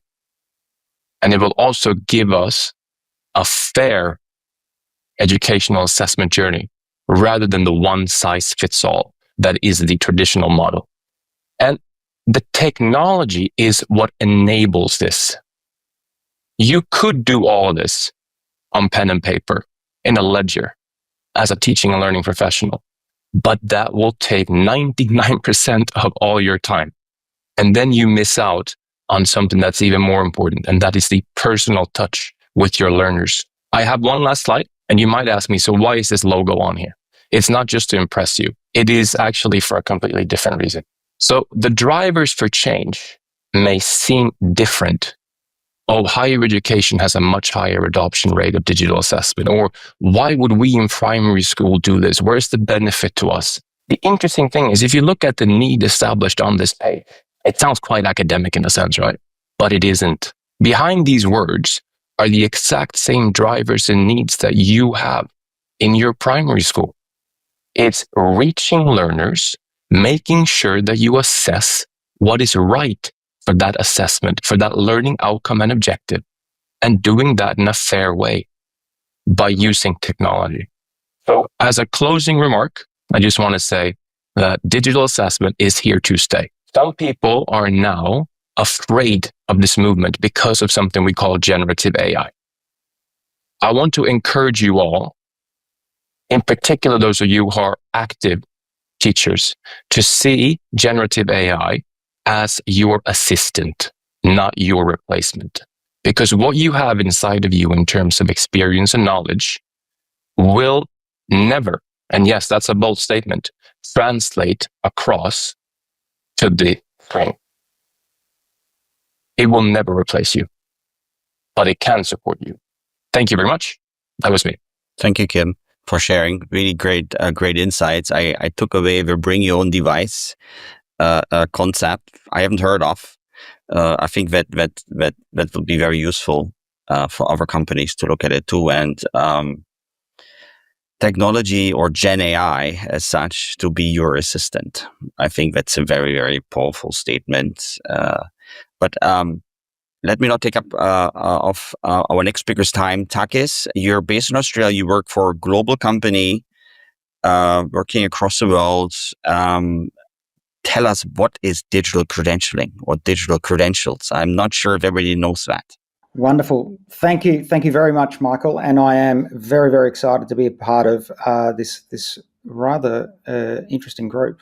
All right. So I'm going to talk a little bit about enhancing learner journeys and, of course, innovating credential recognition, which is the critical path that we are on as a part of Parchment, an Instructure company. And what we've sort of witnessed, and what I've certainly witnessed on my journey, I joined the organisation back when it was known as Digitary, where we were essentially beginning to roll out credentialing networks across the world, starting with Ireland, back in the corner of Europe. And now we are truly a global system and a global network and environment to support learners on their lifelong learning journey. Now, when we're talking about lifelong learning, we are talking about supporting learner mobility ultimately.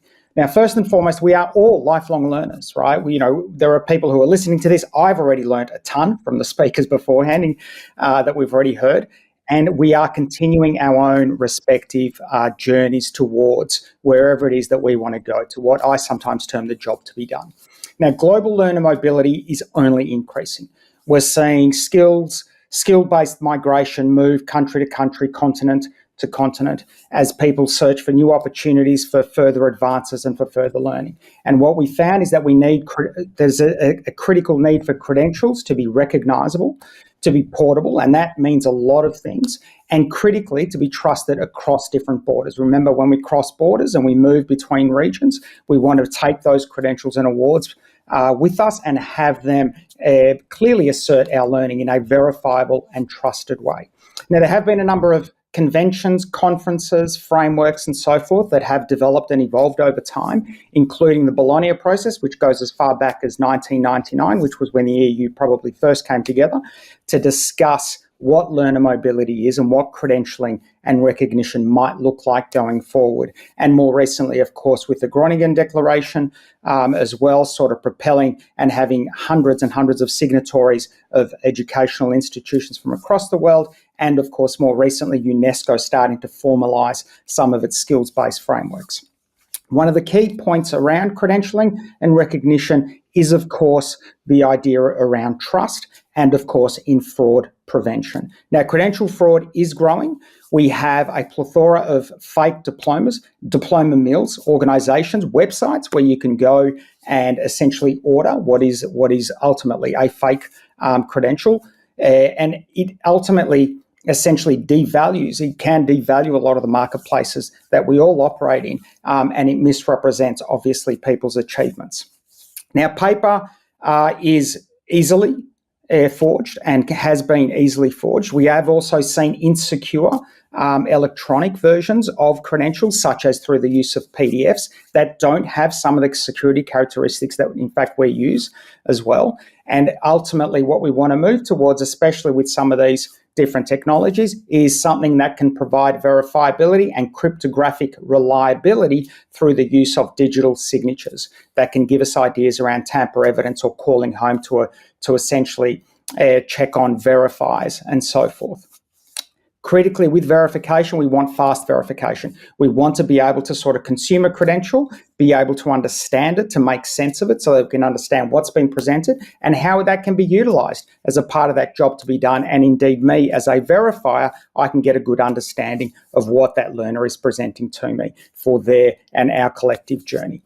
We are also seeing the evolution of credentials and different credentialing models, including micro-credential models. And what's that starting to do is, I guess, recognise that learning itself is changing, not unlike what Michael and others have talked about earlier on. What we're seeing is that we're a diversity of pathways. We're seeing a diversity of learning. And indeed, we want to start to capture these and recognise these in critical and verifiable ways. Now, the evolution of the credential itself is an important and interesting pathway. And what we can do is we've roughly mapped it out to go from, say, paper to what I now call intelligent credentials or dynamic credentials. Now, paper credentials or physical forms of credentialing have of course, been around for thousands of years. And that evolution has sort of really, or the critical evolution has probably only really begun in the last 20 or 30 years. So think about thousands of years, and then we've had this acceleration, of course, because of the technology that we're surrounded by, and as it has in fact enhanced our digital lives. So we started to create digital copies of physical representations of credentials. So still not verifiable, still not true to form as such. They were essentially a copy of, a testame or some sort of notarized or typical document like that. Then we began to see the beginning of what you might start to call truer digital documents. So these became slowly sort of supplanting some of the more physical representations, and we started to see the evolution of some of the security characteristics that were being introduced on digital documents. So again, we can attest and verifiably assert our claims. Then we had an interesting evolution with the Open Badges standard, which is roughly 25 years old now. We often term this one a digital native credential. The reason it's a digital native credential is it's never existed as anything other than a data structure, a dynamic credential, what we can call a dynamic credential that aligns with a standard and can be easily understood and is portable and uses accepted and known protocols. And now we are moving towards what we can probably call true digital dynamic credentials that have actually intelligent characteristics that, again, allow us to assert claims in a variety of ways, from zero knowledge proofs all the way to sort of selective disclosures and full disclosures of a particular credential. Now, when we talk about the broader sort of environment that we're living in and working in and asserting claims, we're talking about a credentialing ecosystem or network, a network of issuers, a network of relying parties, and of course of learners. And globally, they're essentially networks of networks. You might have regional networks like we have here in Asia, in North America, and of course in Europe, Africa, and the Middle East. Now, essentially what you've got is a cycle like the one you see in the illustration here. We have an issuing institution pushing a credential down into a learner, and then a learner sharing that credential to a relying party or verifier. That could be for employment, it could be for migration, it could be for further or advanced study. And the critical verification point essentially goes back up to the issuing institution as the issuer of that credential. Now, what we want to do ultimately is allow learners through their lifelong learning journey to start to collect a variety of credentials from a number of different sources. This is, again, formal learning, informal learning.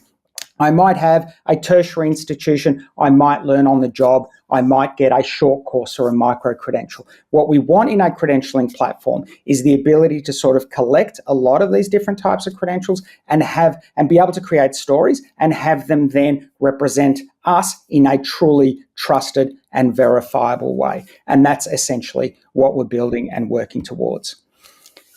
Critically, again, we start to introduce different elements, different technologies that will support some of these journeys that we're talking about. Some of it is already with us now and working rather well, but we are seeing a rapid evolution towards more cryptographic controls, more security characteristics. We're using looking at the use of different types of digital signatures across different types of credentials, where ultimately we want to get some tamper evident sort of signals within an application that is showing us the credentials so we can understand, or rather it's a signal that perhaps we should not trust what's been presented to us. Critically, again, we've got the metadata inside the credential that allows us to easily understand as verify some of the learning outcomes that someone may have achieved as a part of their journey. And ultimately, again, it helps us better understand what the credential means and how it can align with what we're trying to do. And again, as previously, as I mentioned, with some of the evolutions that we've seen, we start to see different types of disclosures, different ways of presenting the credential in whole or in part, which is, again, enhances a learner's journey as well. So what's next? So finally, we're moving towards now broader adoption of some of these ecosystems. We are seeing a lot of sort of credentialing moving towards workforce credentials, shorter course credentials, being able to assert claims within digital wallets. We're seeing the adoption of verifiable credentials, of networks of verifiable credentials that we're seeing to allow us across that sort of cross-border recognition using different frameworks, including UNESCO, including EBSI, the European blockchain, and of course, towards deeper integration with some of the systems that we use to interpret and understand these credentials. Finally, where we'd ultimately like to get to is a trusted network where learners are able to easily assert their claims, and as verifiers, we can easily understand them as they align to standards using standard data models, practices, and protocols. Thank you very much, Michael. That's me. Back to you. Thank you, Takis. It's a very important topic, quite a lot to download and digest. We have not a lot of time left for a few questions, so I have one question for each speaker, and please keep it short. Let me stay with Takis right here, since it's still fresh in our mind what you shared. Straightforward question for a learner, for a student, how does it change? How does it transform if I, as a student, apply for a job with an employer, or apply for a university admissions? How does it make my life easier? So what we want to see, what we're seeing with some of these digital credentials is that when we start to use standards-based frameworks, when we start to use something like, say, an ELMO standard or a PESC standard in North America, when different credentials align to different sort of dialects, different taxonomies that are easily understood, it will help me get my point across clearer, and I can clearly assert my claim and what I've learned and how that might align to the verifier's need. And critically, again, we've got technologies being built around those ideas that allow me to easily consume them in an automagic way. So I'm able to run a system across it, including the use of AR tools, which we're seeing also enter the frame, and that is able to give me sort of more certainty that I am well presented and well represented. And again, as a verifier, I know that I can trust what I'm looking at from a presentation. Excellent feedback. Thanks, Takis. And I'm sure if anybody wants to know more, they can reach out to you. Kim, can I come back to you? If I'm an institution, digital assessments, heard about it many times, but haven't really looked into it or haven't really fully implemented it, what are the key considerations if I run an institution, or if I'm a teacher and I want to have more digital assessment offered to my students? What would you advise? What are the key considerations? I'd like to rephrase that a little. I hope that most institutions will take the bottom-up approach rather than the top-down. Okay. Because I want to recommend you to allow this to come from the actual academics or teachers rather than from management. You need to secure the buy-in. Now, I don't think that's going to be a problem. Looking at the teachers we have here today in the room and the ones I meet, they can see the value and the benefit of driving this change. Now, beyond that, make sure that you have infrastructure available. Be realistic. And as with any other implementation of solutions, be patient. Take your time. The world isn't going to change overnight. Okay, thank you. Excellent advice. Thanks, Kim. And again, if somebody's more interested to learn more about this, I'm sure Kim is available, and you shared your contact details. Dr. Stephen, you have a pretty wide plethora or basket of tools which you offer to institutions. And I also saw you offer training courses, professional development from teachers, which is absolutely key. What is the role of teachers, and how can an institution support teachers being more welcoming to adopt tools? What would you advise? Our institution will provide so many training opportunities, include online training and also face-to-face training. And we also have many trainer, and the trainer will so many, maybe 1,000 teacher spread in Taiwan. And when we have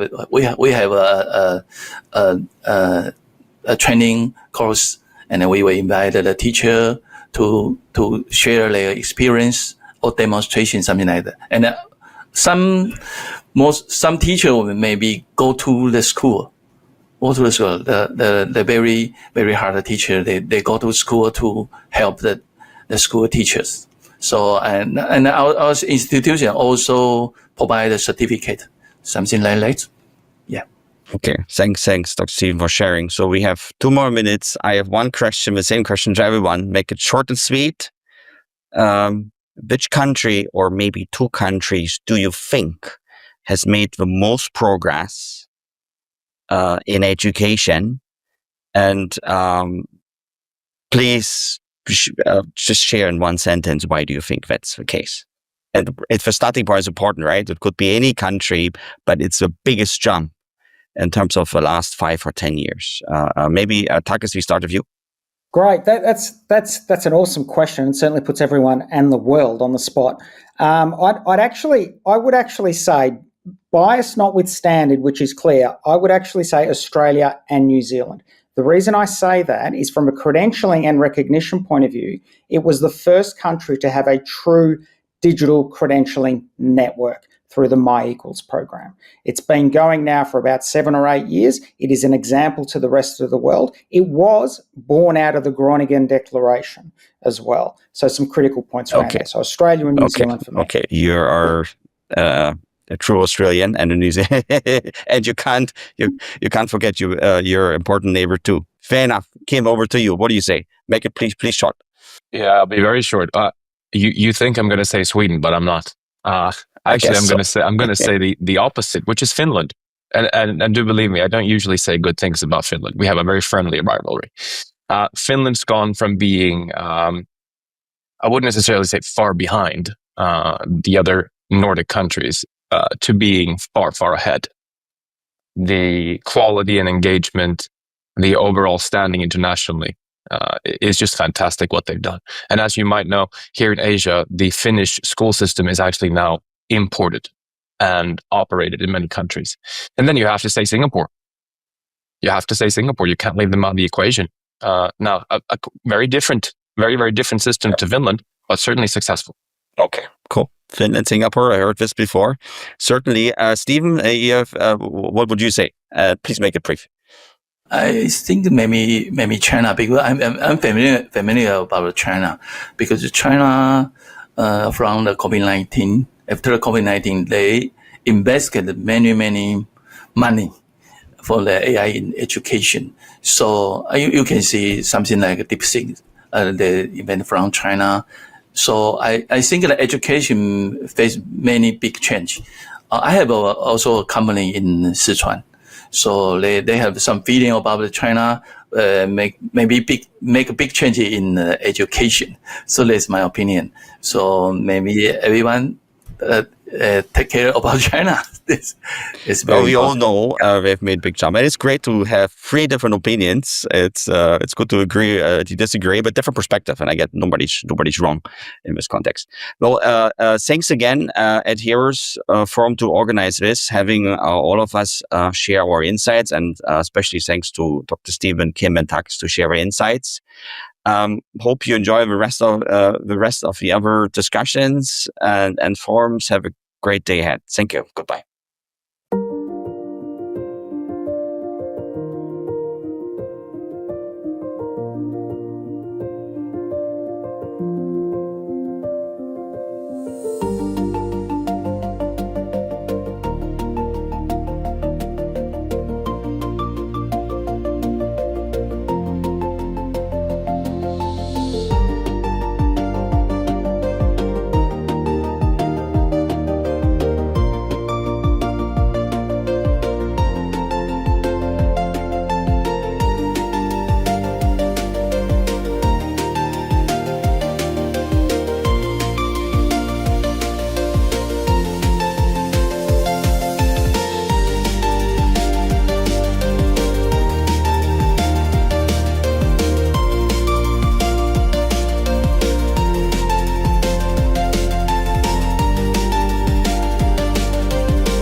Hi, thank you for having me here. I'm Du Xiaomeng from National School of Development, Peking University. And I'd like to share some of my thoughts with you about the influence of AI on higher education. So as AI is already transforming every aspect of industry and society, and surely higher education is one of them, more and more universities have been preparing to utilize AI and reconstruct the course programs and so on. So both opportunities and challenges exist in the process of embracing AI. As for opportunities, firstly, AI will definitely facilitate the teaching work in terms of designing the syllabus of a given course or generating use cases and related materials and so on. So there are already AI tools that help with teaching material preparations, and also some of the AI tools can help prepare the quiz and the exams of a course, and even evaluate and grade it after the students hand in the results. So that's the teaching part. I think will be greatly enhanced in terms of efficiency. And secondly, I think the research work will also be supported by AI, and that will be the second opportunity. So you may heard that one promising direction of AI is AI for science. AI is contributing a lot in the research of many subjects like chemistries, like biologies, and so on. So actually the 2024 Nobel Prize in Chemistry was awarded to AI researchers from Google. With the help of AI, the effectiveness and the efficiency of research work will be greatly enhanced for almost every subject. So finally, AI is helping out in engaging with students. For example, chatbots can be used to answer routine daily questions about like assignments or campus services. So some of universities have already used AI as teaching assistant for some course. Also, AI could generate the digital avatar of teachers by learning from their research notes, their books, and other content. That the avatar of the teacher could respond to students beyond class time. So aside from the opportunities, I think there also exist some challenges. So firstly, how to assure the accuracy and authority of the content that generated by AI.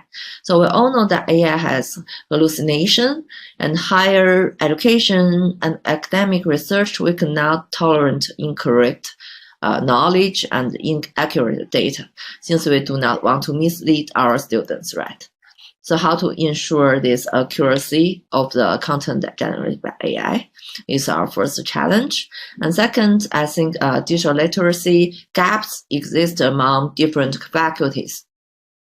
So many senior professors are not familiar or trained with AI. Some of them even fear that AI will take their jobs or dilute academic rigor.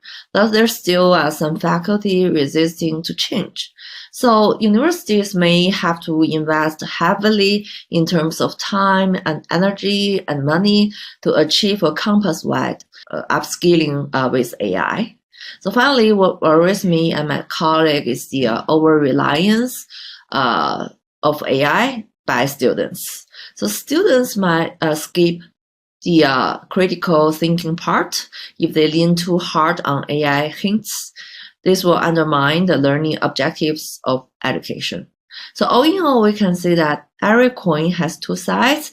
In the process of utilizing and embracing AI, we should do whatever we can to mitigate the risk and challenges that brought by the new technology.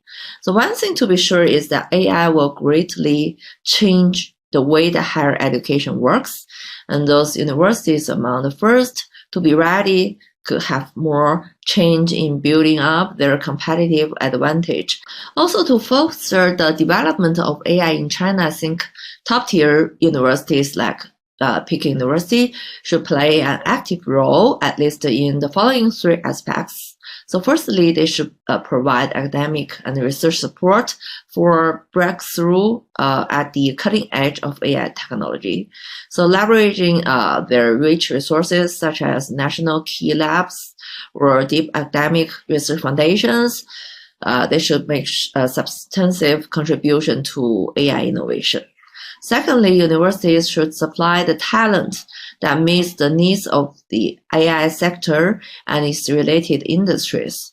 So talents whose skills align with the demands of various roles in the AI industry. So thirdly, universities should strengthen collaboration with industry.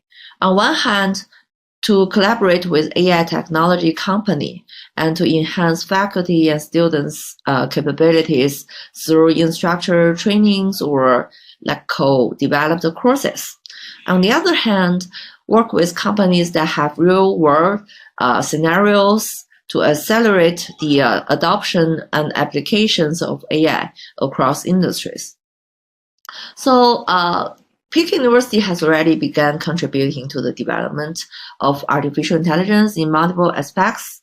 Its initiatives include encouraging the integration of AI across different disciplines and providing each field with dedicated research funds and projects.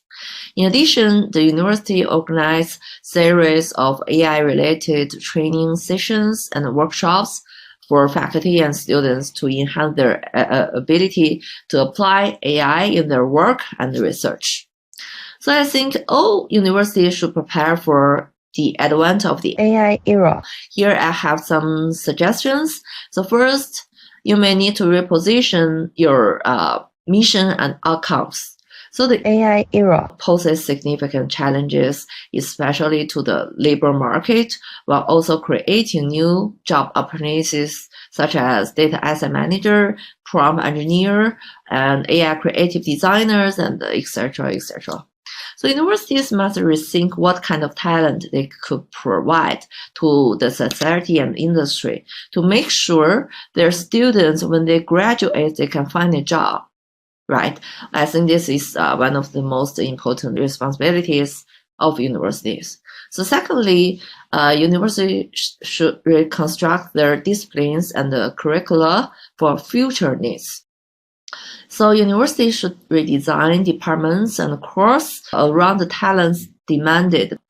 This includes reconstructing the teaching materials, which are already outdated, and updating learning content or like textbooks so that students actually could acquire the cutting-edge knowledge and skills that needed. And thirdly, I think universities should co-create with industry to drive AI application and adoptions. So leveraging their own unique research strengths, like universities should partner with the according industries such as agriculture, automobile, and manufacturing, and so on, to accelerate AI application in certain industries. So by integrating academia, research, and the industrial applications, universities could establish this distinctive competitive advantage and find their own positions. Thank you.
Welcome, everyone. We're here to discuss about fostering inclusive innovation through social emotional learning.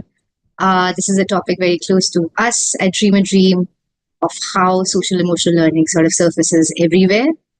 Inclusive innovation is one of the aspects where we are focusing so much on technology and innovation that we probably don't realize what important social emotional competency face. And I think today we're going to change the lens. We're going to look at this entire conversation from an SEL lens. We have eminent panelists with me. I'm very pleased to announce that we have Abhishek Ranjan with us, who's the Innovation Officer from Ministry of Education. We have Hani, who's the founder of Torchit, a social enterprise working with persons with disability, creating innovative solutions.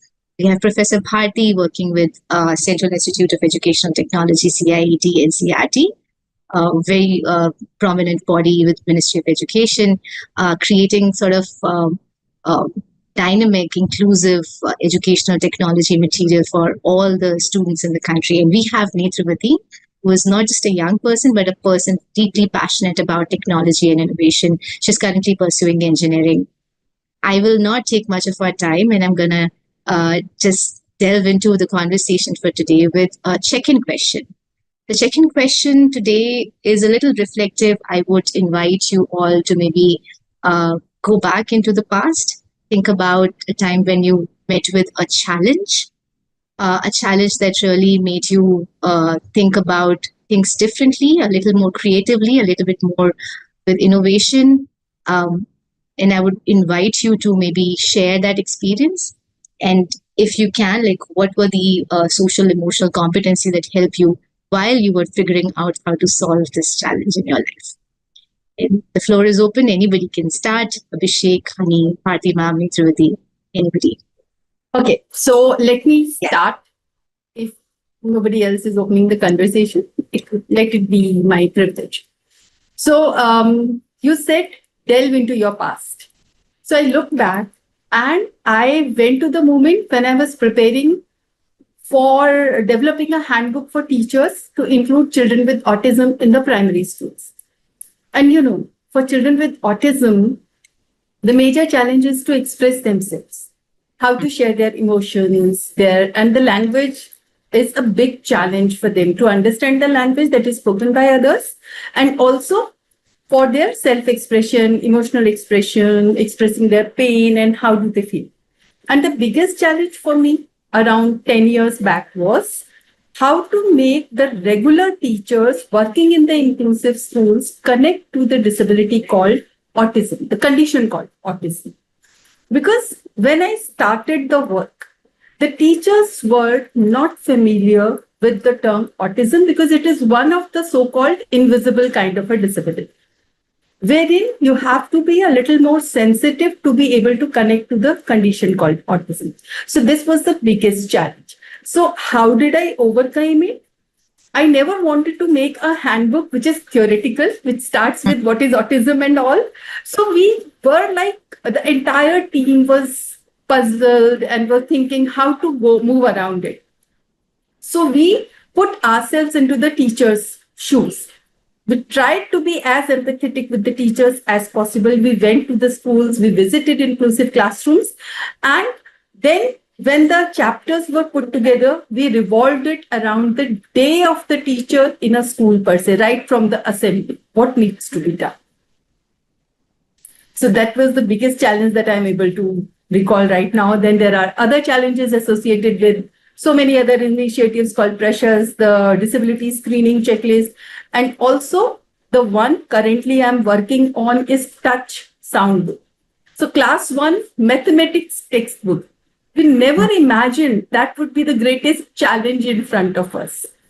And the challenges of the type like how to convert picture-based questions for children with blindness. Because our mathematics textbooks are nothing less than workbooks. So each picture was a fresh challenge. Each puzzle was a fresh challenge. Each activity was a fresh challenge. So those 124 pages, we took around 150 days to finish with each question and each page. Wow. So again, we had to get ourselves into the shoes of the children who are sitting in the inclusive classroom and the children with blindness. Thank you so much, Pallavi. ma'am. Yeah, thank you, ma'am. Thank you for getting this started. I think this is wonderful, and I hear empathy as being the core competency here, right? I mean, for us to even think about how to figure that creative solution to a challenge which I think the teachers have never experienced themselves, never been exposed to, then empathy becomes central to the idea. Yeah, I would want to invite anybody who's ready. Honey, I see you smiling. I think you already have something in mind. Yeah, like there's so many things like if I look at the past about the challenges and the we being in okay, so I was in my third and fourth year of engineering and I was developing a torch. I developed a torch which is for the visually impaired, and that's how the torch attempt appeared. And while we were being an innovator, being an engineering, we wanted to add more GPS, add more sensors, add more features. And this is how we have made 13 prototypes, 13 different iterations. And then we realized like they don't want all this thing in one product. They just want a single product which can solve the basic problem of their mobility of visually impaired. Then again, after 2 or 3 more iterations, we have launched this product. So I'm happy to share, like initially we were planned to put a lot of things inside, and it makes things more complex and more not easy to use. Many times we are thinking like we should add this functions, and the simple, the basic is the best. So this is how the one of the most accurate and the most affordable device which we have made. And I'm happy to share today we have impacted more than 400,000 visually impaired people with this device, not only in India, but in more than 40 plus countries. So, and after working with visually impaired, they are asking about more products, and then we launched slowly new products in this field. But this is the most basic, the most ergonomic, the most universal. Like this handheld device, you can connect to any white cane, and that white cane become a smart cane. So, and no fancy, no much technology, but like a point problem solving kind of thing. So this is how it got very good, and 400,000 people are using. So this is what like Yeah, thank you so yeah. much, honey. Like, and I love the fact that it started as a project in your engineering, and then you just like kept on going back at it. I think, what I hear is resilience. I mean, it's not just problem solving; it's resilience to really like stay on course with the solution and make it better. Yeah, brilliant. And I know Torchit has multiple products. And probably we won't have enough time to showcase them all, but I would invite the viewers to maybe search Torchit and then look at the great work they're doing. Abhishek and Netravati, any of you would want to come in, share the challenge? Yes, ma'am. Yes. I'll go. Hello, everyone. I am currently pursuing my engineering final year, and that was my third year. We all had a mini project. Everyone will face this phase, and I was an enthusiastic technical student in my whole student's life, and when it comes to a mini project, we were 4 in our team. We chose to build a firefighting robot in our mini project itself. We all set with components, but we failed at circuitry at some point. Initially, the plan was raised by me actually, and so I got to take the failure home, and I just worked on it for 3 times, 4 times, and at last at the 4th time I got the whole circuitry, and I'm very much confident and to present that in front of my friends and college, and that was a great experience. What took me there is that resilience, the fear of failure, that I just stopped from fear, and again, the ability to stay calm and accept that it's okay to not know everything instantly. That took me there. That was a great experience to me, ma'am. I was the one who solved the problem and took the team along. That was the experience I wanted to share. Thank you, Neitravati. I think it's absolutely beautiful. I think one of the components that we talk about a lot at Dream a Dream is also how do we start looking at failure in a very different way, I think, as a society, and especially in the education system. If we do not allow for failure, can we really have room for innovation? With that, I would want to come to you, Abhishek, because you work with innovation. Do you want to share a challenge and a story?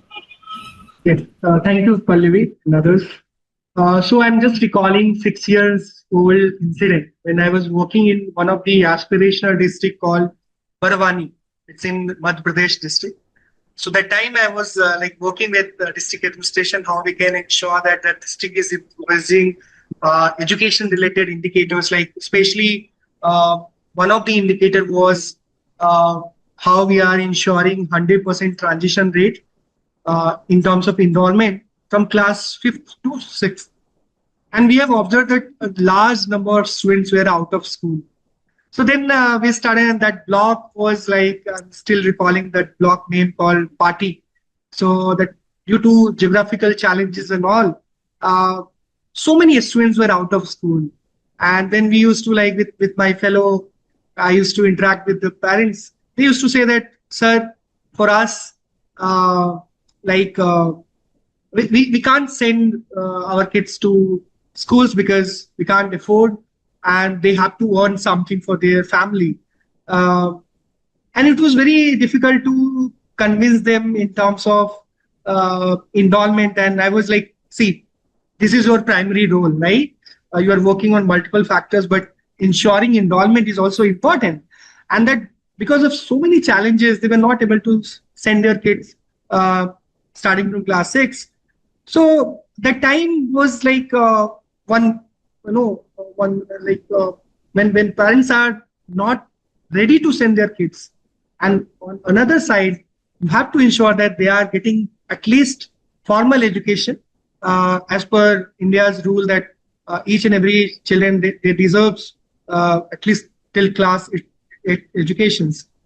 So that time I used to like interact, and I'm still recalling that I used to sit together with some person whom everyone used to listen. They used to be like some sort of head or pradhan, we used to call it. And we used to just tell them one thing that, see, maybe I'm not earning as much as your children are earning, but trust me, as an educated person, I can take decisions. Maybe I used to give them some examples like how they are not able to ensure that like what should be the options for their better future. Maybe whatever they are doing currently, maybe they are earning very less, but once they will have a basic level understanding, education, maybe they will earn better. Maybe your condition will improvise.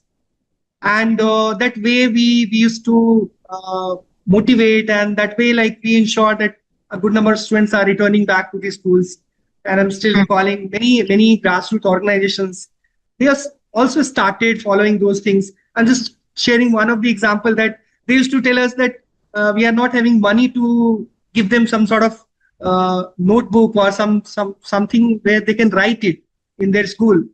So with the help of district administration, we utilized allocated fund, and what we did in each school, we converted one classroom into a learning platform where they converted a 3-foot size into like some sort of blackboard, and we had given them some sort of opportunity where without having any sort of notebook, paper or any sort of notebook or slate, they are able to write something instead of only listening and responding back. And still just one small incident also, like where we thought to engage with the village head, and they were only saying that in simple terms, these students are not our voters.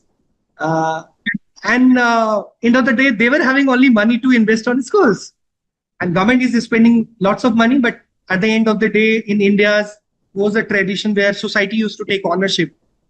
So I used to recall all those stories with them that just remember 50 years back, how many schools were funded by government agencies or any other person used to give you funds to establish school. Always they used to say, yes, one of our like villagers, they used to invest money. So that way they started also investing money on some of these schools infrastructure. They started taking ownership. I know this example is very dear to me, impacted lots of life, and always recalling those moments used to give me some sort of satisfaction that using simple convincing skill, helping them to understand their way, like how whatever you are doing, because I'm not more like a catalyst, but how your small intervention can change the entire impact scenario. I think they used to understand it, and they used to started behaving in a way that impacted thousands of lives. So these two stories I thought we should. Thank you, Abhishek. Thank you for bringing that up. We'll just have a switch of interpreters. And yeah, with that, I think we have had a lot of reflections, and I am really glad that empathy has surfaced, resilience has surfaced, fear of failure has come in. And what Abhishek mentioned is that how do you really appeal to the larger emotional self of society and parents at large, so that we create that space where students are at least going to school, because all of this conversation becomes impossible if we don't have students actually going into schools. With that, I want to go one by one and ask you certain questions. I want to start with you, Netravati, because I think the story you shared has moved me, and I would want to know, like, what would be a safe space for you, while growing up in school or in college? How can we create that safe space for having innovation? Like, what creates an innovative mindset, and what kind of space we need to create? Yeah. Yes, ma'am. I'm pleased and pleasure to answer the question. For me, an inclusive and emotionally safe classroom is one where students are encouraged to express their ideas without fear of being judged, actually, or labeled on them. It's a space where curiosity is celebrated and failures are treated as natural part of the learning journey. And when one more thing is that when teachers actively listen for students and feels that their diverse perspective matter, they have to look at us in our perspectives too. And we need a classrooms where empathy and teamwork, emotional awareness, and uh, partiality free environment for innovation, ma'am. And my whole education in my whole education, and one thing which emotionally put me in is this partiality or differencing the students. We should not get that thing to us. We need a free space, and we need a space to think and put ourselves out to them. That is the space where we need. Yeah, we need to have an unbiased environment where actually the students can thrive, where innovation can actually happen. Thank you, Netravati. I think you've beautifully articulated that. With that, I want to come to you, Honey, because I think you work a lot in inclusive innovation already. I want to understand that how do you put persons with disability? I mean, it's a marginalized group. How do you put them at the center of it? Are they involved in any way in this solutions? Or I just want to hear your thoughts. How do we not have this as an afterthought? How do we have inclusion from the start? Yeah.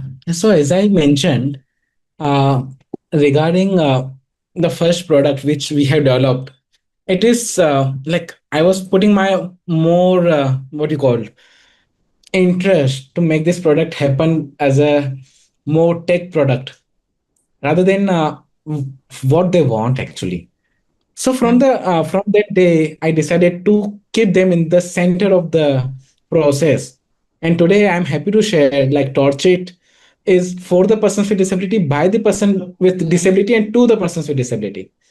So from every step, from ideation to the prototyping to manufacturing, even the marketing and the services is provided by the persons with disability. So we have created the entire ecosystem. And even this are even if we talk about the AI glasses or the IoT solution, like this is the AI device, which is again the assembled by the visually impaired or persons with disability friends. So even like when we develop the AI glasses, many people ask, like I'm just sharing you my small example.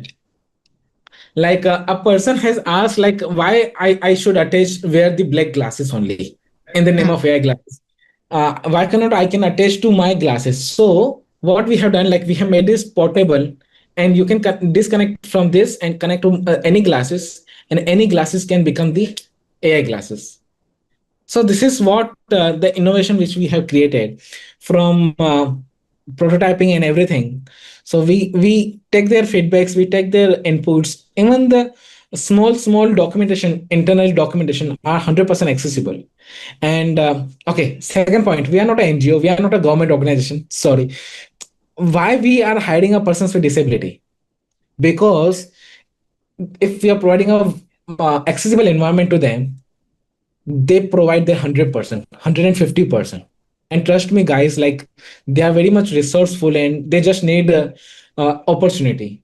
And if we provide this opportunity with accessibility, so like we can tap a very brilliant this market which is untapped right now. And with our AI devices, they can able a visually impaired person can able to see and they can able to read any document. So now they are working as far as competent as a sighted person. So yeah, wonderful, wonderful. Thank you, Hani, for that example. Yeah. I mean, we need to put people who are really impacted by it at the center of it, and I think you're embodying it by putting persons with disability right at the center. And I love the fact that like how by putting them in the center, it's not just benefiting to them, it's benefiting to the overall ecosystem. The innovations have become more meaningful because they are there. And I think that's how we remove it from an afterthought to really getting it from the start. I'm going to come to you, Professor Bharti, because you work with the education system, and I think that's where everything starts. It's the curriculum, it's the pedagogy, it's the assessment, and you're directly working with technology and how technology sort of is going to shift the entire system. What do we need to create more inclusive innovators? How do we shift the system to breed more inclusive innovators like Honey and like Netravati and like others? Yeah, basically, the sector of disability inclusion is basically who have felt it, who have become sensitive to the needs. Only they are coming, and due to their own, as Netravati has said, due to their own abilities to resilience, persistence, effort, they have sustained in the system, and they have able to come out with the products like Honey mentioned, so many products, because it's an experience which connects them to the larger benefit. But the beginning has always been very small. So when we want disability inclusion innovators at a large level, then what we need? We need to touch the teachers. And when I'm saying teachers are the main actors in an inclusive classroom. So when teachers are touched, and these are, mind you, the regular teachers. When I say regular teachers, these are the teachers who transact the curriculum. Like you mentioned, they are the teachers who are teaching our kids the languages, the mathematics, the EVS, and the other curricular areas. So when these teachers were teaching in our neighborhood schools, which are becoming more and more inclusive nowadays in India, because they allow the children with disabilities and children from other disadvantaged groups to enroll in the neighborhood schools. But at the moment, India is transitioning between physical inclusion to the educational and social inclusion. To some extent, physical inclusion is there, social inclusion is there at the level of peers and the children who are studying together. But as comes to educational inclusion, we need to work a lot with the teachers, not on the teachers, the teachers. And how can we work on on the teachers? There are two levels, one at the pre-service level and another is at the in-service level. At the pre-service level, all the teachers who are taking the pedagogical courses, say pedagogy of languages, pedagogy of mathematics, pedagogy of EVS, and so many other curricular areas, they need to learn at that level how to make inclusive lesson plans, how to address spatial needs right at the preparation level. If we are not able to do that, though the efforts have started in that direction also, will not be able to make as many innovators as we need. So this is my take on that. Yeah, no, thank you, Bharti ma'am. I think you've given an overview the entire picture of where we stand in terms of physical inclusion, social inclusion, and educational inclusion. I love the fact that you mentioned with the teachers. I think that's what we need to come back to, that how do we give agency to the teachers? Because if they are not empowered, how are they going to create that compassionate and equitable and inclusive environment in the class if they don't feel included in decision making? With that, I come to you, Abhishek. Let's look at the policy level discussions. How are we looking at innovation? I know you work with higher education, a little bit also with the school education, but how do we really, through policy interventions and through the systemic level interventions, how do we breed a culture of innovation in all aspects? Thank you so much, Pallavi.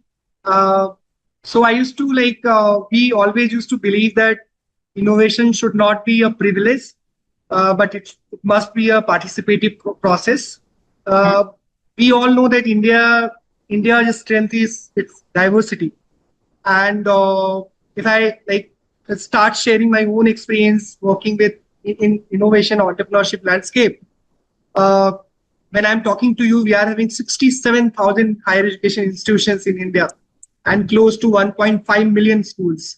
So each and every institutions, irrespective of their background, whether they are in urban setup or in rural setup or they are in remote areas like tribal areas, they must embed this, innovation things as an institutional culture. They are focusing on capacity building, and they are not taking it like another side activity. And to promote it, I will only share how we are ensuring this inclusive education innovation is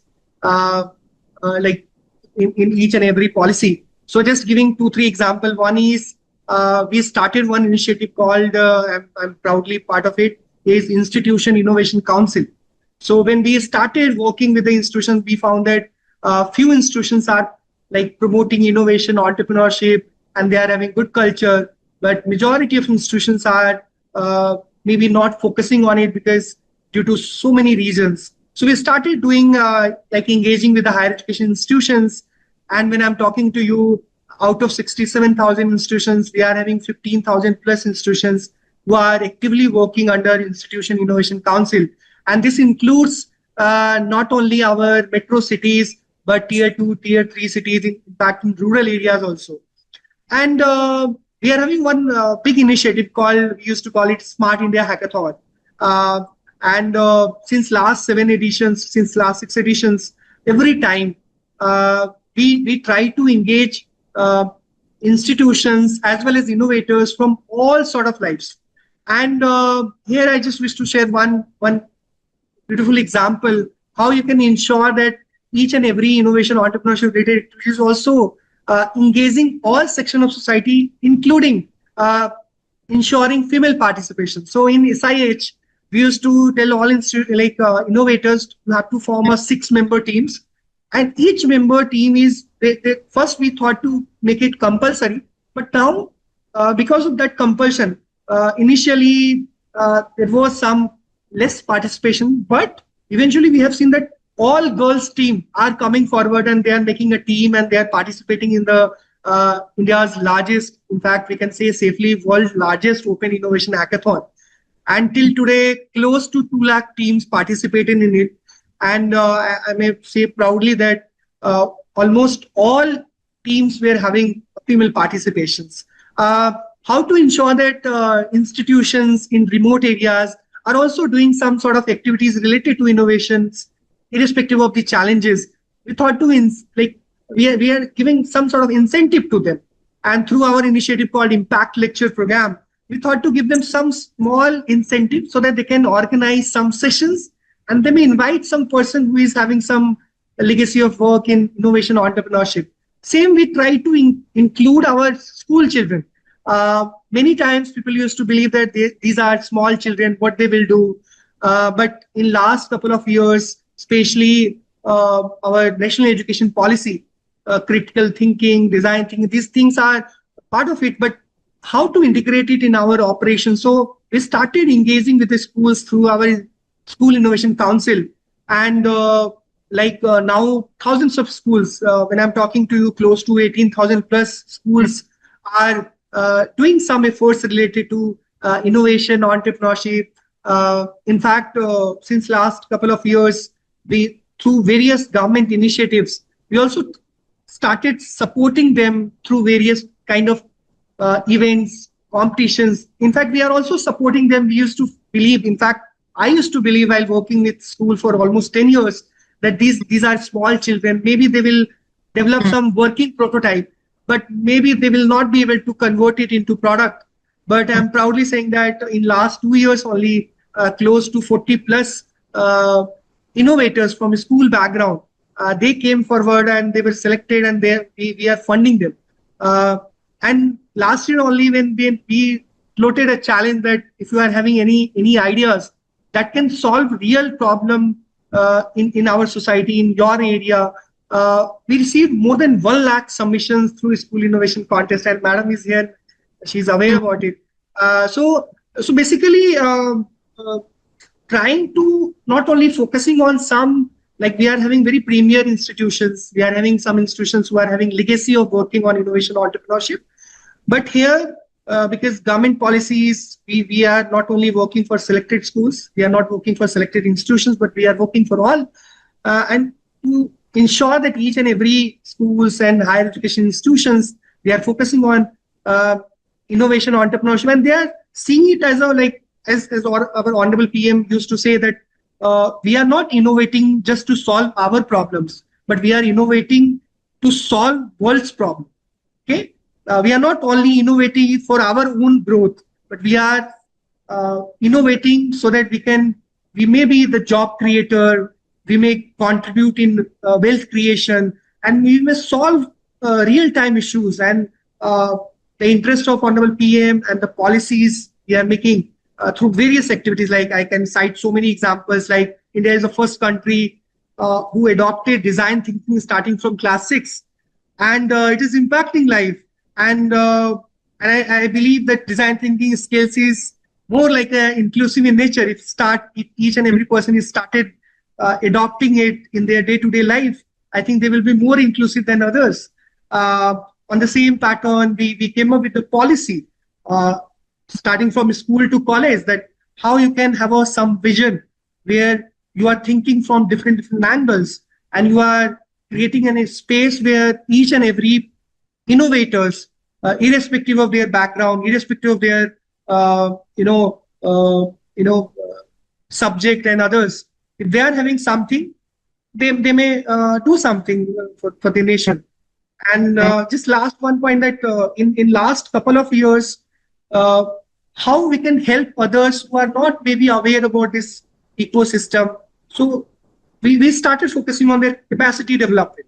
So starting from school to college, we were having very handful of people who were having some sort of understanding about innovation entrepreneurship. So starting from school innovation ambassador training program to innovation ambassador training program for the college faculty as well as for the college students.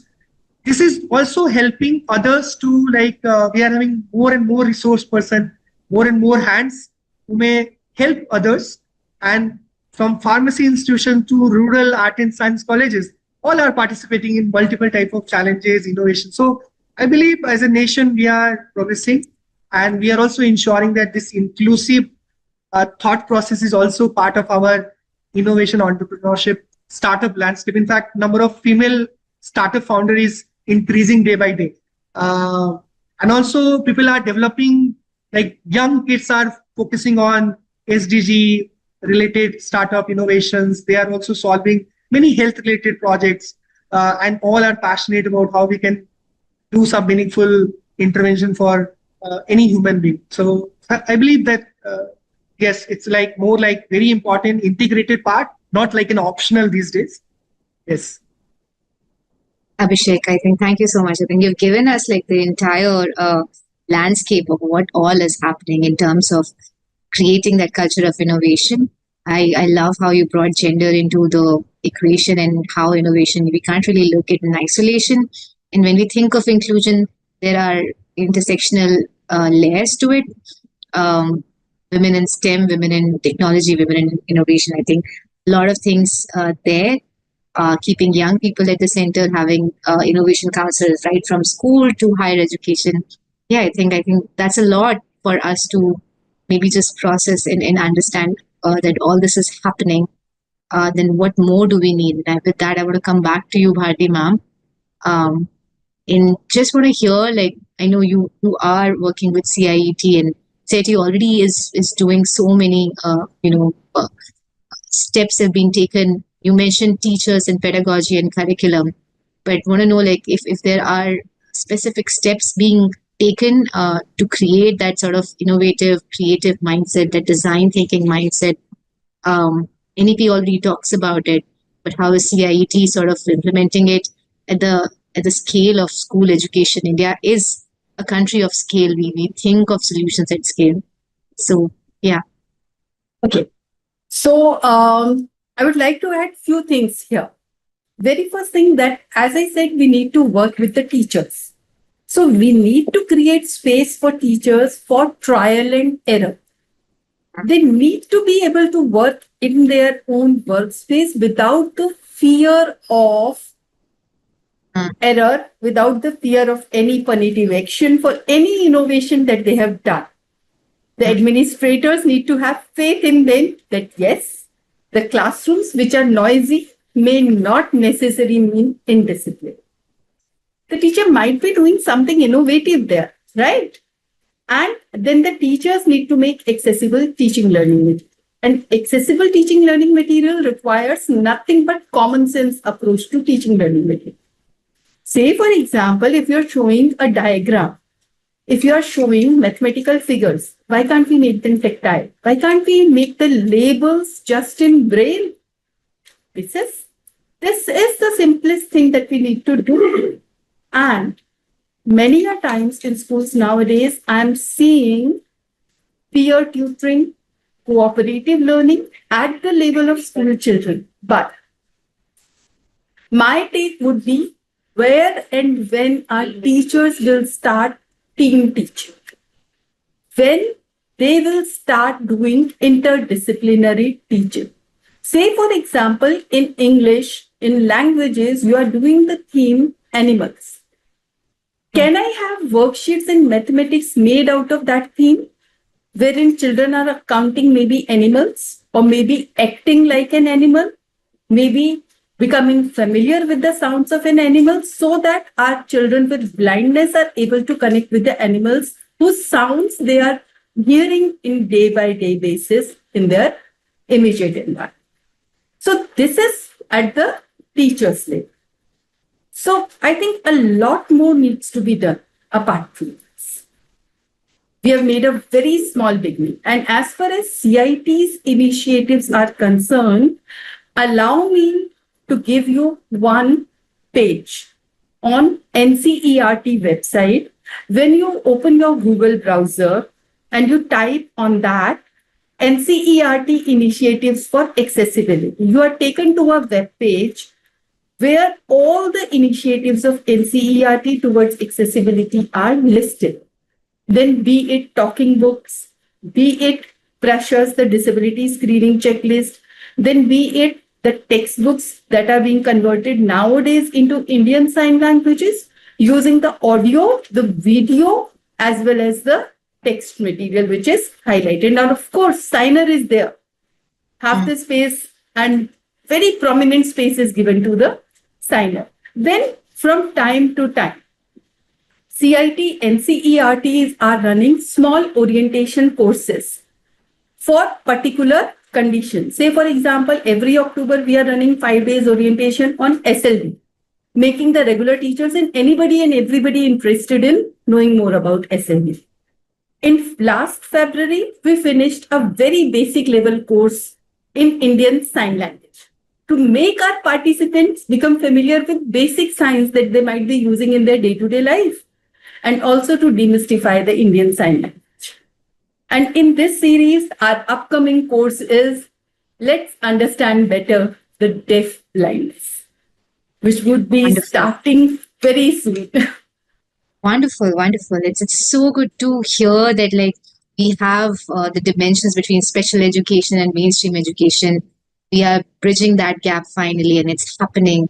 Thank you so much, ma'am, for sharing such details of the innovation which are happening at CIT. And I really hope that it continues to be so. We definitely need more of it. I want to come to you, Netravati, now. I know you mentioned about what kind of system and what kind of classroom and what kind of spaces would feel safe. Is there anything more, for a young change maker like you, a young person who's interested in tech, especially a female person, as Abhishek mentioned, what would be beneficial? Because we have policymakers, we have educators here. What would be helpful for us, for the system to empower young change makers like you? Yes, ma'am. As the Abhishek sir mentioned about SIH Smart India Hackathon, and I'm very much aware of that. And we had participated in that too, and that was a great experience for us. And I wanted to share one thing, and I had a thought, ma'am, actually about electronic waste. As the technology is running behind the electronics, and it's all dependent on electronic devices, everything, and it's generating more and more electronic waste in these many days.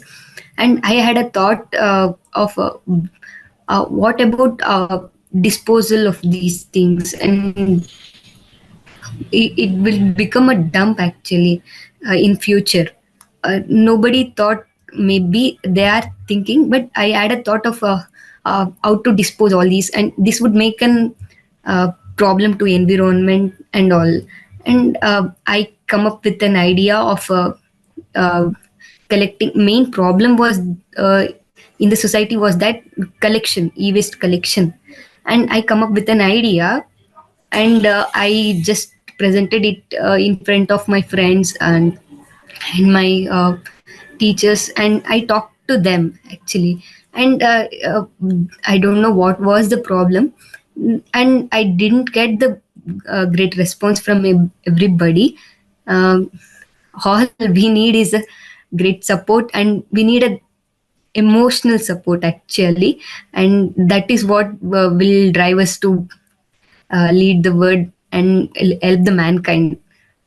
And I'm just representing the students actually. All we need is a support, ma'am. That's what I wanted to tell. And we have to think in a different perspective, and just we need to take a moment to think in their perspective. What are they going through, and what are they thinking? Is there any matter, or is there any useful thing to take this to our environment? That is what we wanted, ma'am. Yeah. And also we need more innovation grants like SIH, as Abhishek sir said. That should not stop for one program, or and that has to reach out all the students, not just an premier institution or where students can get the access. All the students in not so premier colleges, they also need to know about all these things, and we need an inclusive competition too, ma'am. And more importantly, I wanted to tell this: we need to shift the mindset of a marks-oriented culture to a problem-solving kind of a thing. That will really help us a lot. And uh, and also recognizing the student voice, actually, that is what we need. Thank you so much, Netravati. I mean, you've put it so beautifully. I really, I want to come to you, Abhishek, but not with a question, just a response to what Netravati is saying here. Because what I hear is not just the technical skills, right? It's not just the funds. It's not just the policies. It's also the emotional support. It's how do we hold space for these students? How do we not put down their ideas? And it starts early on. I think you're quite aware. Honey is already nodding. So I know we've all faced that. What is your response to Netravati? I mean, how do we create that emotional support? Do we have space for emotional and social support when we think about innovation? Abhishek. Yes. Thank you so much for highlighting it. I used to interact with some of the innovators who were very passionate. They started something. They had invested their heart and not only in terms of money, their time, but also everything. They declined. They were not like others where they were having two paths, either go for the placement or to work on their dream innovations. And eventually, due to some reasons, they were not able to, in terms of society, they were not successful. So here, in entire innovation landscape, we are continuously used to call it empathy map. I think Honey maybe as an innovator, he may highlight more things, but in our ecosystem, we are having some sort of for example, innovation ambassador training program. Why we started, so many reasons, but one of the reasons was in any classroom, let's say any student is having very innovative idea, but that person is not receiving any sort of recognition. That person is being someone is saying that, no, kindly focus on study. These things are sometimes they used to call it very harsh word, maybe useless. You're just wasting your time. So how we can train them, how we can help them to understand and support this kind of situation, especially innovators need some additional support in those conditions. And for that, India is one thing which is happening at big scale is now we are having more and more incubation center. Earlier, innovators used to be highly dependent on the institutions itself. And institution used to have Netravati just said, that more focusing on the marks and the placement and all. But now institutions are also shifting, but incubation centers who are meant for this, they are not only providing support, but they are also providing some sort of right kind of mentorship, right kind of guidance, right kind of timely advice and interventions, like how to raise funds. And maybe if you are not able to succeed in sort of raising funds from the investors, where are you lacking? What needs to be done? There are so many courses, so many avenues are happening. So I know there is no shortcut solutions, but how we can ensure that each and every innovator, irrespective of the outcome, is receiving a favorable support from the ecosystem. And when we are saying ecosystem, that ecosystem also includes society. So the startup ecosystem is started recognizing them, started helping them.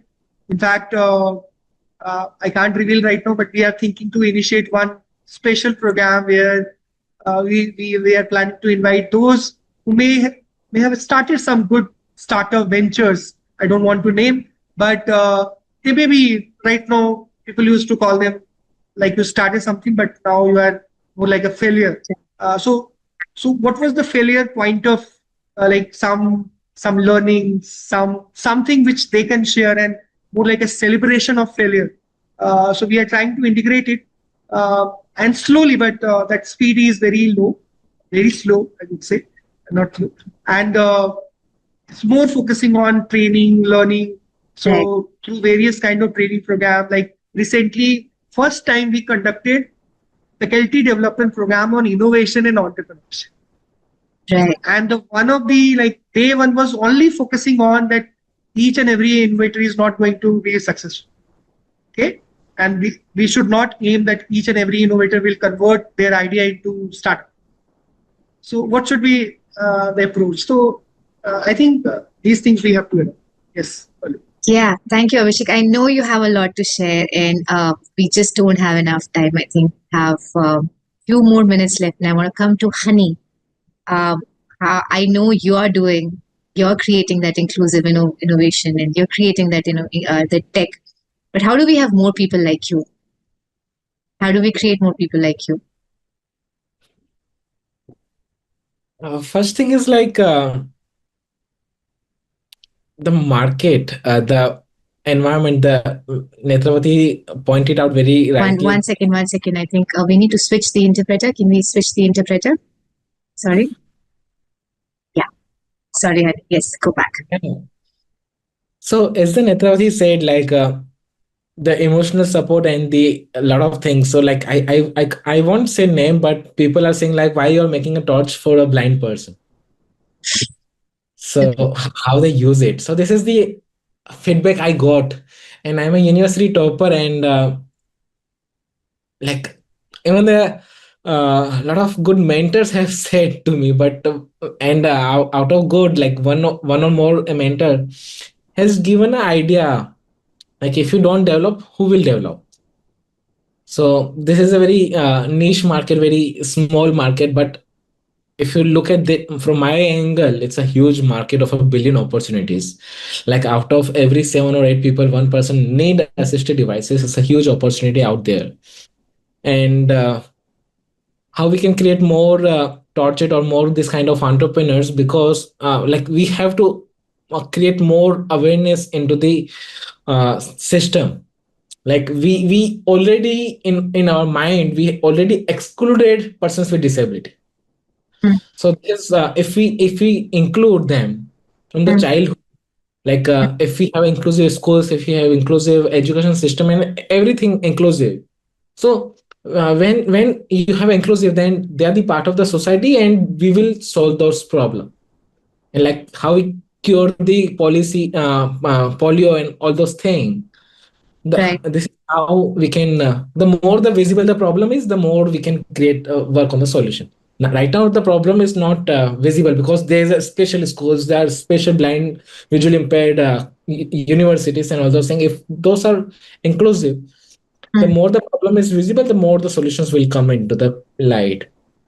Beautifully put, Honey. Beautifully put. And with that, I just want to invite all of us for a final checkout question. It's just that maybe in one word or in one phrase, short phrase. Can you share what are you taking away from this discussion? What emotion or what insight that you're taking away from this discussion? And I would invite anybody steady to start.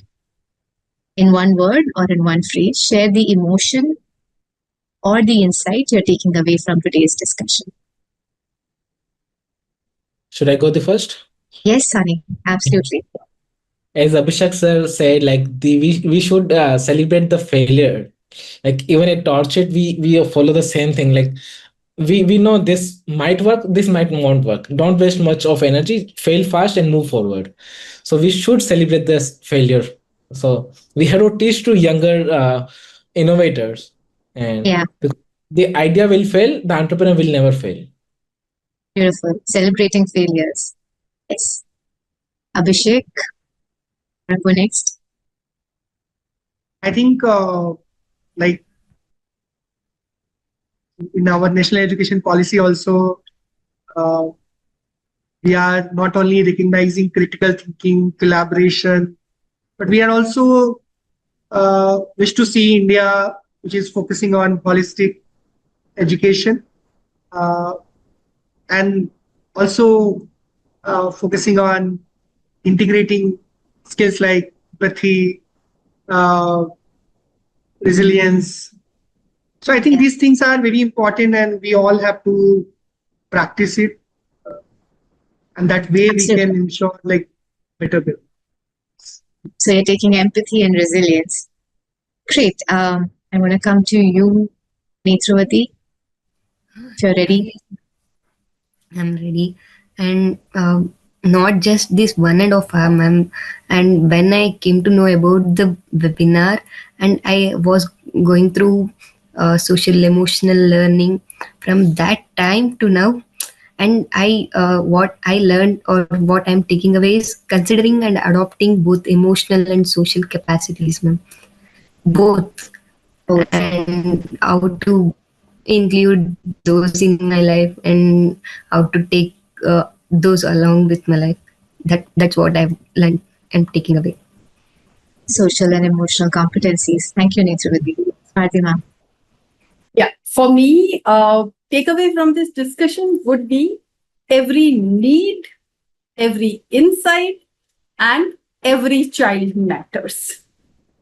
We can't leave the need away. We can't leave the insights that we are gaining, maybe from failures, maybe from success, every experience that matters. And of course, NEP 2020, every child matters. Every child matters. What I am taking away is that when people come together, when we have stakeholders who are impacted at the center of it, everything becomes better. I think that's what I'm taking away. Competition is not the answer to create innovation. It's always been collaboration. So connection and collaboration is what I'm taking away from today's discussion. Thank you so much, everybody. It was really beautiful. Thank you for going deeper with your thoughts. Thank you for sharing your experiences. And I hope that we've been able to, it's a topic that we can spend days and days, but I think what we have tried today, scratch the surface to really see innovation and technical skills not in isolation, but from the angle of inclusion, from the lens of social emotional learning. Thank you, everybody. Thank you, everyone.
Yes, very good morning and very good afternoon for everyone around the world. I'm very happy to be part of this lovely event, meeting great thought leaders all over the world. And maybe a quick introduction about me. So my name is Dr. Ahmed Shaban. I'm Director of Strategy and Future in Sharjah Private Education Authority. I'm also educator, so I'm teaching a couple of topics within university, and I'm taking it as a very important milestone in my life, where I'm here to support and to share knowledge with everyone around the world. Yes, talking about Sharjah, we are a local government within United Arab Emirates government, where we are regulating and licensing 129 schools, 10 different curricula, more than 150 private nurseries, 42 public nurseries, more than 200,000 of learners, around 12,000 indicators, 10 different universities, where the landscape is really huge in Sharjah. Maybe important to take you through our last results coming from our last strategy, where we show a lot of improvements when it comes to performance of private schools in Sharjah.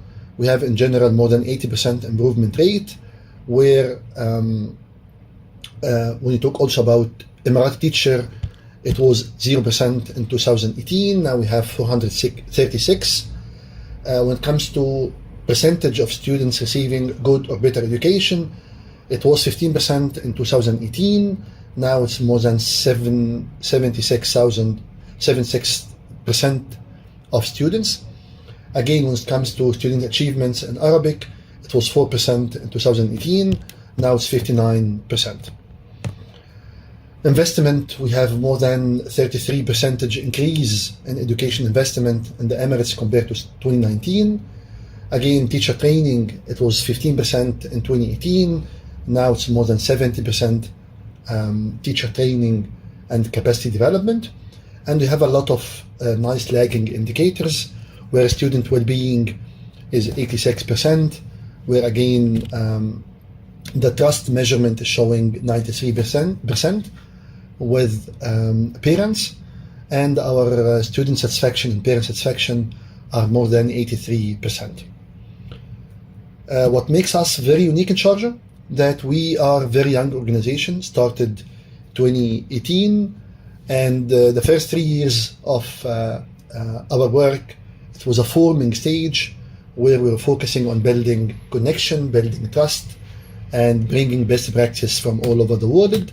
2022 to 2024, it was a storming and norming phase in our work. And now we are in 2025, where we launched our new strategy, focusing on informing, focusing on impact, and showing value and positive impact to our community. We have a very clear guiding principles at our work, where we are very much learner-centered approach. We are focusing on holistic development, not just education, and inquiry-based learning and culture is really part of our DNA. Collaborative learning, flexibility, adaptability, equity, and inclusion, this is all part of our work in Sharjah. What makes us also unique, that we have a very clear purpose in education, where we are saying that it's not just a mission and vision. We have a clear purpose of empowering generation with knowledge, skills, and values. And if you think about it, this is really what makes us very unique, is values, skills, and knowledge, where it's really the big why behind our work. We have a very nice strategic framework, and as you can see it here, focusing on 4 priorities: well-being, trust, competitiveness, and culture of continuous learning. And we have also a clear vision, excellence in education. We have 6 main goals, where skills is the first goal we have in our strategy. When it comes to skills, and what we did very differently in our new strategy, that we focused on identifying the learner profile. What kind of portrait of graduate we are looking to see in our future generation.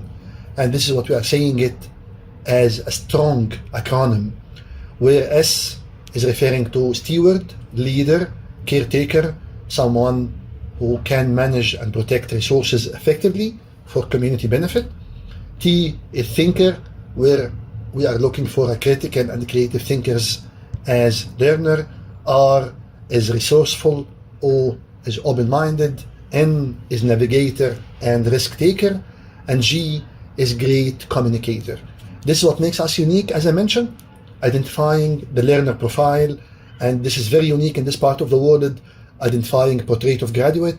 And in Sharjah, we are trying to redesign our pedagogy and our teaching techniques and methodologies to reflect those skills within our work. As you can see, under the 6 competencies of STRONG, we have 10 different skills. We start with cultural, multilingual, tech-savvy, positive, inclusive, motivator, and so on, from the 21st century skills that are well known all over the world. We have also identified the educator profile, where we are looking for educators who are understanding our culture, sensitive and respectful for our values in Sharjah, in the Middle East, adaptability, flexibility, student-centered education, high expectation, lifelong learning, holistic development, and promoting collaboration, engagement within the community, and educators who are aware and they have the citizenship of global awareness within Sharjah. Since we are inclusive community for more than 200 nationalities all over the world. As I mentioned, we have KPIs as well that we are looking to achieve by 2028, and we are very much happy to collaborate, engage, and meet all the educators around the world. Thank you, and looking forward for meeting you again and again in this lovely events.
Hello, everyone. My name is Press Suributra. I'm the CEO of Starfish Education. It's lovely to be here again for my second year at EdHeroes Ed.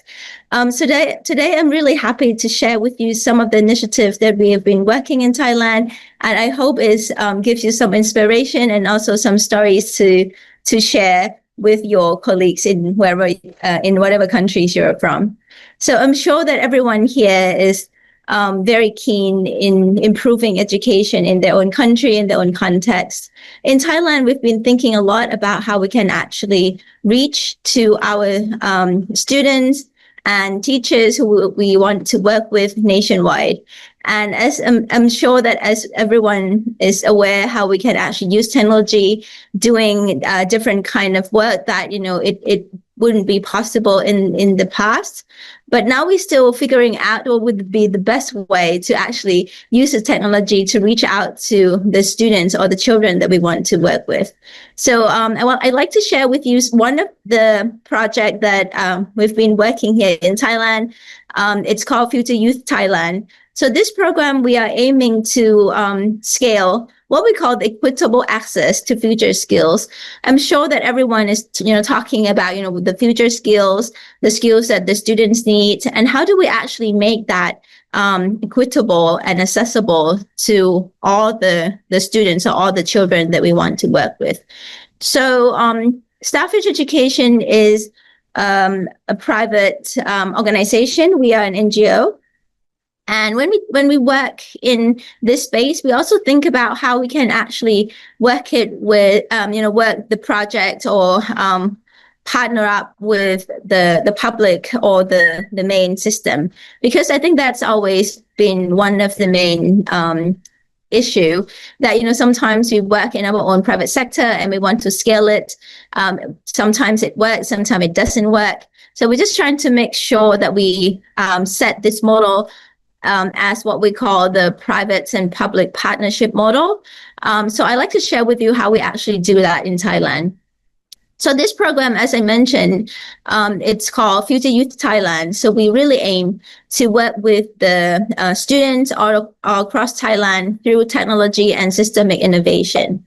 And how do we do that? So this program is a project that it's a collaboration between Starfish Education and our key partners, which is Office of Basic Education Commission in Thailand. This is also belong to the Ministry of Education. This office is responsible for the basic education in Thailand, meaning from primary up to secondary 9. And this also a project they're working with Bangkok Metropolitan Administration, which is this organization is actually responsible for all the education or schools in Bangkok, which is the capital of Thailand.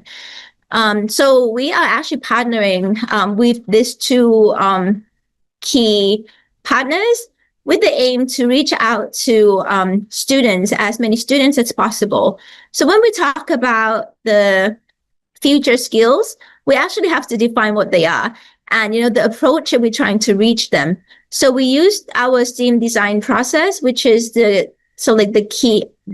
design thinking process that we use.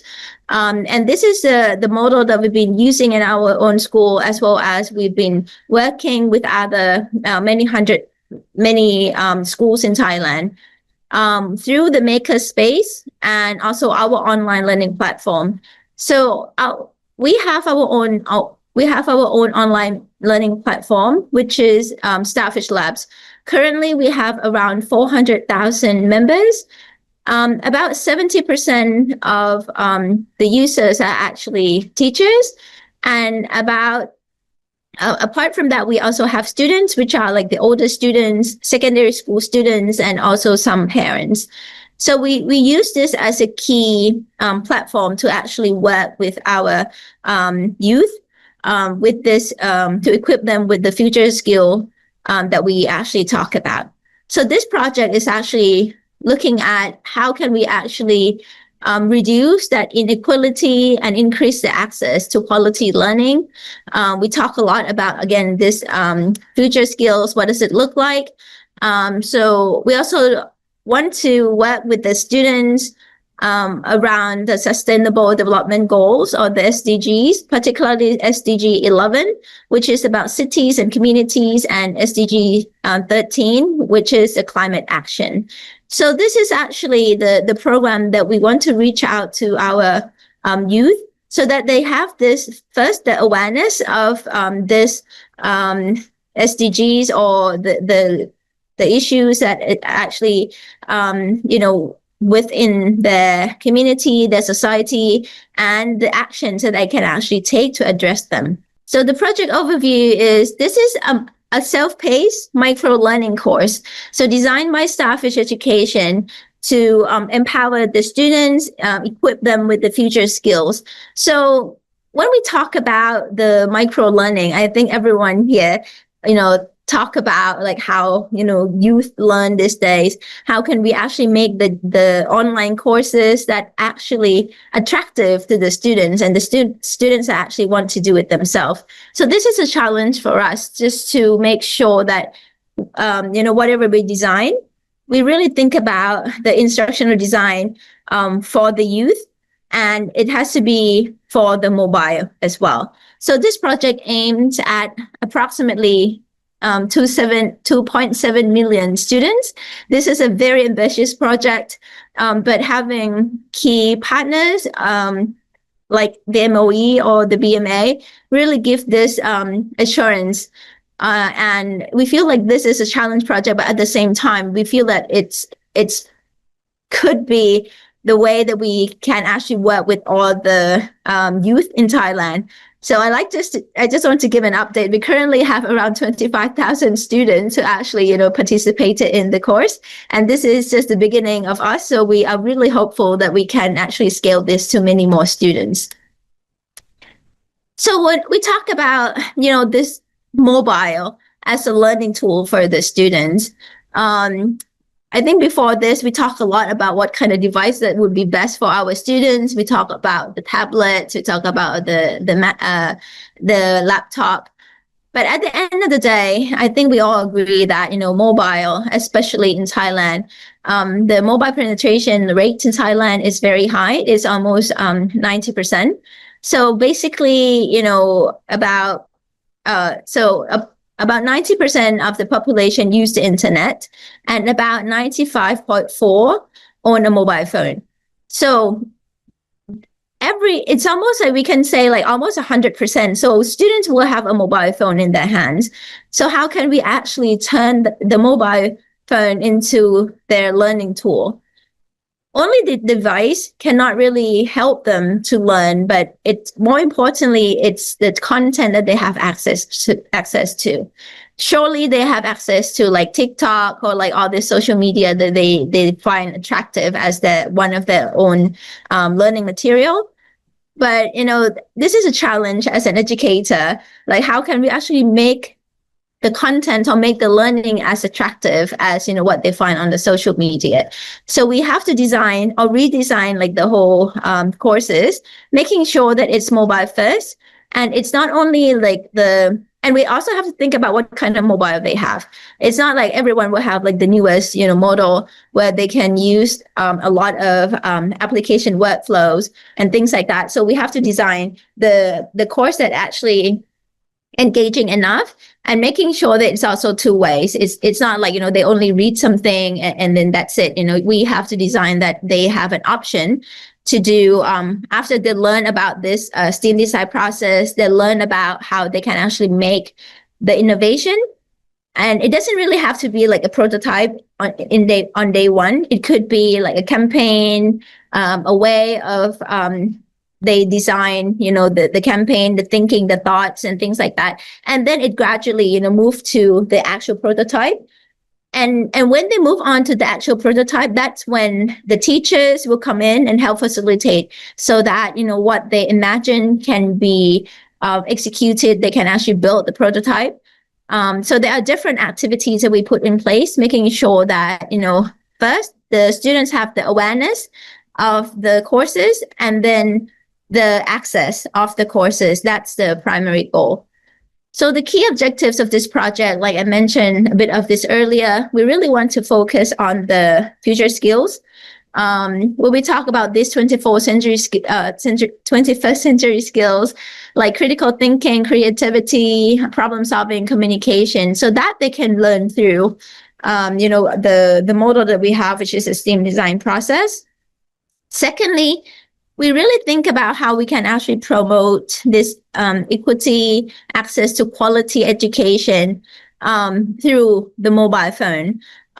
So it's a simple concept, but it's a very challenging one, because when you try to make this accessible for everyone, you also have to think about, what kind of courses it would be accessible for them, and not only accessible to them, they actually have to want to use it.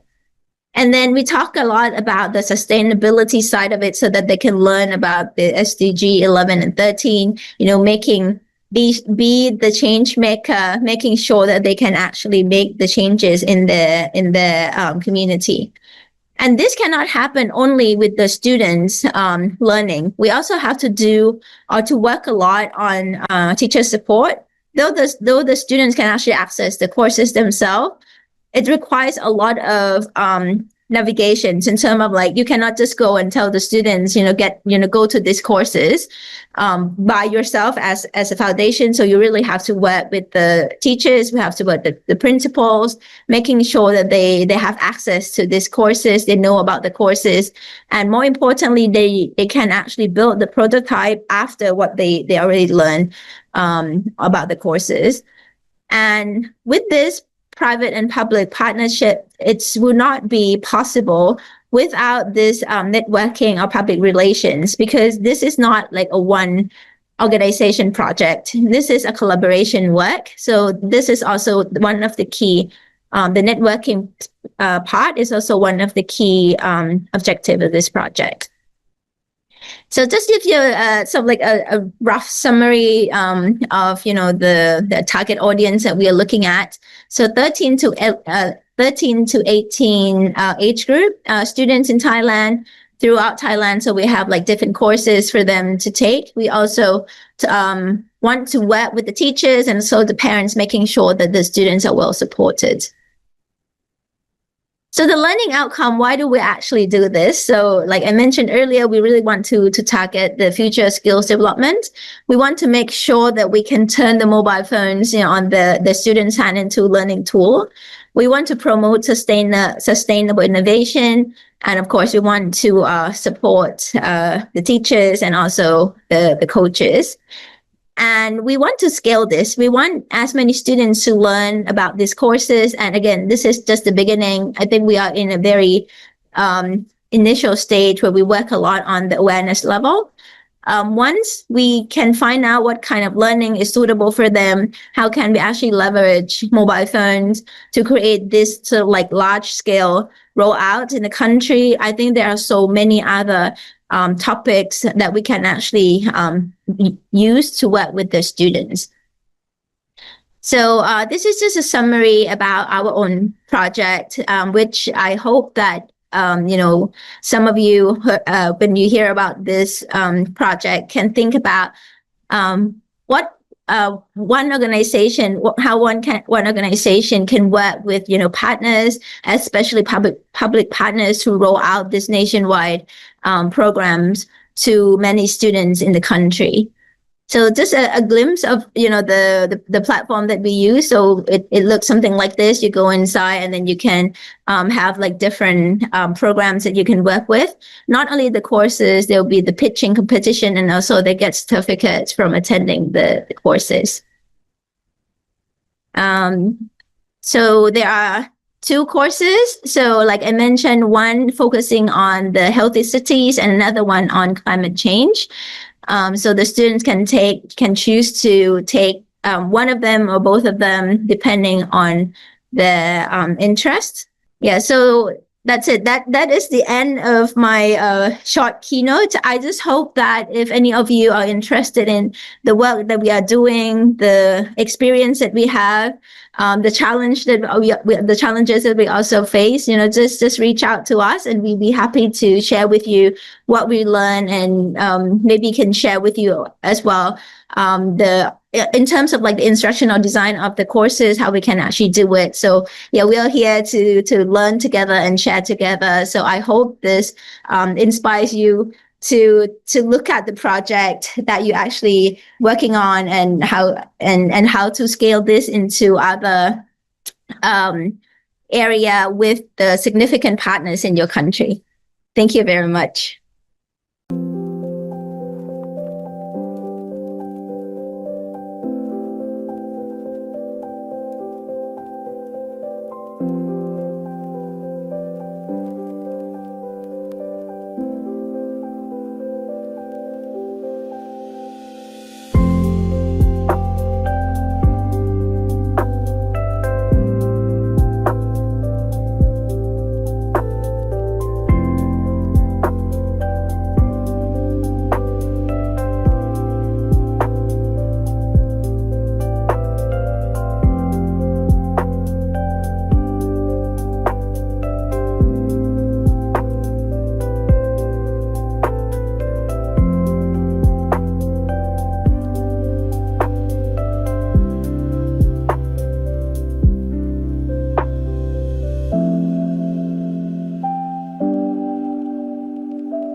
Welcome all. Today we will talking about CODA teleconference method in the family program. So when in-person meetings become impossible during the pandemic, CODA developed the teleconference method to stay connected with families in rural areas. With limited internet access, phone calls became the most practical way to continue educational programs. Despite technical issues like weak signals and background noise, participants generally gave positive feedback. So today we are with Javed, CODA Educational Coordinator. So hi, welcome Javed. Today we are going to talk about teleconference methods used in the Family Studies program. So first, can you tell us how this all started? Hi, Tuğçe. Thank you. You're also welcome. Yeah, at CODA, I must say that we place great importance on involving families in the education process to ensure quality education in rural areas. With this in mind, we developed family education program in 2021. Of course, you also mentioned during pandemic when face-to-face education became impossible during that time, we started looking for new ways to support families in rural areas. The challenges we faced pushed us to find creative solutions. That's how the idea of reaching families through teleconference came about, Tuğçe. Yeah, that sounds great. So teleconferences came about because of pandemic. So what's the pandemic effect here? Mm-hmm. Yes, Tuğçe, we can really say absolutely, because during that time, many families didn't have internet access. I mean, I must say that in rural areas, most of the time, internet kind of is a problem. So in that time, normally before a pandemic, we, used to go to villages face to face. We were carrying kind of session with the families. But during pandemic, of course, authorities ask us, please, don't go to villages. That's a health risk. So in that point, we need to, as I explained, we found some creative solutions in rural areas using different technology. So that was the easiest way to reach families through, actually phone calls. So through phone calls, I can say we connected, you also know, you were part of it, hundreds of families in this way. The results were really good and encouraging that we continued using this method even after the pandemic. And I think, in rural areas working like CODA, NGO, working in rural areas, always, I think you need to find the solutions. There are problems, but you need to look at for solutions and then you come up with solutions. And that was how we can use the technology in that time positively, Tuğçe.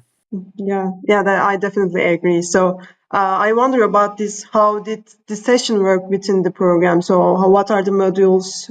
So can you tell about that a little bit? Yeah.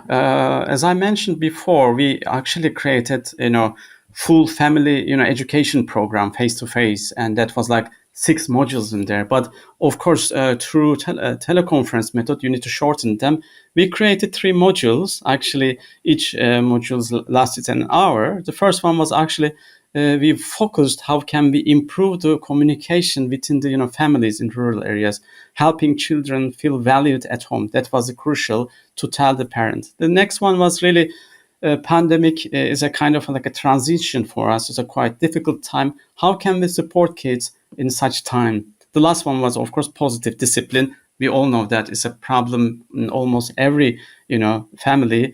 So these 3 modules, we had a kind of like structure that we start with introductions, really call everyone and then hear everyone how they are, what are they doing, what are they busy in their village. That creates this kind of really warm setting. It was really help to parents to involve and take part, in this conversation. Second part was really we explain the content. Why is the communication important? Why we need to play with the kids, why we need to spend some time, how can we create responsibilities that would affect the discipline. So in 10-15 minutes, we explained this content. The last part was really space for participants to ask questions and share.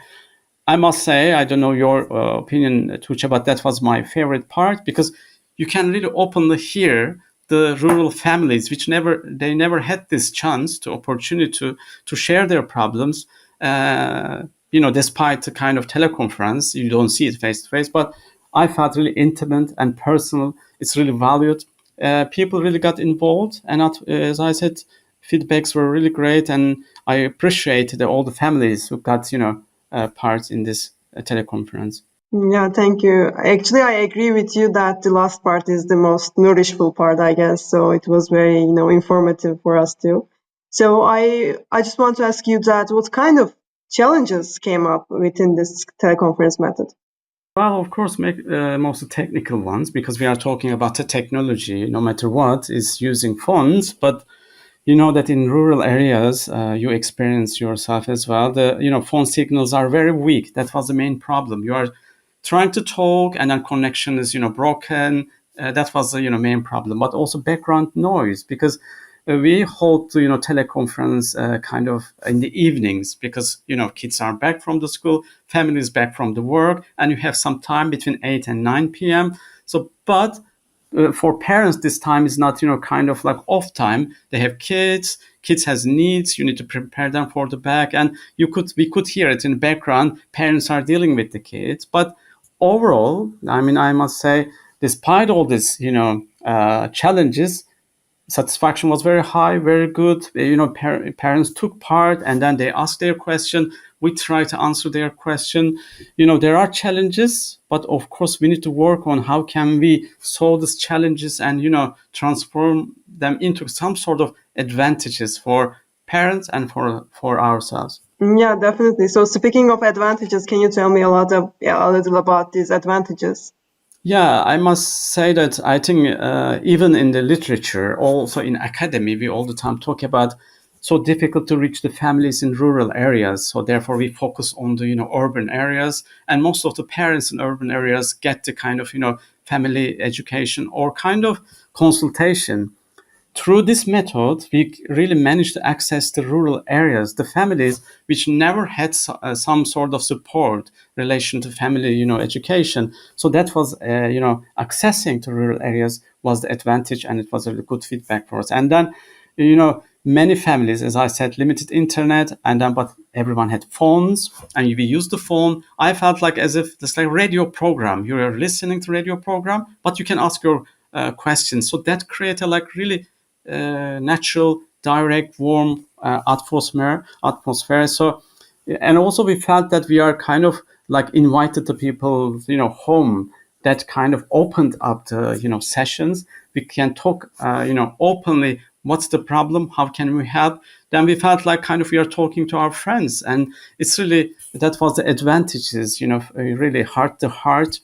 We can talk about the problems, and together we found the solutions. Yeah, definitely. As a part of team, I also felt this, sincerity and, this feeling of visitors to their homes. So what kind of impact did it have on families, so this method? Yeah, as I mentioned in the modules, actually, we focused on the communication within the family. As you can imagine, Tuğçe, many parents in rural areas, they had to work like 24 hours a day. Really, they're all the time busy with the fields, with animals, other work. So therefore, they can't spend time with their kids. But communication is really important for child development. So we focused on the communication on those modules, teleconference modules. So we noticed after, those teleconference sessions, communication improved a lot, because that was the feedback from the parents. They, told us that they started to spend more time, quality time, I must say, with their children, and understood their needs better. And of course, they also start to give more responsibility, which will affect their, kind of growing process. So we saw many, positive changes. And then, of course, we, after teleconference, sessions, we called them next day. How was it for you? So can you, apply all this, what we shared in these sessions with your kids? And then they all said, yeah, they were easy. What we, share with them, they can easily apply. And then feedback was positive. So also parents, we asked them to really connect with your school teacher, class teacher. That was also possible. Before, they had so little, limited connection with the, class teacher in their village. But after, teleconference, there were also direct, good connection with the teacher and the parents. That was also, for us, it's a good impact of teleconference, I can say. Yeah, great. So the effect is bigger than we thought, I guess. So I wonder about the sample characteristic actually. So was it, participants were mostly women, or men? Yeah, I mean, Tuche, mostly mothers, of course. Fathers, especially in rural areas, during the day at work. It's in the evening, of course, also working. But some groups, fathers joined too, and then that was really valuable because for child development, we know that both mother and father's, contribution, participation in this process is important. But at the end, mostly mothers. But I remember sessions, the fathers took part and they asked their question. That was really valuable. At the end, really affected family dynamics in rural areas. But as I said, I think we need to work more to really bring fathers into the picture. That's also important. But bit by bit, I think since 2021, we had more than 100 teleconference sessions, and then more parents wants to take part, and then of course also fathers they hear it from each other, and we'll work on it. But at the moment I can say most mothers, but we are still working how can we really involve fathers to take part in teleconference process. Okay, so we talk about the advantages and challenges. So in a nutshell, so would you recommend this model to other organizations? Well, of course, also in EdHeroes, we are connected to like rural organizations, working like us in a different part of the world. I must say it's really definitely I can recommend because you don't need internet and you need very compact, simple content, and of course this is like a database base. We spent lots of time on this preparing content, but when you keep it simple, when you keep it inclusive, and when many people comes from different educational backgrounds, you create something special, very warm, and then we reach the very kind of like most disadvantaged part of Turkey, the parents from that regions. So I know that many organizations, also part of EdHeroes, also around the world, trying to find a way to connect and share some knowledge, share some info to the parents. I think teleconference is a way because follow up is also key here. After teleconference sessions, we summarize all the notes and send them via WhatsApp and collect feedback. And that, of course, help us to reinforce the lessons and measure the program impact. Overall, I can easily say teleconference can be used in rural areas easily because there's a really high impact, and we see the educational, impact and also social impact within the family, also within the village. Also, cost is really low. So I definitely, say that I recommend it, Tuğçe. Okay, thank you, Javid. So, from your perspective, I wonder what was the biggest thing you learned from this process? Well, I myself grew up in the, villages, in rural areas. I remember that, building bonds together with the other families, also within on your family, this is the key for the kids. When you have communication, when you have warm, when you have safe environment, and when the parents knows how to support their, kids, that transform the education, transform the rural areas. So I can easily say, really, we don't need a fancy technology, just a sincere, sustainable approach but needs to fit the local context. Every rural area is different, needs are different, but there's a method here we call teleconference, can make the difference. But I work in many different parts of the world, and I lived as well. I think needs is the same. I can say, like, really, parents need to have a better communication with their kids. They need to spend more quality time with them. They need to create a kind of pedagogical, settings around them. Then we can talk about, quality education and quality development. Therefore, what I learned, when families, build stronger bonds with their kids, then whole family transform. Through family, the villages and, rural areas transform. I can, summarize like that. Yeah, okay. So it was very valuable to hear, actually. So I'm gonna, ask about the earthquake. Unfortunately, 2 years before we had an earthquake in the February 6th. So was this method used again after this earthquake happened? Yeah, of course. Turkey, it was very hard time, difficult time for all of us. And then we know that in that time, infrastructure was damaged, trauma was high, and then of course again face-to-face, education wasn't possible, even online, because everything broke down. So once again, we said, okay, there's a teleconference, and that was the most reliable way to reach families in that time. Even psychosocial support and help them reconnect with their kids.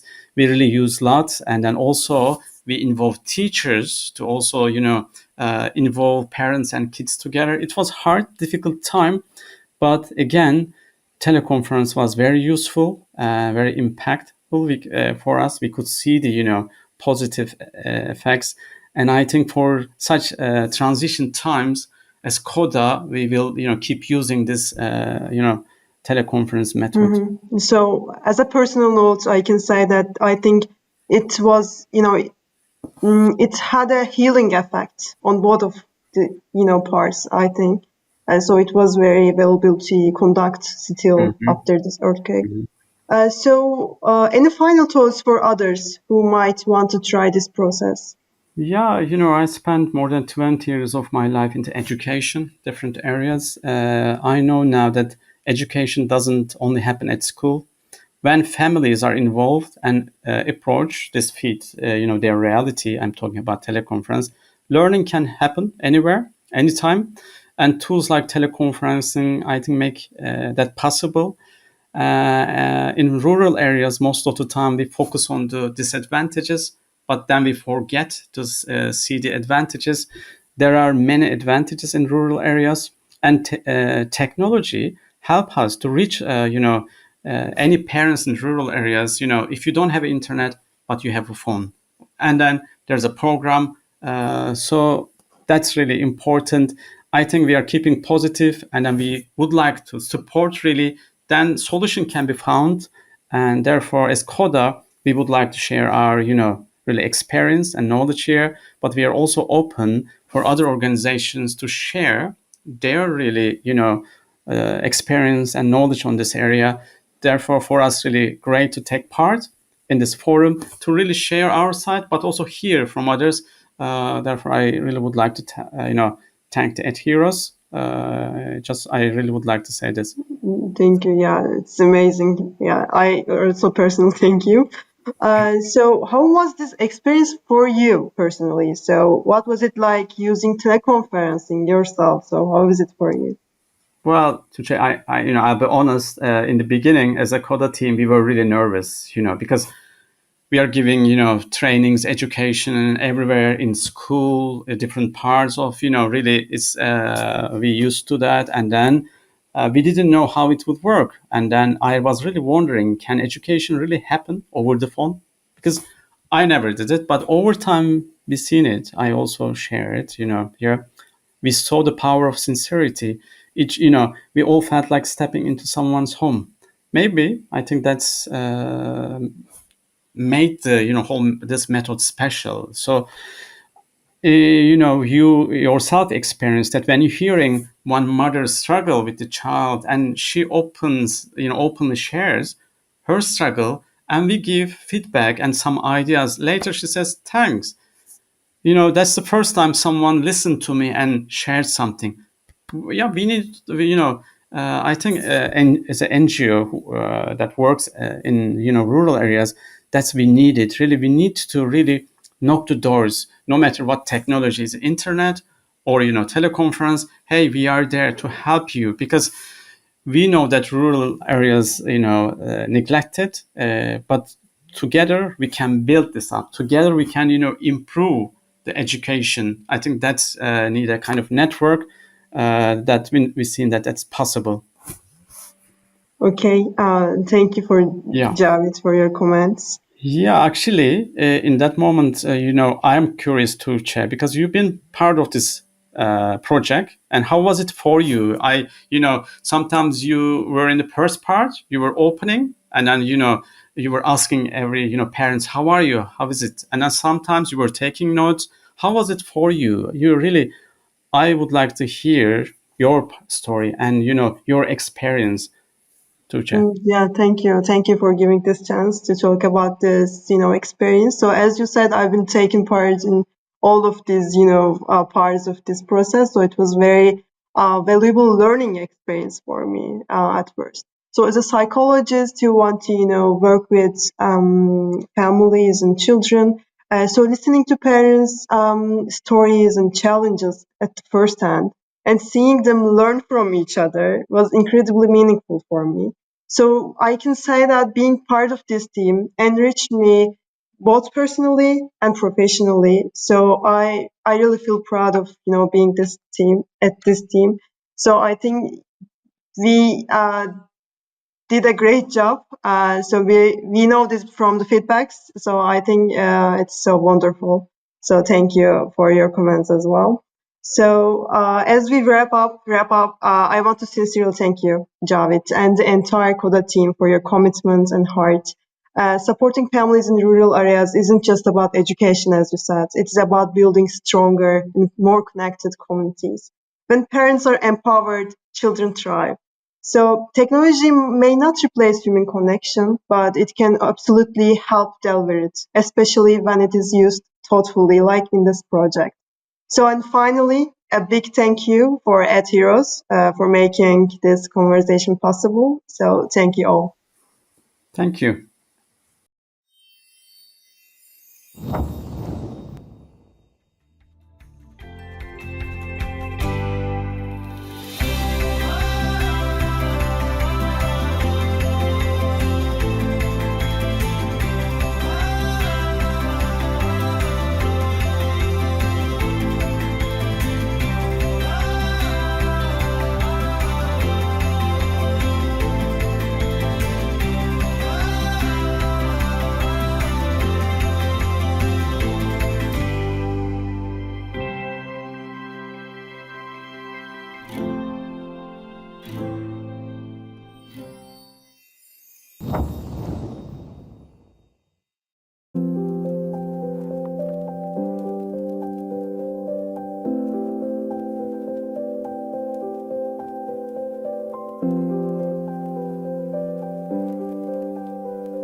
Dear friends, as we come to the close of the EdHeroes Global Forum 2025, I want to take a moment, a quiet and meaningful moment, to say thank you.